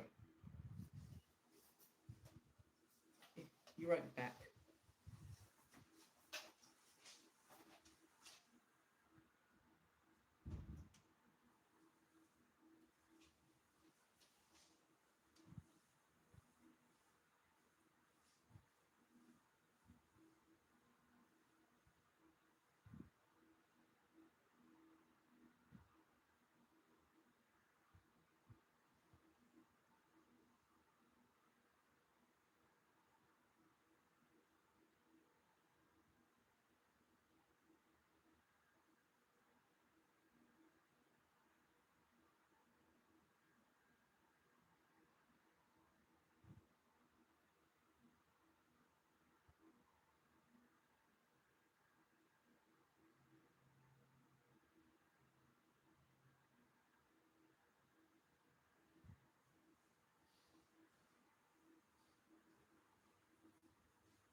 Oh yeah, and this like workwear is actually quite baggy per se, so especially the pants, they will make a noise when you like walk. And also another thing is that like when you wear one of these, you have to be careful that you need to be conscious and aware that you are actually wearing this so that when you walk through tight spaces, you don't actually end up hitting your head like this. Again, if it's just a light bump, it's fine. It's just that you have to take note of where you're going because it's not just you like you actually have something on your head. It's not like a normal cap or anything. The same thing goes for like when you're wearing like a motorcycle helmet. But yeah, wearing one of these, you actually have to take note. And the fact that this thing actually has like some height to it, and it's not like one of those like where it's like flatter or anything. No, this one actually has some height to it, so you have to just take note.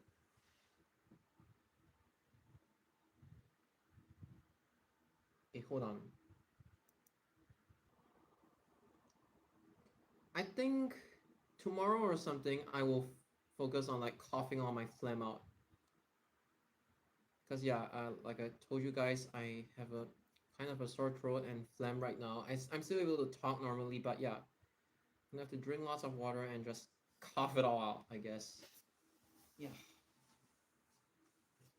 Yeah. Meanwhile, I think I'll just like I'm live streaming now, but like I might as well just respond to like some comments, right? That I might have missed. Any plans to record MRT shuttle buses? Oh yeah, I completely forgot about that. Okay, hold on. I just want to see if like my YouTube actually has like comments or not. Okay, so yes, I have. I know it's like reverse, but I have. Ooh, my friend. Yeah, my Trustin has replied to me.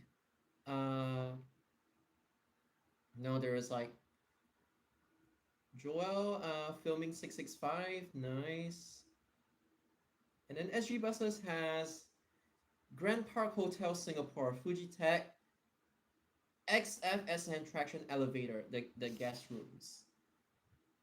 So yeah, nice. Oh wow, they actually have like oh not bad, not bad. Year installed 2017. It's a replacement unit, same manufacturer. Oh, nice.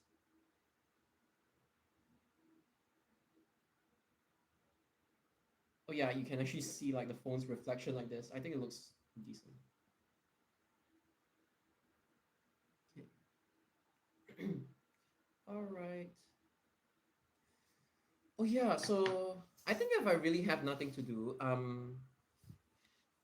will probably record the MRT shuttles. I think you know the express ones.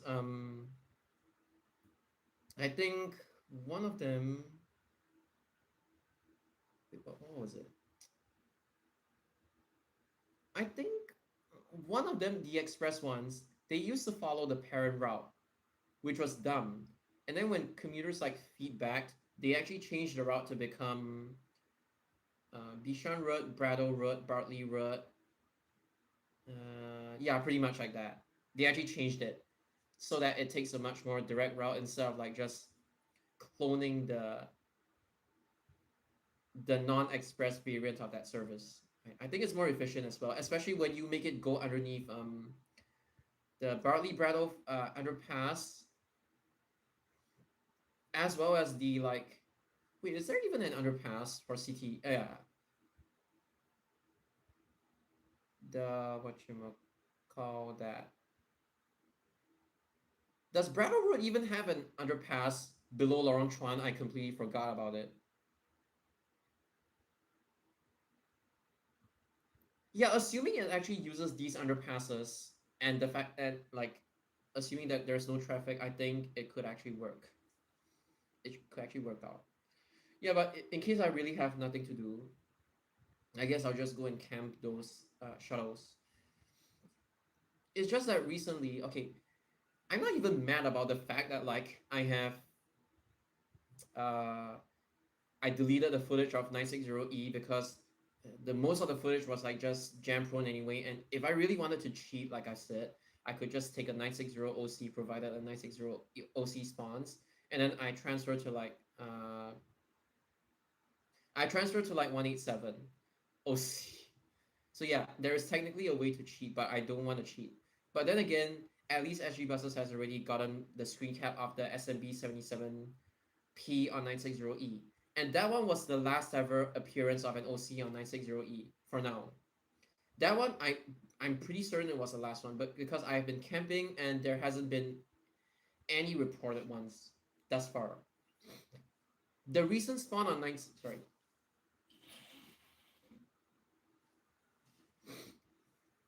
Yeah.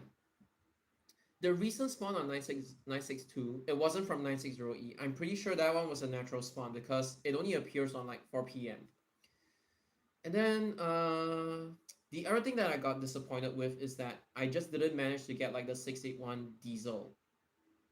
Because I don't even know, like the photo owner didn't even say when the 681 diesel cameo even happened in the first place. So it's hard to track down the date.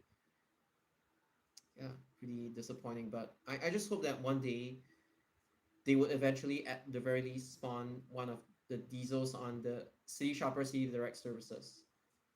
Or if they don't, for some reason, if the demand actually spikes up, just put a Ride Eclipse Germany 2, like what am I saying? Put a Volvo B9TL right on it. That will at least compensate for the fact that I've missed the Man A22. Yeah, it has been like quote unquote documented, but again, it's like I don't even know if that person is willing to share his stuff publicly. The 681 A22. That's the problem with like the Singapore bus community in general right now. And so because it's like I have OCD, I just don't want to let any diesel bus or the city shoppers slide. So that's the reason why I haven't really been camping the S37, S38 kind of thing. Even though I really want to, I'm just like sticking to, even if it's boring, even though it like sucks the life out of me, I'm just not letting another one escape, you know? I mean, why does it sound so serious? But like, if I don't get it, I keep telling people, you guys have to at least get it, provided you're free. And the thing is that like if they are not free, I would understand. Like you also have a life outside of buses, right? Even I do as well. It's just that you choose to waste it on the electric buses instead. And you just go for like the newest electric buses. You don't even care about like the Yutong E12 SD or DD at all. The fish tank or the Panna Loaf. When they spawn, you guys don't even give a crap about it at all. Like the Jurong West or Jurong East people. These people, like, again, some of them, they do put in effort, but most of them, I will say from experience, they suck. Objectively, I'm not against any of them, but either they suck or they gatekeep. Either one of these two. And even some of the OG ones, like Busting Hobbies or like 8037 Production, even they have their own lives to lead, and they aren't really that active when it comes to like the chasing of cameos anymore. In fact, I was even surprised that SG4014Y 96, right? I'm even surprised that like I didn't film it, but like some people even documented the thing. I was expecting it to like completely. I think it did 96B, then it did 96. I can't remember. I really left that area, but yeah, it was like I was shocked that people even went for it in the first place. But maybe that's a good thing. I just wish they would turn their attention to like, right now there's no hope for like an OC182 or OC255, but at the very least, Jared's friend has already passed the copies of the photos to him for him to safekeep and stuff like that. But yeah, again, I'm surprised. But yeah, 661 SDs. Oh, by the way, I think one of them was like a downsize. Sorry. Oh, crap. At least my phlegm is coming out.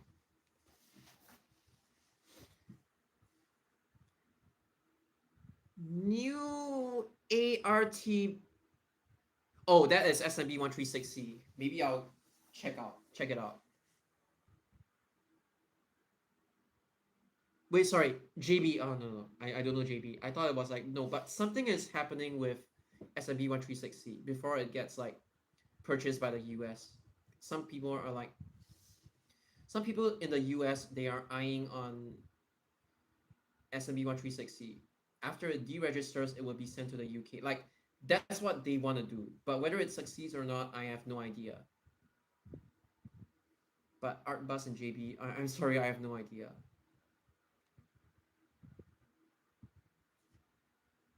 There is no creativity. You look at Denmark; it's a small country, almost the same size, and they have multiple Betty buses and trams. No, correct.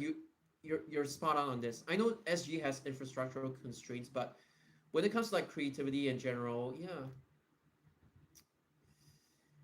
it's all recycled AI slop or like trash. It's like when they do all these like explanation videos or when they film the buses, it's like all the same goddamn format. I cannot even tell like whose stuff is whose stuff because it's like pretty much all the same.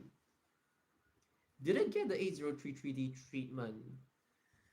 Hmm, I'm not exactly sure.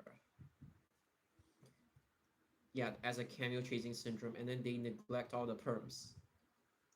See, at the very least, like you know that mustache A22, I've at least documented it on 16 and 16M. 20 years and still no improvement. Last time it was like 9889, 285. Nowadays it's what? The Pixel Citaro on 186, I believe. I think that one, yeah. But yeah. So yeah. But again, I'm just happy to have broken the 5-year gatekeeping curses. Like even people back then, they gate capped like a Pixel Man A22 on 73. I was like, what's the need to gatekeep it for? Like, even nowadays, right? 120, 121, 122, they already have like Pixel A22. So there's no point even if you gatekeep them. They're gonna happen again. I don't get their logic. It's not like 988, 9285, that kind of thing, and they still want to gatekeep it.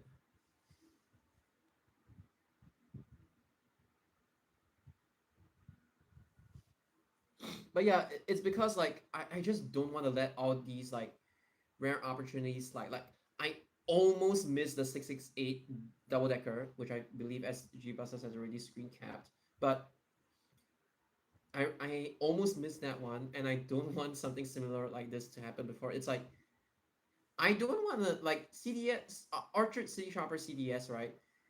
During the half day ones, I don't even camp that one. I just straight up went to camp like the Shenton Way ones instead.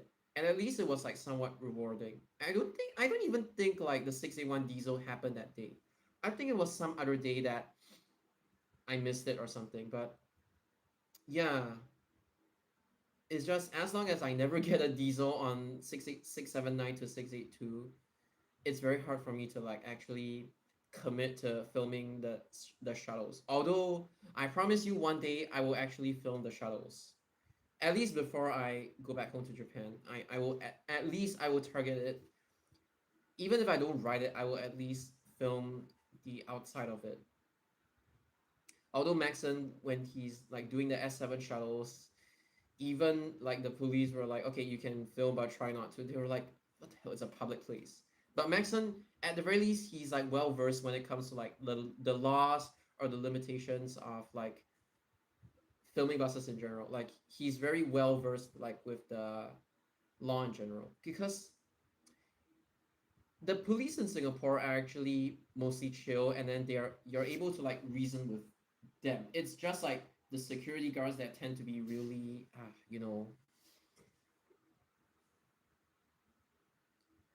16. Wait a minute. 16, yes, I believe you have seen my 16 videos, but 16M. Oh my god, I'm sorry, I cannot remember if I've ever filmed any 16M. Usually when the double deckers appear, right? is usually 16. I may or may not have captured it. Maybe you could go to my channel and then you could type in 16M and see what you get. I really don't remember if I've ever done 16M before, but I'm pretty sure some form of like even if I don't manage to get it, I'm pretty sure some form of like documentation exists. Anyway, 16 right, there is one perm right, tamago. It's like 5360, but usually it's 16 and not the M variant. I have seen M variant before, but I cannot remember if I've actually captured it or not. Like usually when I see 16M double decker, I'm just way too far, unfortunately. At least with me, it's like I know I know the importance of documentation. It's just I'm too far from it. Not like other people that they just let it slide and they just take it for granted.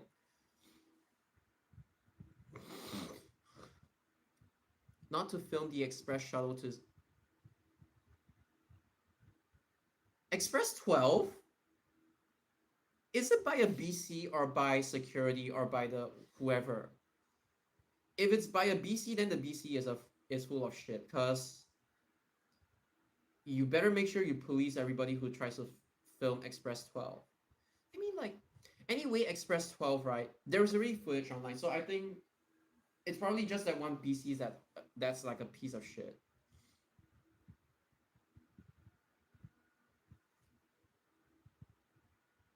Long time. And you know what? Just ask Malaysia to allow bendy buses and then put them on 160, 170, 950. Yeah, stupid, right? The Cisco guy. Oh, it's Cisco. Okay, okay, I got it. So they didn't let you film within the compound, but they just say, okay, the photo, it's fine. No record. Okay, okay. The next time I see a 16 MDD, I will try my best to get it.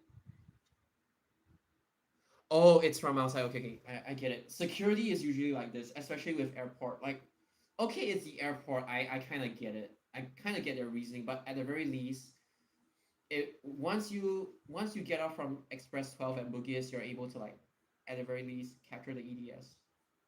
Yeah. Although I don't know if Express 12 will like ever come back or not. No, no, no, no. You know the reason why you shouldn't put like the single decker three doors on it, right? I do understand that it's for like faster disembarkation. The disembark. What's that word?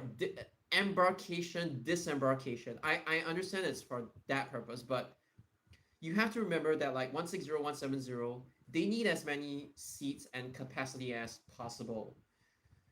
If it's 170X, like let's say you want to put like the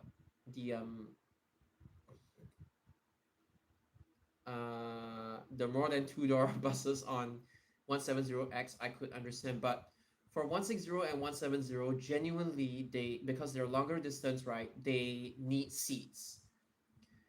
And even 950, I wouldn't really want to put those buses on it because just the sheer amount of demand. 170X because it's kind of like express, right? A feeder express. It kind of functions like a feeder express, right? I could still somewhat justify it, but and then the thing is like if there is congestion, right? You don't really want to stand. So the more seats, the better. I feel. Reality hits when A20. I know, right? Like SMP 38S. How old is it? 2013, 2026. It's like 13 years old already. Holy crap! Turning 13. In fact, like I think April. Wait, is it April? It'll turn. Is it April again? It will turn 13. Holy crap, man! Practically every major bus model gets a turn on 160 and 170. I regret not filming a KUB, but again, my camera was crap and I was focusing on the Benny buses last time. But Maxon did a good job at that. So yeah. RTS. Oh yeah, I've been talking about that before. So 160 and 170 because they're like too late for regrets. I know, right? 160 and 170 they are like off longer distance, so they will still have some form of like demand. 170X because it's from Crunchy, so that one will still have demand. 950 though, I don't think they will withdraw it, but they will probably downsize it because I believe there are still people who walk across the border instead of like taking vehicles. Like they're the walkers, right? And then if anything happens to RTS Link, they could rely on like 950 as well. So yeah. Oh, I just realized like if I actually lift my head up like this, you can actually see the suspension inside. Like this thing. In case any people wonder why there is this thing over here, it's a sweat band. BAND. BAND. Like it's a sweat band. Yeah. It'll be a bottomless pit. I know, right? I mean, I have been to Thailand. I've rode the XO405s before, but okay. I don't regret it because I have ridden on tons and tons of them and I cherished like every single ride. It was just that I wish I could hear a W3D or a W3E again in real life. But yeah, but at least I cherished it. So yeah. What do I regret though? Deleting my picture of 1187X176 because it was pixelated. And that was the only evidence people ever had. That one was the thing that I actually regret. 1187X176 Vogren. Oh, the bus is too new.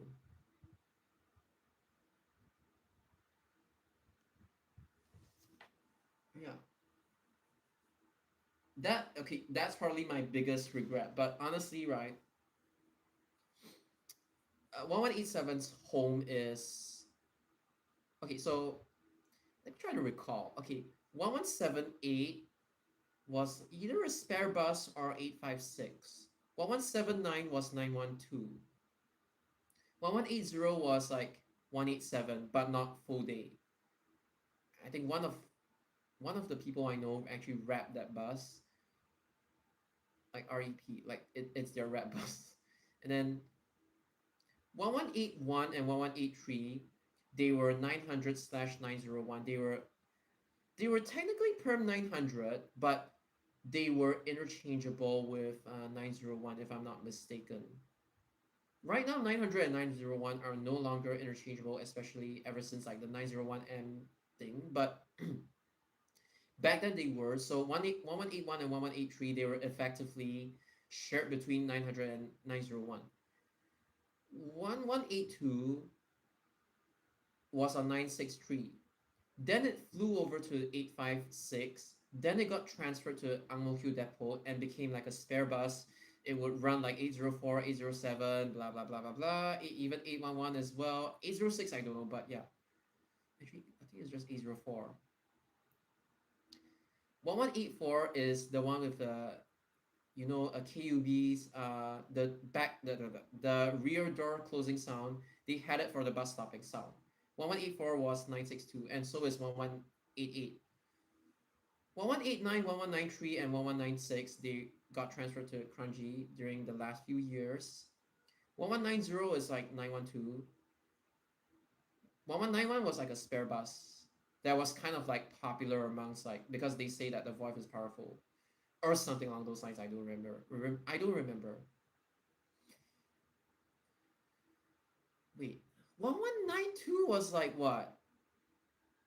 One of the voice was on like is it 913 or something? I cannot remember. 1194, 1195, 1197. All three of them were on 903. I really don't remember 1192. You might have to check SG Wiki for that. Okay. 1185, it's the unrefurbished one. The seats were all the seats were all original. The furry seats. Yeah, the Hispano Habit one, but it's like on the Vogrants as well. That one was 912. 1187, sorry, 1186 and 1187, they have always been loyal to 913. Like from the day they debuted, okay, I might be wrong, but pretty much from the day it debuted to all the way to the end, it was 913. And for a period of time when 176 was under Woodlands Depot, it cameoed on 176. I wrote it, I took a picture of it, but because the picture was so pixelated to shit, I was like, forget it, I'm just gonna delete it. Somebody else probably has that picture. And I regret it.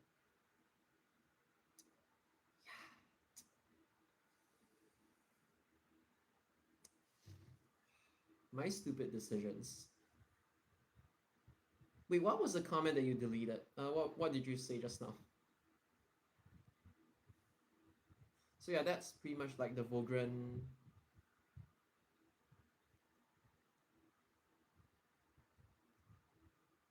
Oh, it doesn't even show the deleted comments, Arthur. Okay, actually, Buses, what did you want to say just now? Was it regarding the Vogrens or something?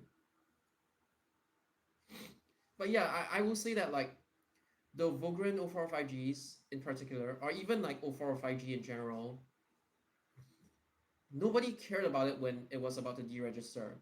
They just pretended to care about it. They cared so much for TIB 832Z, but then when it came to like 0405G, even when the last few units were still running, people didn't really care about it. They were all after like Euro 6, Euro 6, which is stupid. Like I was the only one who went for the last day of 1187. Yeah, it sucks. So it's not just a matter of like, oh, hiding cameos, faking cameos. Even perms, even genuinely loving buses in general. Yeah. One okay, maybe you could do a YouTube search, but when it comes to perms, right? You know 75 had perms. You know RWS8, RWS88 had OCs. RWS8 it had many models. 75 I know had Citaros. Even in the past, even 925 as well. But 176, this one's gonna be tough because I do not recall 176 ever having a perm. But at some point, I believe the Citaros might have cameoed on 176 before.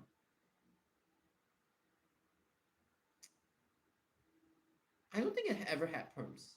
You could verify with SGWiki, but then again, at least from my memory, when I was still in JC, like, I never ever recall 176 having a Citaro. Be it like whatever kind of Citaro, I really don't recall. SBS, no, SBS I don't think so. 178, 187, they had the SBS variant, but 176 SBS variant, I do not ever recall it. Even nowadays, I don't even recall it. It's usually just MAN A22, OC, and... But honestly, 176 right now, it's kind of ruined. It's all stupid E-bus. Even you forgot. Even you forgot. Yeah, we all forget things. Alright, because it's like... You know, there was like a previous live stream when I was like doing the MAN NLC 18E minibus. I was like punking EDS, right? And then I accidentally said that like 505 went via Momin, but it turns out no. 503 was pretty much just a prehistoric version of the modern day 513 with obviously some differences within Tampines, but 505 was pretty much just Tampines, Bedok North Road, or something like that. PIE, CTE, and Jalan Bukit Merah. It never passed by Momi Road. Even I forgot about that. I knew the concept of that service, but I just forgot about the route. So I did an entire video showcasing both 503 and 505 to help me at least remember some aspects of like the route. Not that I remember the route. I don't remember the route of like 503 and 505. 501 to 508, 511, 512, I do remember the routes, but 503 and 505, I do not. I do not. And it's impossible to like recreate them like right now, which is a bummer, but unless you're like, you want to use like premium 729 to Even then, there is no bus that could probably do the turn from CT to PIE. PIE to CT, you have 518, but then again, you would still need 729 morning peak. And the bus models wouldn't line up, so you would have to edit out the bus models. So pretty much, I don't think that service is like recreatable. Some of them are just not recreatable, and that's completely fine. As long as you try your best to like showcase or at the very least like talk about it. There's a reason why I tell people do not forget your Singapore bus history, especially because it's like I tell you about 76, right? And then I tell you about the previous variations of the route, and then you're like, no, it always looped at Marine Crest. I'm like, no, this thing actually went Marine Parade Terminal, and then it got converted to a loop. And then yeah, I was like, I've been alive when 76 went to Marine Parade Terminal. I'm no, when it looped at the former Marine Parade Terminal, like Victoria School. I remember it very clearly. And then I have people tell, I mean, like back then, I have people telling me that like, no, no, no, it never went. It always looped at Marine Crescent. I'm like, no, you have to remember, Marine Terrace never had like the bus stops on one side of the road. They were removed and then reinstated or something along those lines. Has got something to do with like the old 608 or even the old routes, like old Service 15 from like, which is basically like a clone of 196 nowadays.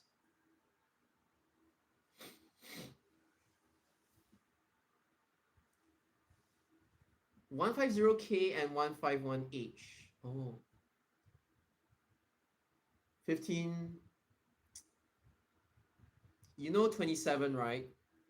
Even without mirrors, you're not able to. I mean, you should still be able to clear the turn. So it was kind of like a skill issue on the BC's part, to be fair. But again, the accident on 27, the BYD happened because the mirrors poofed out. So congrats. This is why you never ever forgo. You want to put digital mirrors, fine. Keep the physical ones. See, the most important thing is that,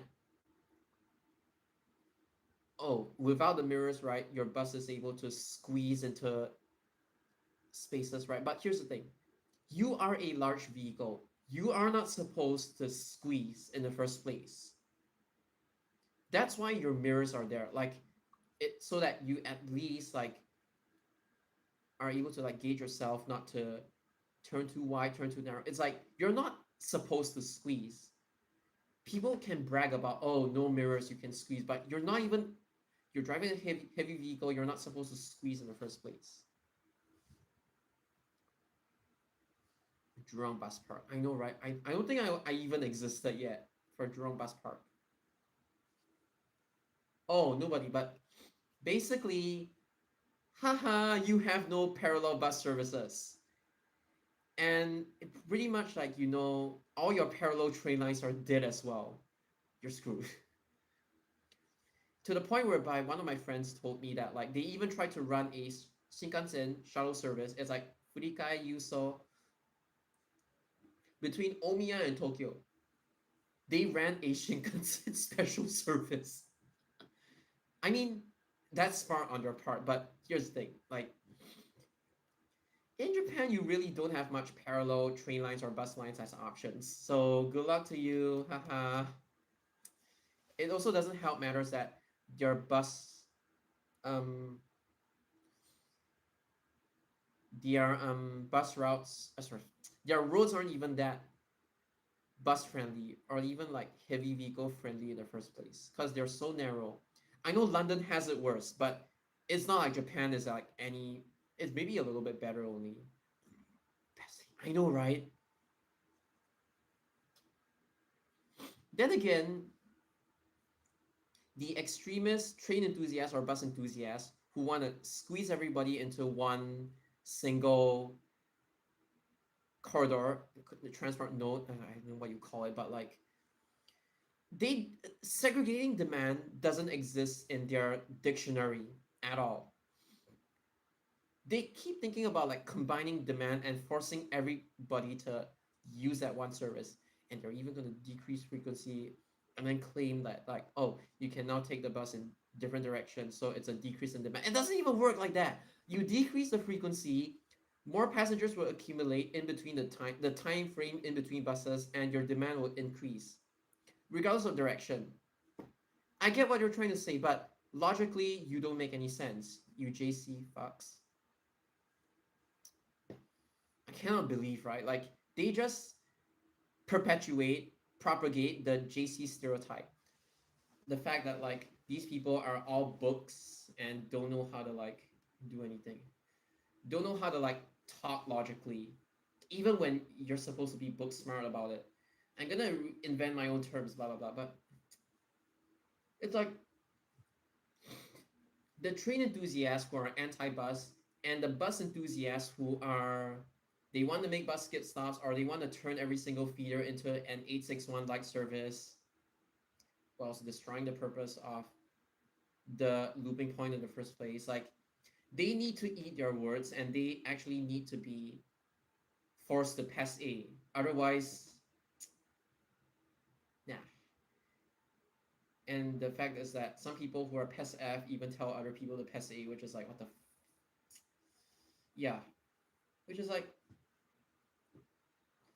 what are you guys doing, man? Like, you don't even touch grass, and then you wanna go on this online space and spread your bullshit, and then get mad when people like me call you out for it. So yeah,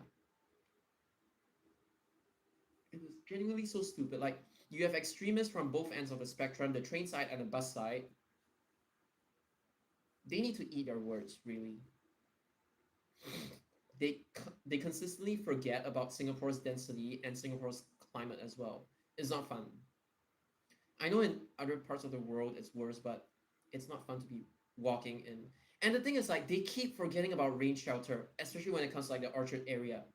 Lucky Plaza, I know the bus stop outside of it has no good rain shelter, but at least it's outside the mall. It's not like you have to walk all the way to Far East Plaza. And I've already mentioned that the bus stop opposite Far East Plaza and the walk to the bus to and from the Scotts Road bus stops in general, there is no rain shelter. So yeah, they forget about the weather, they forget about rain shelter, they forget about every single thing in general. Absorb all the demand. Toilet, yeah. You would have to walk out to the avenue to take any. No, actually, right. Okay, this is replying to this comment saying you would have to walk out to the avenue to take any bus. Actually, no. I know I've already explained this example, but right? Like, you have the feeder services serving 913 serves Woodland Circle. 911 serves like Woodland Street, 81, 82, 83. 912 serves Drive 50 and Woodlands Ring Road. And the extremists want all of these bus services extended to Sembawang, Canberra, or Yishun. They want all of them extended, without realizing that at the main road there's already 858, and at the main road there's already 962, which pretty much already takes you to all these places minus Canberra. You honestly shouldn't ask for much. You want to go Canberra, right? Just take 858 and transfer to like some other bus service. And it's like, you can change to like 861 as well. It doesn't do like the Sembawang Way troll. It just exits like Canberra Road immediately, like to the east of the interchange. So it's like they completely disregarded the fact that there is already 858 and 962 at avenues 9 and 5 respectively. Completely disregard that, and they want to extend 911, 912, 913 to Sembawang, Canberra, and Yishun. Sometimes they even forgo Woodlands. It's like they want to start from Woodlands train checkpoint. Okay, fine. But in the process, they skip Woodlands MRT, they skip Admiralty MRT, which is what the people even take 911, 912, 913 in the first place. They want to go to the MRT station in the first place. And then they are like really delusional about it. Oh, one half of this new trunk or inner town service, it serves the upper half of Woodland Circle, and then the other one serves the lower half. And they don't even stop outside Admiralty MRT. They're gonna be like, oh, I'm just gonna change the road infrastructure. I'm gonna rig it so that you're able to right turn from the leftmost lane of Woodlands Avenue 7 westbound. Oh, I'm just gonna shift the bus stops closer. No harm about it. Then when I confronted them about like right turn filter and how impractical it is and everything, they just didn't want to listen. They are just like, no, I hated that like the feeder services they run empty after the second half of the like after the looping point. But I take 903, 911, 912, 903, I take 273, and I could easily disprove them. It's like they just hate the existence of the feeders and the conventional feeders, the way they loop, like the single loop, or even an intra town service, to the point whereby every single feeder service has to eat each other to the point whereby they keep eating each other to the point whereby you create more and more 861s, pretty much, but for no reason. That's the issue.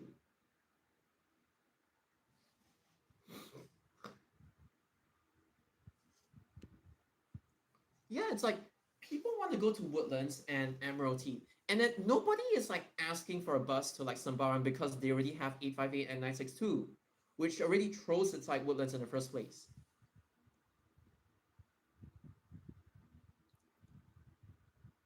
TEL itself being Woodlands MRT, I agree. Only 967 like bypasses it.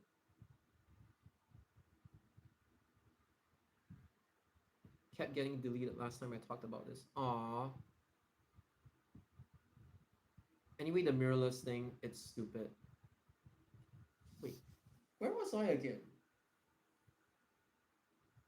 I wanted to talk about something. Yeah, unfortunately, a lot of things like the current generation of bus enthusiasts, they don't remember at all. Wait, what did I talk about Japan?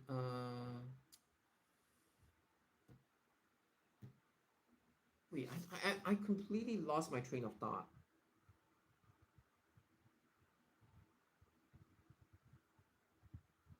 Okay, but basically, right, to just to sum up that whatever I just said, it's that these extremists, every single feeder has to be transformed into 861 like services, and every single long term service has to skip stop. Haha. That's basically their stupid plan. It's like they don't even think about which services are able to extend without compromising its current purpose. They don't even think about that. And they just go around suggesting like stuff like 120 or 273 that's meant to loop because of their hatred for loop services. They want to make everything bidirectional. They don't even ask themselves like which bus services can be extended without compromising. They just do things for the sake of doing things without understanding like the actual reasons why bus routes are routed in a certain manner. They keep going macro scale. They don't go micro scale. You need both. And also, I think I remember what I want to talk. Shit, I forgot again. Oh yes, Catholic Junior College. It was announced today that by 2034, Catholic Junior College would be moving to Pongo 17th Avenue, which is near like St. Francis Xavier, the seminary, that area. What this means is that like 966 and 965, they will still get demand. They will pretty much be unaffected by it. But 132, haha, is not going to survive because any demand that you have from like Ang Mo Kio or like Upper Thompson, it's all going to Catholic Junior College at Whitley Road. So this pretty much spearheads 132's eventual truncation to like, let's say, Topayo. And I've talked about like 132 absorbing 235 because 235, its frequency is not even that good in the first place, and it's kind of like a filler. as a result of history. So, and 235's looping point, it is a dead end. You can extend dead end services, not like actual loop services. Services looping at dead ends, you can extend them very, very easily. Just like in the case of like 181, the current 181, by the way, not the historical 181. Historical variations of like 181. No, no, there's only one, sorry. 181 became 961, and then the current 181 is second generation. Yeah, sorry. But again, it's like, so this would be a good opportunity to merge 132 and 235. Like from a network's perspective, it actually makes sense because nobody's gonna take 132 beyond Catholic Junior College anyway. I mean, 132 still has to exist because of connectivity up till Thompson Road. Anything north of Thompson Road can already be settled by like 166 and pretty much any other bus service. There are already like many, many alternatives. And you could go up to McRitchie and then you could transfer to 74 as well. And not just that, it's like at Thompson Road, you already have 156. So anything north of Thompson Road, it's useless. So you might as well just truncate 132 to Toa Payoh and let it eat up 235. But again, when I'm doing this kind of integration, I am super careful about it. It's not really about the feeder and trunk distinction, but let's say you remove all the classifications, right? That's like hindering progress. It still makes sense from like a network's perspective to merge 132 and 235 together.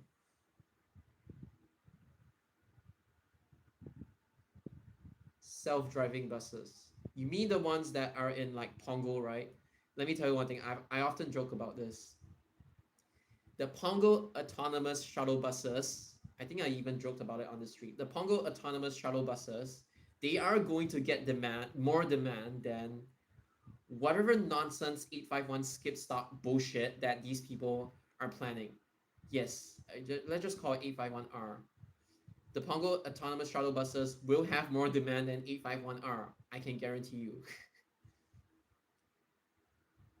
Outram Secondary in Sengkang so far has not impacted the town yet. Yeah. It's weird, but like in a good. Outram's actual like old campus in Chin Road, it's so beyond rundown.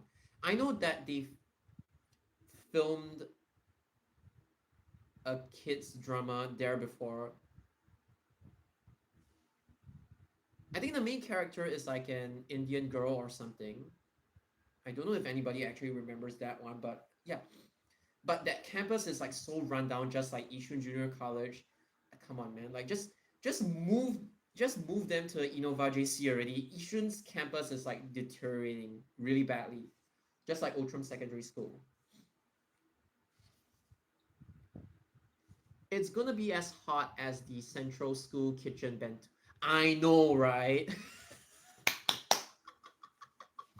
The routes of the Pongo Autonomous work because some parts aren't covered well by public buses. That I can agree. Okay, I'm so sorry about this. I'm sorry. I'm gonna respond to that. I need a toilet break really badly. Oh my god.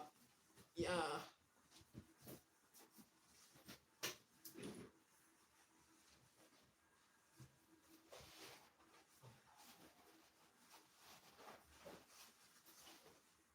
Yeah. Okay.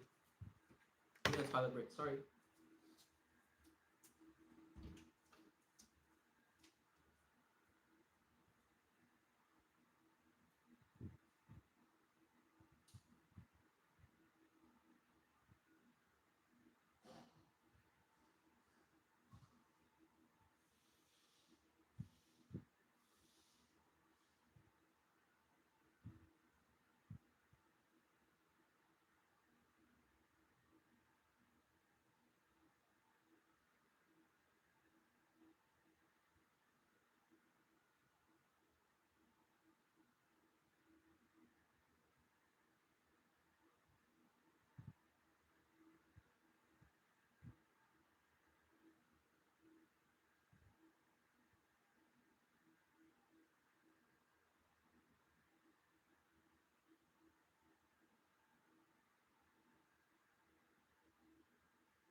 yes. You know what? Since I'm in blue right now, I think I'll wear the blue one. Oh crap! Yeah. Yep. Then yeah. That was the one that I took off.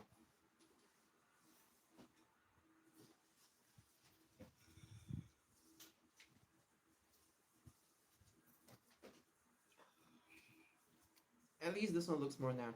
Hey, this one really looks like some Cisco outfit. You know.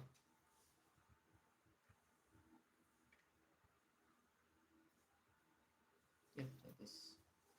Fashion statement, guys. Anyway, the most common hard hat brand, like the basically the more famous ones is actually MSA V Guard. That one, the one with the V shape, with the V shape at the top, like this one. That one's an MSA V Guard. There are some knockoffs, like some China knockoffs as well, but the signature one it's MSA V Guard. That one's actually common. This one is not common at all. Okay, so might be forced to restart. Oh yeah, like why using Windows has to be. Oh yeah, what Windows are you using right now? I'm still on Windows 10, and obviously the repair shops they guaranteed me that like they wouldn't touch the OSs and everything, so it'll still be Windows 10. I am not upgrading to Windows 11. So which one do you use right now? Because mine is still Windows 10. I'm comfortable with Windows 10. Oh wait, actually, Fabian, are you still using like Windows 10? Or are you using something different?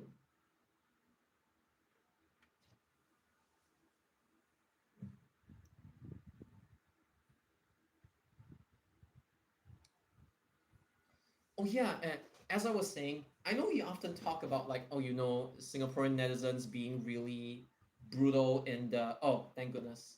Because I heard like the switchover rate was like 49% for Windows 11 and or is it 41? 41 that still kept Windows 10 and then the others are still not decided.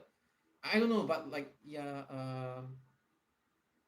anyway, I often talk about like Singaporeans being like unnecessarily mean or just saying stupid things on the internet in general. But what I'm very glad to see is that a lot of them agree with this. It's just the few of them that are like, oh, back in my day, that kind of thing. But I'm very glad that like most Singaporeans they do not support that kind of bullcrap, and then they're like they even say stuff like even the food served in like the cookhouses in the armed forces, even those actually taste better and look more appetizing. And when I compare pictures, it's actually scarily scarily accurate. Scarily accurate. I know there's a bit of like, uh they have to make it look good to the parents and stuff like that. So there's always bound to be like biases or which cookhouse you ate from. Anyway, I'm not that familiar with this stuff because like I never got conscripted. But again, it's like I mean I was exempted, but okay, but it was like even with that, right? It still looks even after I said all this, the netizens still wholeheartedly agree that it's terrible. And I hope they don't actually start banning people from bringing outside food, especially if the kids actually learn how to make their own lunchboxes, bentos, right?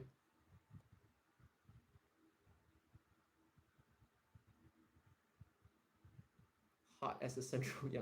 The heat they're getting now. Bloated software updates that's causing it.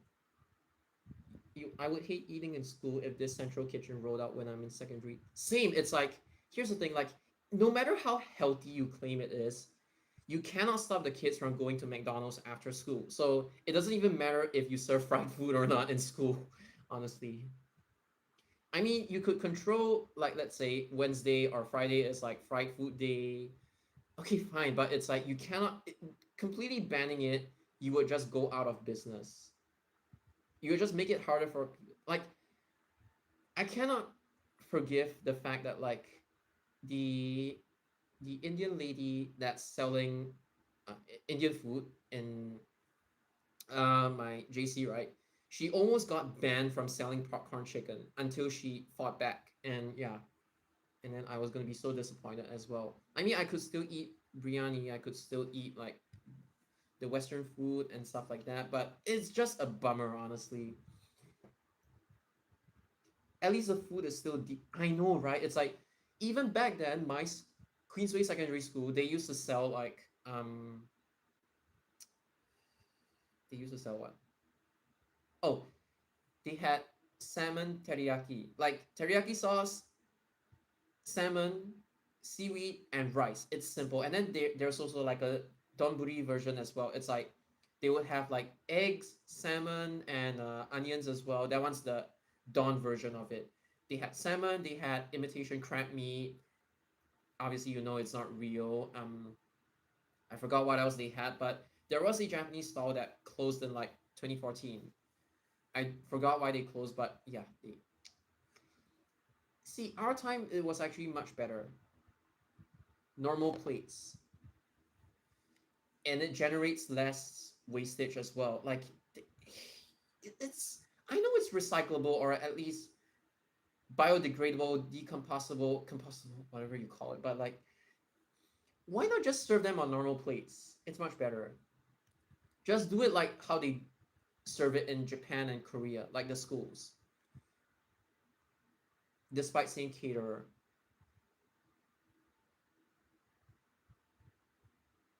up to 9 months ago, saving your work would be dumb. Schools teach home econs to. I know, right?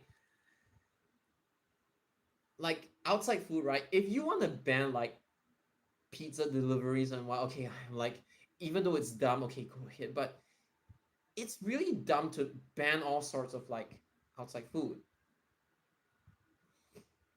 Can't cook. Okay, to be honest, right? Me and Fabian had the conversation. Like basically, I tried to make egg fried rice. It didn't turn out well, but that was the kind of stuff that I ate growing up, so I didn't even mind if it didn't turn out well. I'm just happy that I get to eat food that I can actually eat, you know. So that's the thing. It's like, can I cook only basic stuff? Only basic stuff. I cannot even attempt to create like complicated dishes. Only the basic stuff, pretty much. Not encouraged enough. Self sufficiency. Food prices, I know, right? Like, you know how they joke about like the price of eggs? Not really joke about, but even in the USA, yeah, with all the stuff that's going on, food isn't cheap nowadays. Although I'm very thankful that like nowadays, right, even though I wouldn't be in Singapore for long, but Block 201, Kim Tien, right, they actually opened a Korean stall. Everything sells at like $5. In this economy, right, $5 is already a very, very good thing. I'm wondering why I'm keep stretching here is because, yeah, you know, it gets itchy. Home econs is not being taken seriously. To be honest, the thing about home econs is that, like, for me, it was more of like the people around me, they were like, how to say, not really empathetic, because I wasn't the most like, how do I put it? It's like I'm independent in my own ways, but I'm just I never really have been exposed to cooking. So it was a first for me, and I struggled a lot. And they were really judgmental of me, and nobody wanted to pair up with me, and I could fully understand that. But some of the things that they said to me was like, it's just flat out disrespectful. But you know what? kids are kids, and I just forgive them at the end of the day, because they're just kids. But it was more of like the environment was bad. I didn't mind the lessons, but I hated how condescending people were. It's not even the teachers, it's just like the people around you are so condescending. Pass and get over and done with. Like D&T, for example. You would cook now almost every day. Oh, okay, so at least you know how to cook. At least you're better than me at cooking. All I know how to do is fry an egg, make spam, or whatever. Or kimchi, right? I just buy it from the store because unless you're Korean or unless you have experience making kimchi, let's be real, you would just buy it from the store anyway because it's just much easier.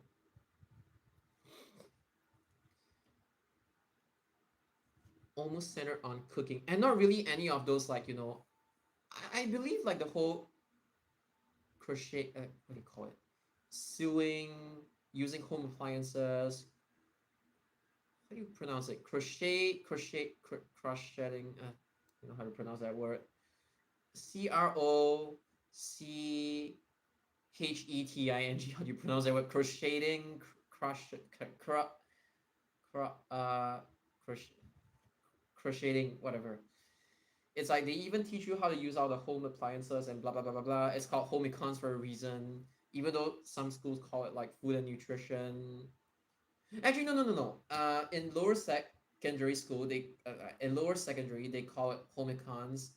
When you go up to sec 3 and 4 or 5, right? Yeah, 3, 4, or 5, they would call it like food and nutrition, and they actually grade your food like Master Chef or Hell's Kitchen, more of like Master Chef. So yeah, why I enjoy cooking nowadays. Finding partners for home econs was perfect. Yeah, it's okay. We are all in this together. Like we are the kind of people that like we get bullied often, and we often compare our L and our fives. So basically, like me and my friends, like including Sean Kong as well, we often joke about the fact that like we had no L1 or 5, and it's true. Like we had no L1 or 5 at all, and then we would compare like in a good way, like just as in a lighthearted way, who has like the highest, because L1 or 5, right? The lower the score, the better. We would compare to see who has the highest L1 or 5, and that person would be crowned the champion. Like in a good, we would like actually celebrate it. It's like, yo, you're one of us now, that kind of thing. So yes, I had a non-existent L1 or 5, and I was proud of it. At the very least, I did prove that I didn't suck or anything. I still got like 85 out of 90 for A levels, so okay, at least I tried. But yes, O levels was terrible. The reason was because A level is actually it's more about in depth. It's easier to manage. O level you just have way too many subjects to like handle, and I couldn't take it. I was still undergoing depression during that period of time, so that's why I didn't really do well for like O levels. But hey, you know what? Because I ended up in a certain school, I was able to get exempted from conscription. So yeah, pretty much it. So yeah, I guess things turn out well. So do I regret getting 22 L1 or 5? No, actually my raw was 23. I minus one because of like all the VIAs and stuff like that. Then I got like 22. My L1 or 4 was 14. 1 4. And then theoretically, right, like the way they subtract is that CCA give you a maximum of -2, and then higher mother tongue languages give you a maximum of -2 as well. And then, if I'm not mistaken, affiliation also gives you -2. So technically, it is possible to get 0 LNR 5. And some people even manage to -3 for CCA because they represented the country and something, so they get an additional bonus as well. I'm not sure whether this is like valid or not, but I have heard about these exceptional cases whereby they are granted like one more point, like one more point taken away from them. So on paper, right, if the -3 for CCA thing, or even like national contributions, right, for sports, or even art, I don't know about arts, but like, hey, this country really needs to promote their arts better. Sports, right, is technically, I've heard about the -3 thingy. I don't know how true it is, but technically it is on paper possible to get an L1R5 of -1, 0 or -1 through CCA affiliation and the higher mother tongue thingy. Although whether anyone has actually achieved that, I I don't know, because all I've ever heard about is which JC has like the highest rate of getting 90 rank points or getting above 80 rank points, blah blah blah. But yeah, although if you ask me for my preference, I think the best JC would be Tampines Meridian Junior College, because it's just like the perfect mix of like school culture. Obviously, there are some bad students, but every school has them. But like in general, it's a neighborhood school. It's chill. The culture is like good. So yeah, I would recommend TMGC. I've also tried their like chemistry papers and stuff like that. It's just at the right spot. It's just perfect. Like H2 chemistry. 9729. Yeah. So yes. So yes, I tend to like, I know CJC has its own shenanigans as well, but I tend to have like a better impression of like CJC, TMJC. Like these are the ones that I think they are actually decent. SAJC's timetable management team and then curriculum planning team sucks, because I told you guys before, they taught statistics in year one, and in that year the retain rate became higher, because you're not supposed to learn statistics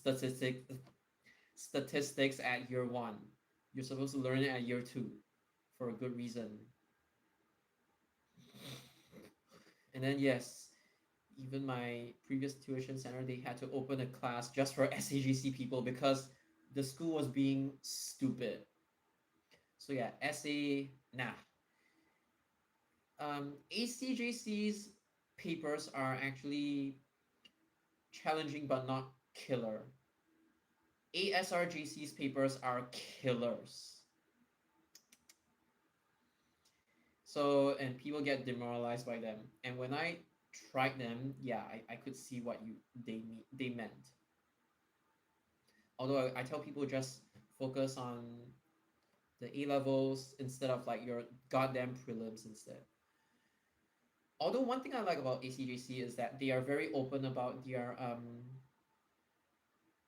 advancement and promotion criteria, and when you advance, what you have to do, blah blah blah blah blah, so that you can successfully advance and not retain. And then they also allow you, because of their timetable, it's like because they have a lot of teachers, right? You're able to choose any subject combination pretty much, H2 H1. So yeah, that's my uh perception of like different junior colleges in Singapore. The worst one is still the one at Bukit Batok. But honestly, nowadays, I think Hua Chong, that they're really not helping their case. Not like you could partner with an angel. What if I clone myself and I partner with myself? No, to be honest, right? If it was for like home econs, I think I would annoy both of you as well. I'm not even kidding. Like I would straight up annoy the crap out of you, because I'm just like, I know I watch Hell's Kitchen, I know I watch MasterChef, but it's like when you actually try to do it, you would realize, oh, I suck. But at the very least, right? K-pop idols, they rarely like actually judge you. Uh, K-pop idols, they rarely judge you because of the fact that like you don't know how to cook. Like K-pop idols in general, they do all these like variety shows, cooking, and stuff like that, they rarely actually judge you for not being able to cook or being a picky eater, for instance. In fact, they are actually more understanding and open about it. So I guess it's just a school thingy. Like people just love to say stupid things for the sake of saying them because they think that like it makes them mightier. Oh, we'll see who has the last laugh when one gets into society. Then I guess because being mean to people unless you have like a really good reason, like they have been like condescending towards you and stuff like that, it's just you shouldn't tolerate it. And the thing is, even before my feud with like those extremist bus route planners, right? I was actually I try my best to accommodate them and everything, but they are just people that cannot be talked to normally. So unfortunately, that's how it ends, and that's how I had to deal with them because I already know their agenda. So yeah, that's pretty much it. And the thing is, like, to the next generation, right? You're supposed to give them a better life, that kind of thing. But what I see from like some of the like back in my day regarding the Huachong the canteen incidents, right? Like I don't know how to say it. It's like wait, I lost my train of thought. The Huachong canteen incidents, right? Right. It's like okay, basically, right. It's just not a good thing. It's like you strive to be better so that the next generation could enjoy a better quality of living as compared to like the generation that you're in. But then every time I see any negative comment regarding people's reaction to the Hua Chong incident, I'm like, nah, we're regressing. We're like taking 3 steps backwards. It's like some people are like, no, during my era, we toughed it all up. And that's why the current generation needs to tough it all up. And whilst yes, there is a thing about being thankful and appreciative of stuff in general, but it's out of context. Nobody in this day and age, growing up in a first world country, especially, deserves to eat this kind of crap food. Now, yes, you can compare all you want with like the developing countries or like the war torn zones and stuff like that, but I would just say that like nobody deserves to eat this kind of crap food. and it and if it has to be like rationed out, the quality has to be there. Like, why not you actually sell the food that's being sold in Philippine Airlines, and it can teach people about like culture in general, like beef caldereta and stuff like that. Why not you serve that in school? Make it so that people get exposed to different food cultures, like, and nobody's forcing anyone to eat. Like, it's all about having choices, and it's all about knowing how to be like prudent with your money, like knowing whether you're hungry enough to order this or that, making choices, and learning how to interact with like the stall owners as well, like having knowing how to say, oh, I want this, can I have more of this or less of this, and showing mutual respect, like the human element in this. I do understand that like nowadays it's really hard to operate a stall or F&B in general because of the rising rental costs and all that kind of stuff. I do understand why some schools have to resort to this, but then again, I don't like it when they compromise on quality and they try to like silence people who are giving honest feedback to the reporters or even within the school. Because if anything, the way that some teachers or like the higher ups in Hua Chong reacted, it really reflects like really poorly on them. It's like everything about like Singapore turning more and more into a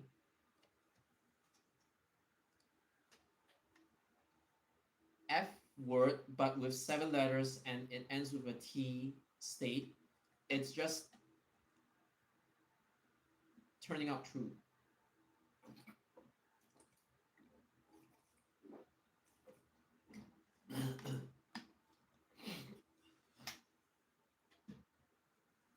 You would have true blue Singaporeans, not me obviously, but you would have true blue Singaporeans actually being upset with their current situations and wishing that they could move out from the country for survival. And no matter how much they try to warn other people, there will always be the quote unquote silent majority or the new citizens that are like constantly sabotaging them and effectively like making this country a pretty much dictatorship. It's like it just gets worse. $5 is the new $2. I agree. It's like nowadays I'm already happy to have like $5 food. Whereas back then it's like oh $2, $3 or stuff like that.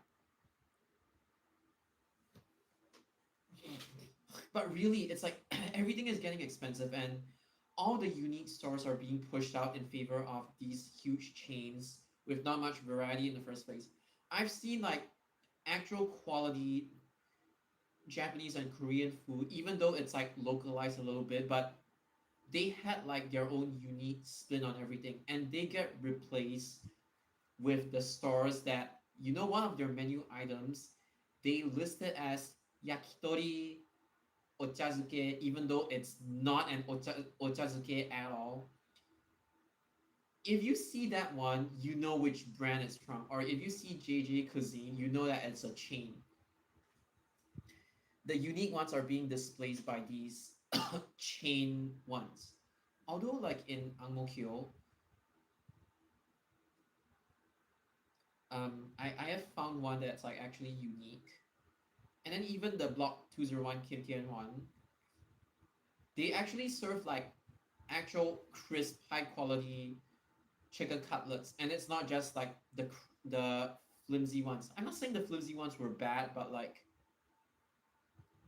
I'm saying at the very least it's $5, right? But they actually give a damn about quality and the quality of like the kimchi, the little side dish, the kimchi that they serve. Over the years, I do admit that it has improved as well. In the past, I didn't like to eat it because even though I like kimchi, I hated it when it's like low grade. But nowadays, they really improved. That one I can actually commend them for it. The small ones, I agree, even if they're more expensive. Like I don't even mind like them charging higher prices because I do know the preparation involved, and I also know the rent and stuff like that. I really feel bad for nasi padang stalls. It's like economic rice, like the Chinese ones, right? Even though I don't order from there because I don't even know how to order, but like the nasi padang stalls, right? uh, they involve a lot more preparation, and it's heartbreaking to see one of them close, even though you've never like dined in any of them. Whereas like economic rice, I think in general it's like comparatively easier to prepare, but again, they may lack in flavor as well, because you know Southern Chinese cuisine tends to be devoid of flavor, like what Fabian explained to me. So much to the point whereby I actually prefer the like I told you guys before, I prefer the cuisine from like Xinjiang, Ningxia, Gansu, and Qinghai as well, like that general area.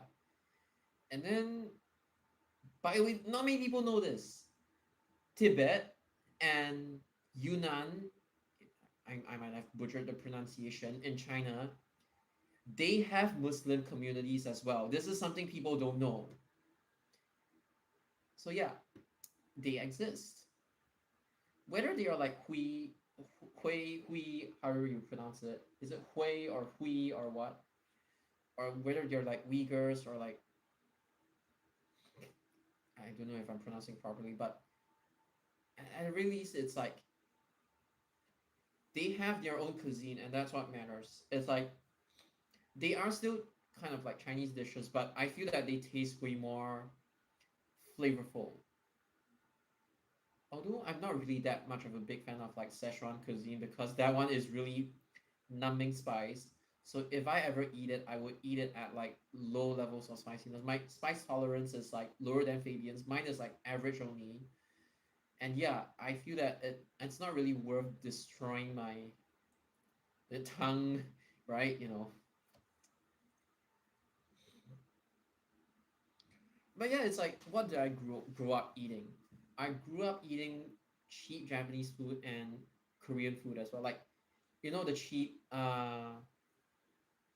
Nongshim noodles, not like the stone one, the stone pot one, nabiyaki. No, no, not the stone pot one, but the kimchi flavored one. It's the best tasting, I would say. And yeah, oh my god, my friend, it's the best tasting one.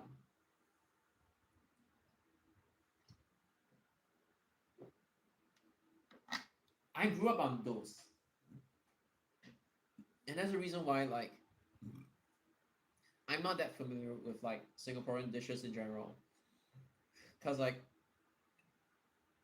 not even a lot of food isn't even invented by Singapore. It's usually imported from like elsewhere, like from southern China and from like Penang, like Peranakan cuisine and Austronesians, like Malays, Indonesians, and then from India as well, like North India, South India as well. And I've also been like broadening my like knowledge, full knowledge about Indian cuisine in general, like which one is north, which one is south, and the different variations of them as well.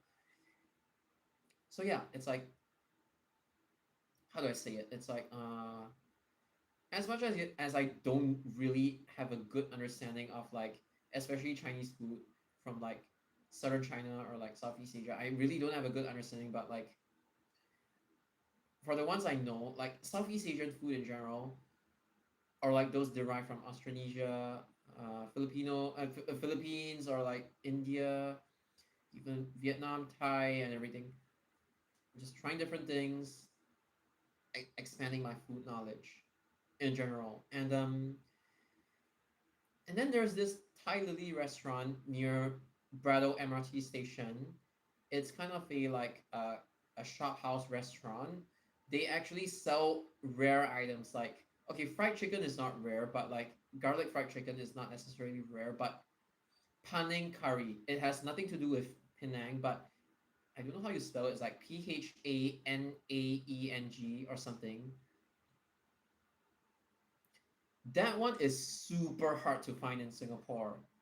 But the thing is, they have a promotion at $5. I think it's usually $7, but God, it tastes super good. Like that thing alone would actually fill you.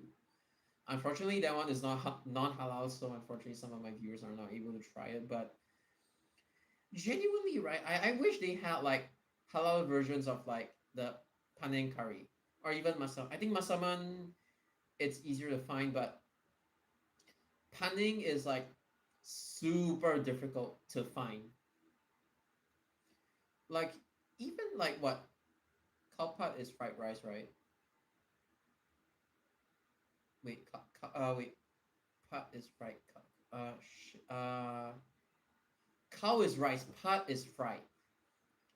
Yeah, it's like kalpat rot fry. That one is like even though that's the traditional, the they call it like the sorry. Sorry, I need a. Mm. Okay, my phlegm is coming out. They call it the railway or the railroad station fried rice. It has like I don't know light or dark soy sauce. I think there's more dark soy sauce. They have tomatoes in it. They have like cabbage in it. That one's the classic railroad Thai fried rice. That one is not very common as well. Yeah. So even though I'm quite illiterate when it comes to like Southeast Asian food in general, I mean most of my food knowledge is Japanese and Korean food, but trying to expand it. Indian food, food from the Philippines, Vietnamese food as well. I've tried like the BOCKO, and then I've also tried um HUE. I've also tried like the HUE noodles as well. Don't know how to pronounce that, from Vietnam. Then there is one that I cannot find in Singapore. It's like COMDO, like comdo. That one is like the tomato rice. I haven't found it. And then there's also the African jollof rice. That one's also impossible to find in Singapore, but yeah. What do you mean tomorrow there's going to be a hybrid cameo from BNDP? What the? Who are you? It was supposed to be today. Nobody told me about tomorrow.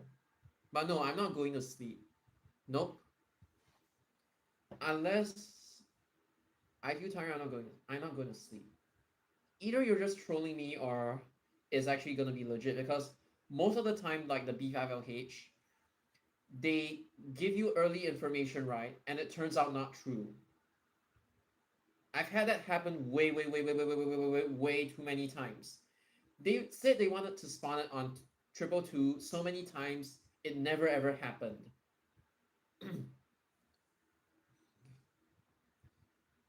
I don't want to talk about him, okay? Okay. The guy is on the spectrum. So even if he, like, has questionable behavior, not that like I'm just gonna give him a free pass for it, but I'm just saying I understand the reason why he's behaving like this.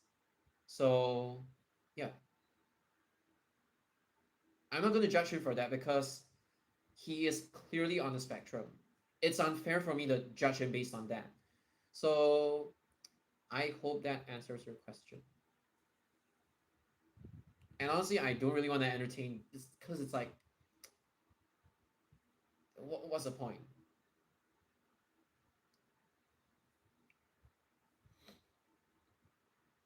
And the thing is that like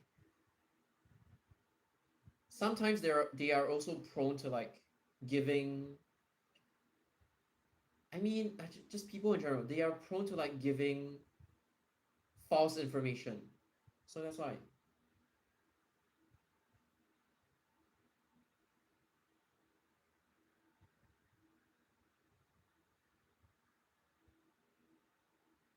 What?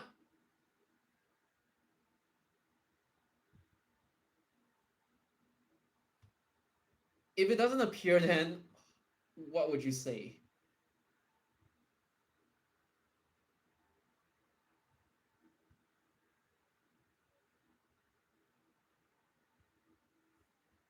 When do they ever? No, no. Here's the thing. Like, when do they ever spawn a B5LH at 6:44 a.m. and then they? I'm just trying to reason logically. Like, and then they let it run full day. Is it because a single decker has broken down and there is like literally no other bus that can cover it? Or maybe they just decided to, as the broke down, they just decided to take the opportunity to rig it, right? And then it just so happens that there's a B5LH available and they want to rig it on service 8. Is it because of a broken down bus? But why is this even a thing? Like, is there any reason for it to run full day if is there a reason for it to run full day if it's not replacing a broken down bus? Because it doesn't make sense. Because if it's full day, right, you need at least two drivers, one for AM and one for PM, and both of them they have to be B5LH trained, and both of them need to be able to drive service 8. So yeah, even the service 51 B5LH stunt, it only operated PM peak. I mean, sorry, it only operated PM, and there was only one driver. So if you're saying full day, right? Again, I find it a little bit hard to believe because you need two drivers for that, just logically speaking.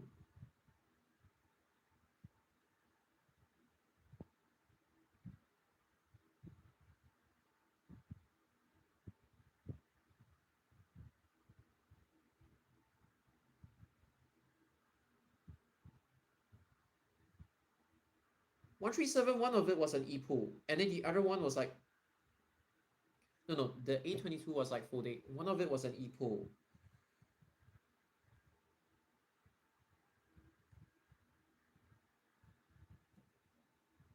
That just came out of workshop and replaced another breakdown bus. To be honest, right, okay, thank you for the information. I will verify if it's true or not. But again, right, honestly, if it's full day, like what they claim, right, I don't even know if they're trolling or not. But if it's full day, right, I literally don't need to sleep. You know why? I could just catch it any time I wanted to. Anytime I want to catch it, I could just catch it. I don't even have to wake up for the first trip. Especially given the fact that like they probably already leaked it to other people, so other people would have already been present, right? And the thing is that tomorrow, right, my friend is like in Tampines is actually free, so I don't even need to go out unnecessarily, especially if I'm down with like sore throat and stuff like that. So recovering.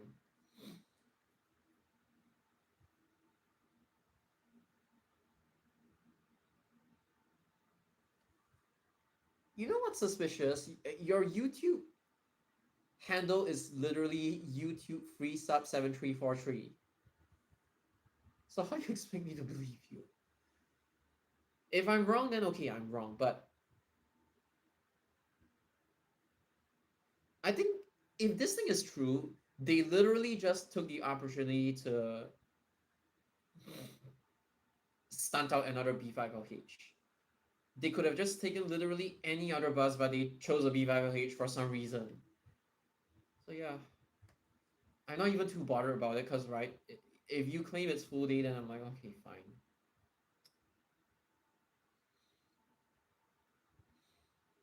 But again, I'm just saying, your YouTube handle is like quite interesting, I would say. Dude, why are there so many viewers right now? It's like so late at night.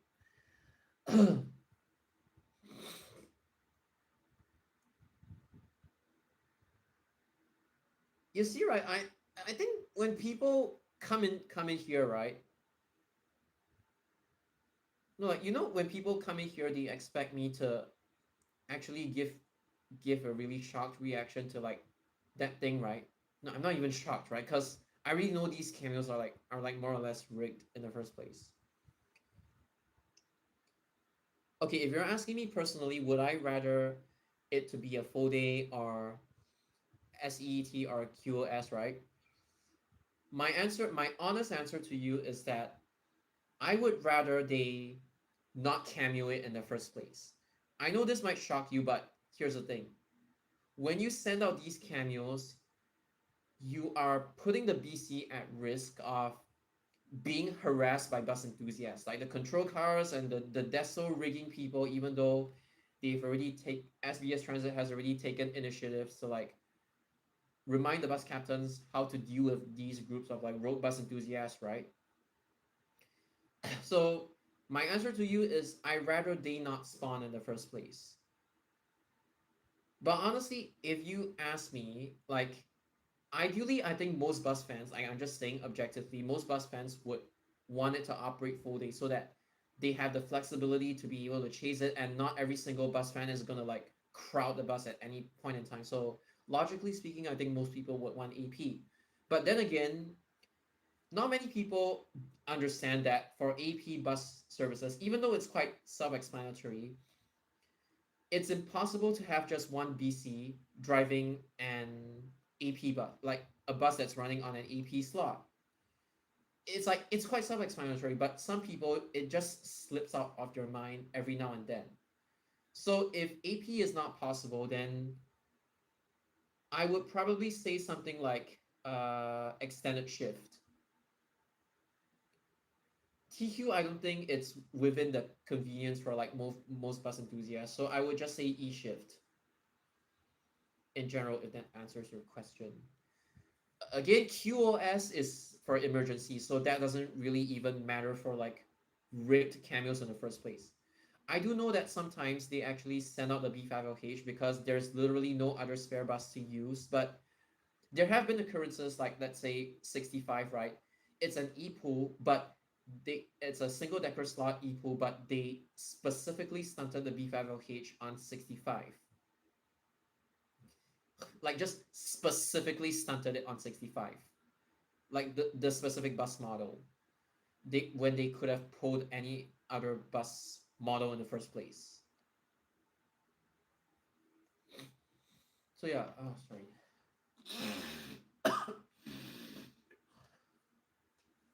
Do you really expect me to go out chasing cameras in this state? I don't think so, right? Because like Q okay, as I've explained, QoS is because of emergency. Like I mean, just because they can, right? Uh, they just stunted. It's like they could have pulled any other bus, but they just decided to stunt it. So it's technically still rigged. Rigged cameo basic. Why are these like random people here? Lombard plus 15. Yeah, because you know B5LHs, they typically don't have the best performance. They tend to be quite slow, even when you drive them fast. No, the thing is, right, it's all about etiquette. Even if the BCs are okay with it, unless they are really bored, they need to keep awake and they don't mind the teenagers chatting with them, then okay, that's another thing. But most of the time, they just prefer to be left alone. It's all about etiquette. You don't want other bus enthusiasts to be seeing these people's actions as okay. Like basically standing near the BC. Usually when I film the front view and then the front seat is taken, I stand a little bit behind. I never get close to the BC. I just film from a little bit behind. And then when there's people entering the bus, I make way for them and then I return to my original spot.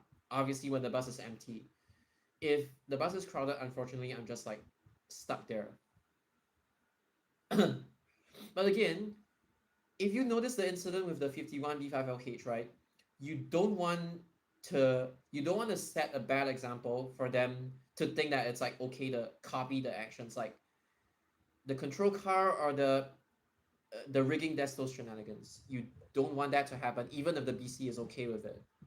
Unless you are personally friends with the BC, then okay, close one eye.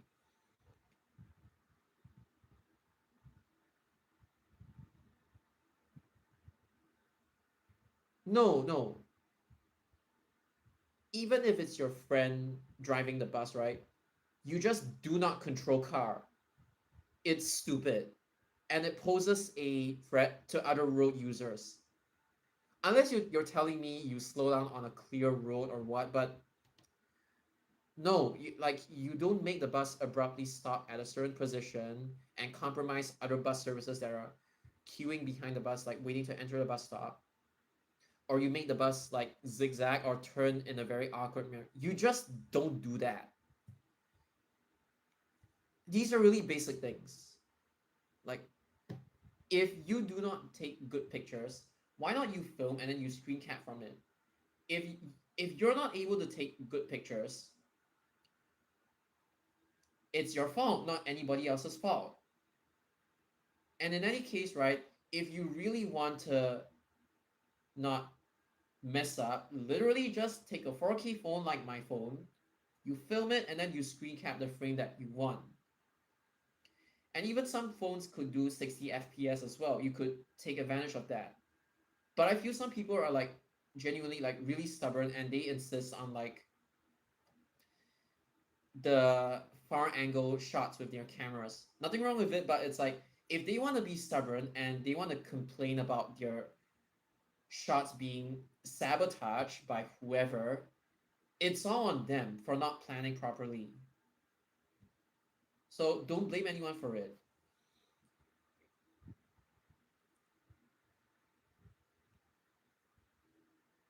If you were really a friend, you wouldn't risk your BC friend's job.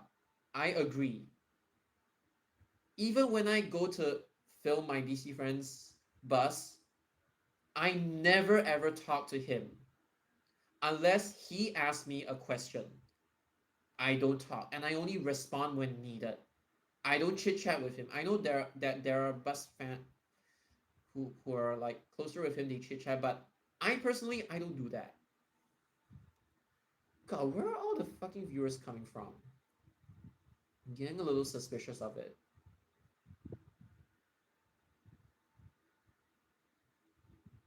I mean, who cares, right? I'm getting more money from my stream, but I was like, usually there aren't even that many viewers like right now. And the thing is like, I'm just saying my true thoughts. That's all. I mean, like, I just feel that like these people are the reason why even be it enthusiasts or like non-enthusiasts, like let's say the general public, the reason why they don't even have a good impression of bus enthusiasts, it's precisely because of like this group of people. And then when you try to confront them, sometimes you become the one that gets implicated, even though you did nothing wrong. So again, this is the reason why you asked me that question, right? I answered by saying I would rather they not even spawn the cameos in the first place, especially when it's rigged. It's not even something that it's not even a deployment that needed to happen for whatever reason. And the definition of rigged is that they intentionally like pull the stunt off in order to fan service, do it as a form of fan service to bus enthusiasts. That's what rigged means. Rigged could also be the bus captain himself is a bus enthusiast, or even if he's a non-bus enthusiast, he was supposed to drive another bus, but he specifically asked for like a specific bus or a specific bus model to drive. And the depot starter or whoever actually approves of it, or even the interchange staff, they approve of it, and they actually, oh my god, they approve of said deployment when it's not supposed to happen in the first place. That's called rigging. And the thing is that like I'm not against rigging. If rigging is the way that these cameos would even happen in the first place, okay, I just close one eye. But again, I'm just saying that like what's most important is the safety of the bus captains. Because I do not want a camel to be stunted at the expense, even if the BCs are like accommodating or nice or like really eager to drive. I just don't want these groups of like bus enthusiasts. I've already know their patterns. I've already talked about how the neurotypical ones they tend to be more sly about their shenanigans per se. I just don't want this kind of crap to happen to people who are just driving bus to make a living, even if you're a bus enthusiast. Like it's your rice bowl. And I do not want to compromise it. And I wish that like bus enthusiasts in general would be more understanding of that as well.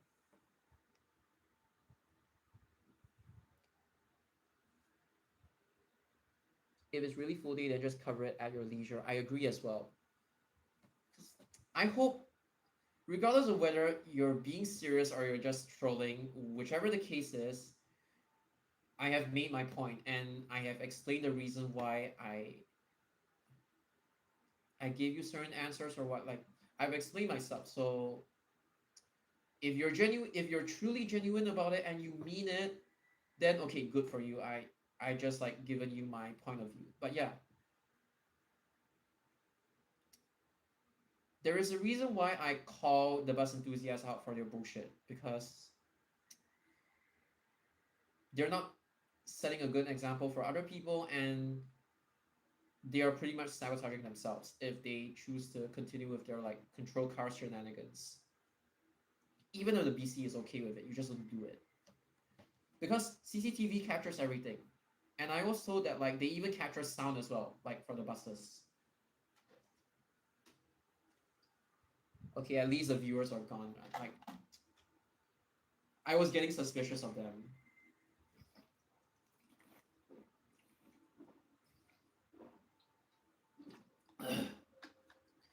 And I just really don't want the Jaeger bus enthusiast to be manipulated by all of these. So if the cameo doesn't turn out true, you know who to look for. You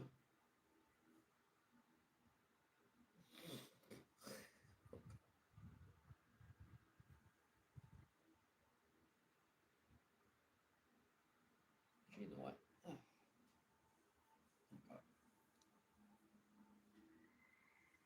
Yeah, usually it gets a little messy. The mistake is for Blue Ribbon to buy so few hybrids in the first place. Yeah, they could have like bought a little bit more, and even if there was like hype, it wouldn't be so like to this extent, right?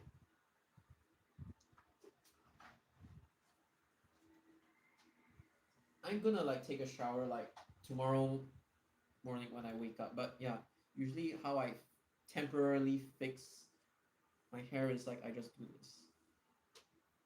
I just like adjust it a little bit.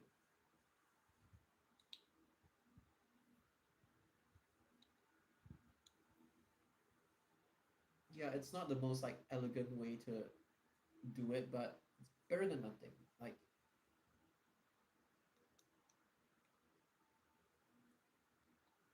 yeah,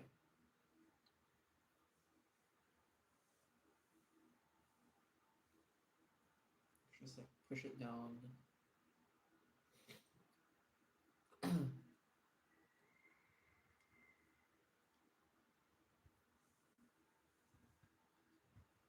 Yeah, that's how I like fix my hair, kind of.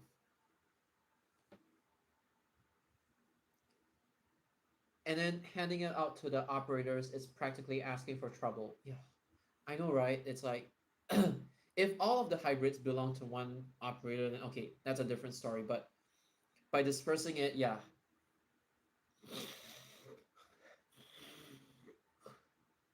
Technically, right? The wait, what is it? The Yutong E12 SDs and even the DDs as well. There's so few of them, but I don't really see any of these buses generating as much hype as a hybrid. Maybe because one is a hybrid and then the other one is like an actual electric bus. So maybe people just prefer hybrids over electric buses. Understandable anyway. Though the MAN NLC series is actually good for an electric bus. So yeah. Oh, sorry. Are two category. Yeah. Although I have heard that like electric double deckers are like really hard to maintain for some reason, even harder to maintain than electric bendy buses. I forgot the actual reason, but yeah, like this is the one time whereby a double decker is much more troublesome to maintain than a bendy bus. The more requirements of a fleet, the harder it is to deploy. It's just like the CNGs back then.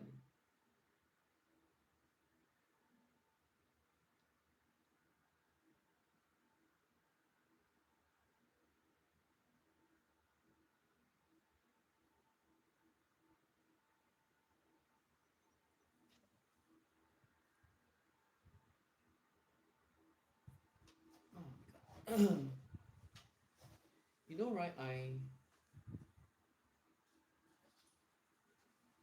I haven't worn this one. I'm gonna try wearing this one.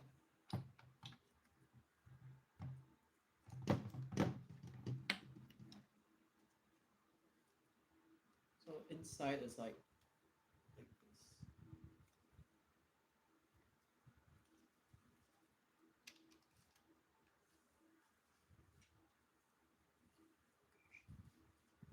Again, this one kind of like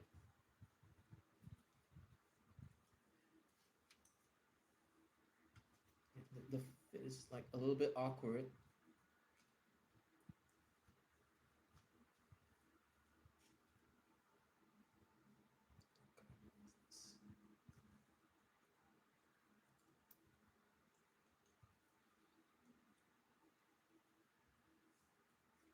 Yeah, this one the fit is like kind of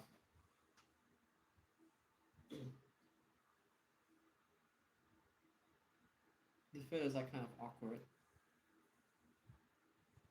It's like, why is it so? Yeah. At the front, it doesn't really look that good for some reason.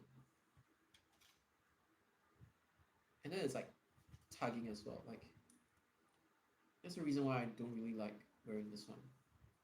I mean, it looks nice. The pattern is nice, but this is why I'm not really a big fan of this one. Anyway, it's second hand, so I'm not gonna complain about it. I think this one is still better. It's like a much better fit with like this cap. Just trying out different outfits and then seeing how I look on stream, I guess. Yeah, at some point it gets like tangled up, but yeah, quick fix. Oh wait, what? No, I just tangled it up even more.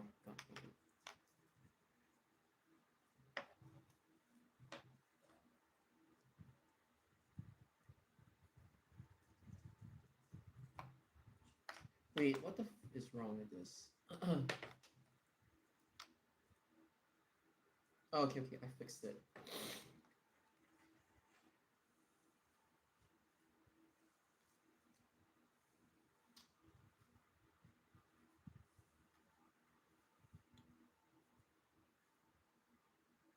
Yeah.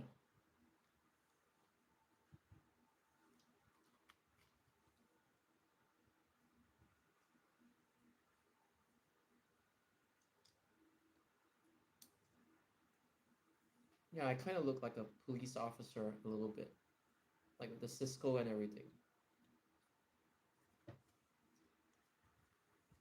And if you realize, right, this wave cell layer and this top layer is like actually quite separate. There is actually a gap in between. Like there is actually how do I show this? It's like there's actually a gap in between. So it's like the shock absorbing thing, this layer is separate from this layer, and I think it's like intentional. But it looks normal. See?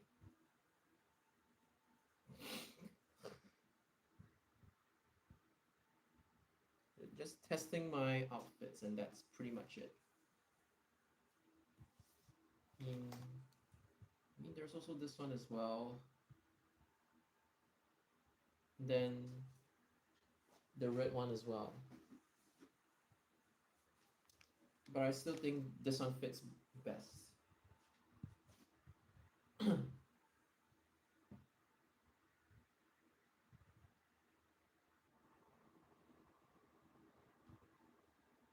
Yeah, I was like thinking why the live stream, why is it that the live stream is like the timing is glitching? It showed like 6 hours and then now it's like back to 4 hours, but 4 hours should be the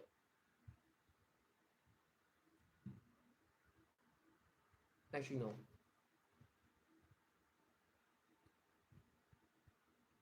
No, the timings are like quite messed up. It's like wait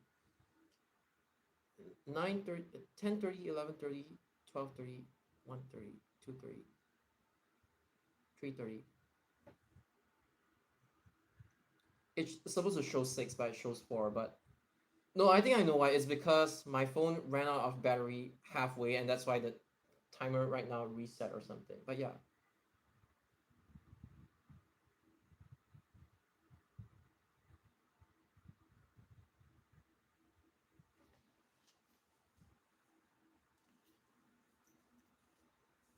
Actually, wait, I can take this off.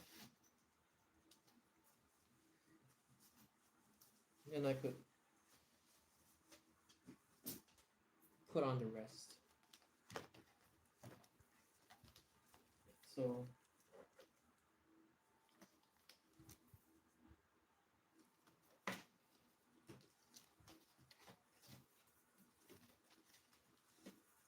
actually, can I just do this? Yeah, I can. So yeah, this one is the one that looks normal per se. It's not like a fancy one. It just looks normal, but maybe a little too normal per se.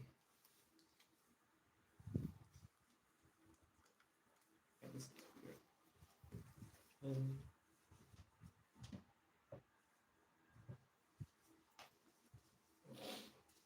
Finally, this one.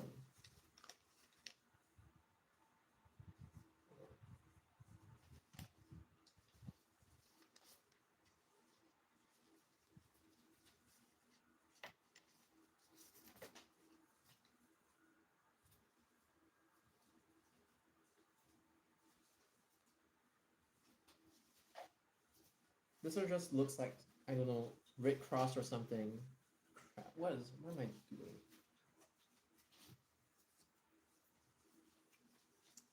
I cannot even reach it properly. Oh my god. No, I think I messed up. Yeah. Wait, what?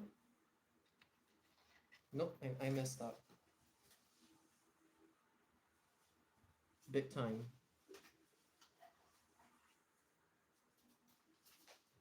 Okay, now it should be good. There's a little like pocket over here for your name tag or what. But yeah. This one is like, it's not see-through. This one is like, yeah, it's just like this.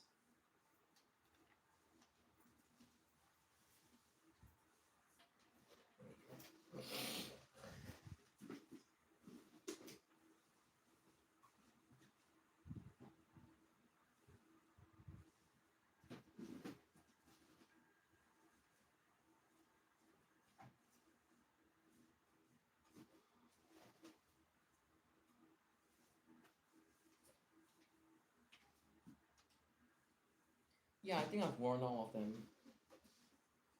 It's just testing the lighting and everything. Test lighting and everything.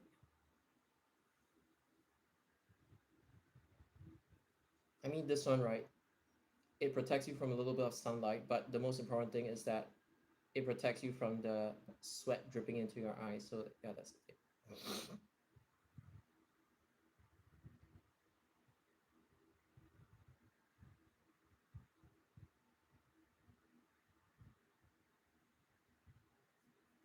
The thing is that do I really need these? Not really, because I wear a hard hat when I cycle as well, so I technically don't really need this, but this is like a good to have thingy because it technically protects you better than a hard hat and it fits with this thing as well. So it's like there is this thing about like looking unique and looking normal, and this one helps me look normal per se. Because it's just like a simple design kind of thing. Just like that.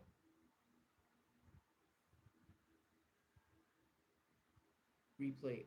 All right, it's okay. I think everybody, I think pretty much everybody is like feeling sleepy as well, including myself. All right, good night. I had fun today. Oh my god. Yeah. Good night. Yeah, I need to like keep my stuff.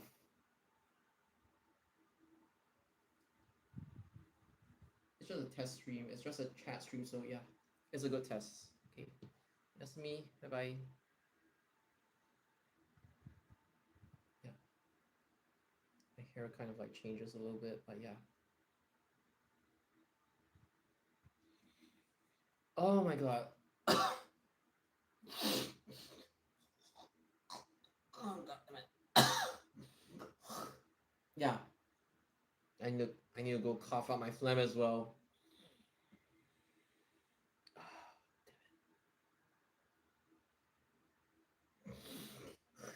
Uh, I think I shouldn't hold you guys back as well. I need to cough out all my phlegm.